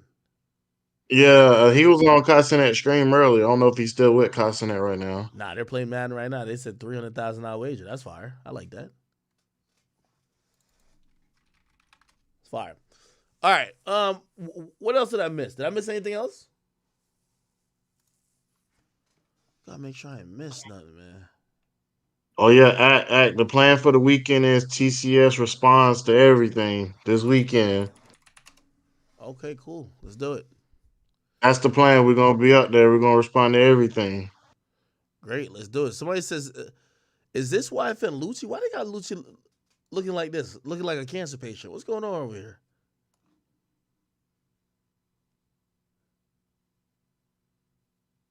They saying that he got his dreads cut because now he's got to go serve part of the bid, which I would have been like, nigga, I'm only going to be here for 3 months. Leave my hair alone, nigga. I'm Muslim now. I'll put some shit on my head and cover it up, but nigga, you're not cutting my dreads. He just had dreads. Hey, yo, I don't know how true this is, but I heard Blue Ivy snuck out the crib and went to a party, bro. What the hell? Bro, stop it, bro. Oh my God. So you think I'm capping? Bro. Like remember, I gotta find that link. I'm gonna send it to you. I heard you snuck out, bro. What the hell? Listen, I'm gonna keep it a being with you, bro. Nigga, we don't even know where Jay-Z live. Like, that's the crazy. Like, we don't know what state he live in. We don't know like how like with Diddy. Like, we know a bunch of shit about Diddy. We don't know what the fuck they even do. Like, we know nothing about the Jay-Z family. Nothing. Only thing we ever seen was that one video in the elevator. We know nothing about them. We don't know if they use DoorDash. We don't know nothing they do, dog. Nothing. That's wild. Hey, Ag, one day this week, are you gonna do your Grammy predictions? Man, I don't give a fuck about the Grammys, man. Like, you know what I mean? It's, you know, part of course I'm gonna cover it, but like I'm not that excited about these award shows anymore. Really, like I want all these award shows to lose the prestige that they kind of have. These award shows are trash, man. Like, you know, it's such a industry. Let's pat each other on the back type of award. It's not meant to be something that actually really represents the art. It's all about politics, and once you realize that, man, you kind of become turned off to like even the very essence of what they're doing. That Big Money E, thank you for the 20, says, "Act, who won the Dirk and YB diss track battle?" Well, you'd have to track out that battle for me. So give me song by song, how many rounds was it? Because they were both making a bunch of songs. Not too sure if all these songs were just standalone diss songs, right? Yo, No Face Soprano, thank you for the $200. Thank you, my boy. I appreciate you. Everybody, big W for No Face Soprano. Man, he's donated about $300 like in the last in the last 10, 15 minutes. He says, "Nah, Ak, your streams changed my life. I used to come home from high school and get immersed in hip-hop news via you, and I grew with you, for real. Much love and respect." Thank you so much. That warms my heart, just even you saying that. I hope most of y'all are growing with me. I think if most of y'all remember, y'all probably remember at a different time of your life from now that you probably were watching me.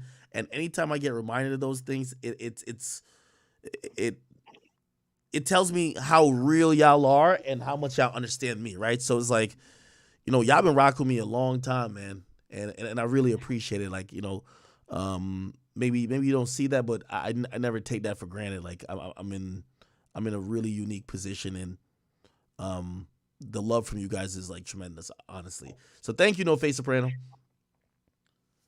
Hey, Ak, you seen that video of Pressa was at the Miami Heat game and he did some Kodak? Yeah. I'm gonna be honest with you, man. Like, it's like Pressa and his homies just want to make it clear, like, yo, we were the niggas behind that shooting, bro. Like, come on, bro. Bro, I ain't gonna lie to you, like, it's like they want to let it be known, dog. If you don't know, there was always rumors floating around. But here's the funny thing. So Pressa is at, I don't know if he's at like a Miami game or whatever. But by the way, Kodak Yeah, it was at Miami Heat game. You just passed it. By the way, Kodak is locked up right now, so it's not like Kodak is out. Anyway, this was the clip. Yo, fuck Kodak Black, nigga. That's how we deal with Miami right there. Yo, fuck Kodak Black, nigga. That's how we deal with Miami right there. Now, I hope he's in like a box or something like that, because listen, I will say Pressa is my guy, and by the way, he's banded up. Like, let everybody know I got to check in with the Wassas when I go to Toronto. I got to touch down my mans. But I'm going to be honest with you, dissing from the nosebleeds would be crazy. Like, he was in the nosebleeds. You see how far he was from the court? Nah, I would have had to squint, bro. I would have had to squint my eyes just to see the court. Nah, I think he was in a box seat, like sweet type shit. Like, my man's is that ain't no box. Nah, he was in a box. I've been to my fair share of NBA games. Nigga, he was in a box, bro. It was in a box. Like, stop it. That wasn't no box. I know that's your guy. You want to shoot him some bell. That man was sitting in some like regular nosebleed seat. No way, bro. Stop it, bro. Look how far away from the court. And plus, if he was in a box seat, he the way they had that on that instead he would be able, like, you'll see people would be able to walk around in the area. He wouldn't just be stuck there. Nah, he's in the owner's box, bro. Stop it. Bro, he's at the owner's box, bro. Like, it's all good. By the way, Peter Stone said, "Did you cover Meg getting sued?" What's Meg getting sued for? By the way, yo, listen, man. My man Pressa is in the owner's suite, man. By the way, free my guy Kodak Black. You know, give him one more chance. Either that or Trump got to pardon him again. Imagine Kodak becomes the first nigga to get pardoned twice. Like, you fucking up. You know you fucking up when you got to get pardoned multiple times, right? Like, we all know this, right? Let me see. Meg's being sued. Meg the Stallion lawsuit. Nah, she's not being sued, but the parent of Megan Conco, whatever the girl name is, that made that Megan's Law. The father's trying to file a lawsuit against her for putting her name in the song, but I don't think she's getting sued. Actually, yeah, it's on the Shade Room. Check the Shade Room. Shade Room posted it. Man, I ain't gonna lie, man. Everybody's just so fucking. Everybody's trying to sue for everything these days, man. Yo, nigga might get in a lawsuit for like, yo, be like, yo, you walk past me and hit me with your hot breath. I'm suing, man. Father of Megan Kanka blasts Meg the Stallion his reference of his daughter's case. Looking into Yeah. legal options. Well, ain't he supposed to keep the same energy for Nicki as well, right? Because Nicki basically was kind of like clowning the law, damn near, right? According to TMZ, Richard Kanka, the father of Megan Kanka, is not a fan of Meg the Stallion's hiss reference. The law came about in 1994 after 70-year-old Megan Kanka was raped and murdered by her neighbor, Jesse Temenquas. Before Megan Kanka murder, the dude was already convicted of assaulting two other children. The law was named in Megan Kanka's honor and required information about sex offenders to be disclosed publicly. In a statement to TMZ, he expressed frustrations with the mention, saying his daughter's name was used in such a graphic and offensive way that's highly offensive to the pain felt by both their family and the daughter. He has not heard the song, but he says it was brought to the attention by his other children. He says he has read the lyrics to the song and is looking into legal options. TMZ mentions that there is very little he could do, as artists have artistic freedom to and are allowed to reference historical moments. Yeah, I don't think he really has a case, but I do understand to put something like that in the diss song and not understand the context. I get it. And by the way, I think a private apology probably would work, but trying to sue her, I think that's some bullshit, bro. That's some bullshit. Somebody said Nicki called him. Did Nicki? Nah, Nicki ain't call him. Did he?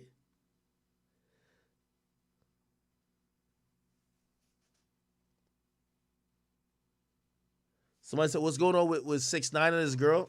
Shit. I ain't gonna lie to you. 6ix9ine just got out of jail and he just bought his girl like this goddamn vehicle. I don't know if y'all seen it. He bought her like some crazy car. Listen, I know y'all watching me and Blueface and all these people. Y'all have seen crazy toxic situations and whatever. Shit, 6ix9ine got some shit going on now where he was locked up. They were talking about they were gonna give him like a year, but he got out, and apparently it was the mom of the girl that he's with that kind of got the police involved. Remember, he got her locked up at his house like about 2 months ago, so he gets locked up. So they both traded arrests. Now he's back out, and he just bought her a car. This is the car here.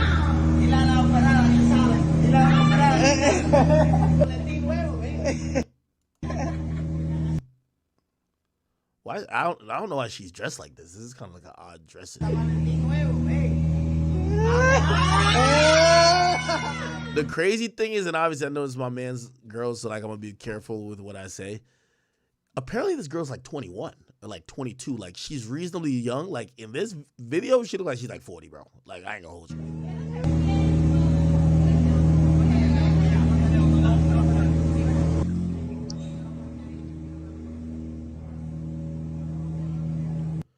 Oh, somebody said she got more surgery done. That's why she's dressed like that. Oh, they dress you like a grandma when you get surgery done? That's the thing? Somebody says, nah, that's how old women dress in DR or PR. Yeah, but she's 21.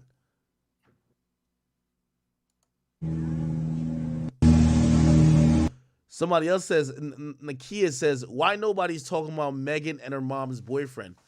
Well, I mean, Nicki got all them barbs, like drop some legit proof, and I'm pretty sure that would make the blogs. It's just that she said it in the lyric. She said in the lyric was like, you got to bring some proof to it for people to really latch on to it. I think that is a big revelation, though. If Nicki fucked if Meg fucked a guy that her mom used to deal with, that's kind of like really disgusting. I ain't gonna lie to you.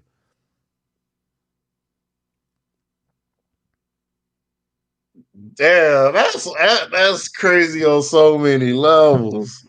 Somebody says somebody said that's called a muumuu. And somebody says I wear a muumuu. What's a muumuu? What the fuck is a muumuu? Oh, that's like the little dress that the chicks be wearing around the house, man. Muumuu. Oh, it's like one of these? Like a little dress? Oh, okay. All right, I guess.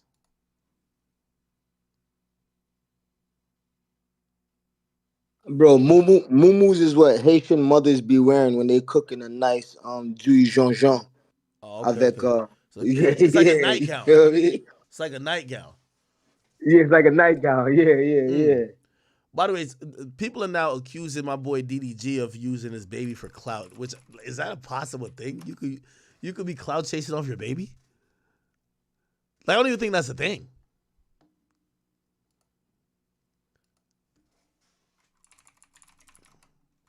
I seen a video with like DDG and like this Shay, and they were talking about fatherhood. DDG. Let's see what vlogs he's been posting or whatever. Does he still post vlogs or no?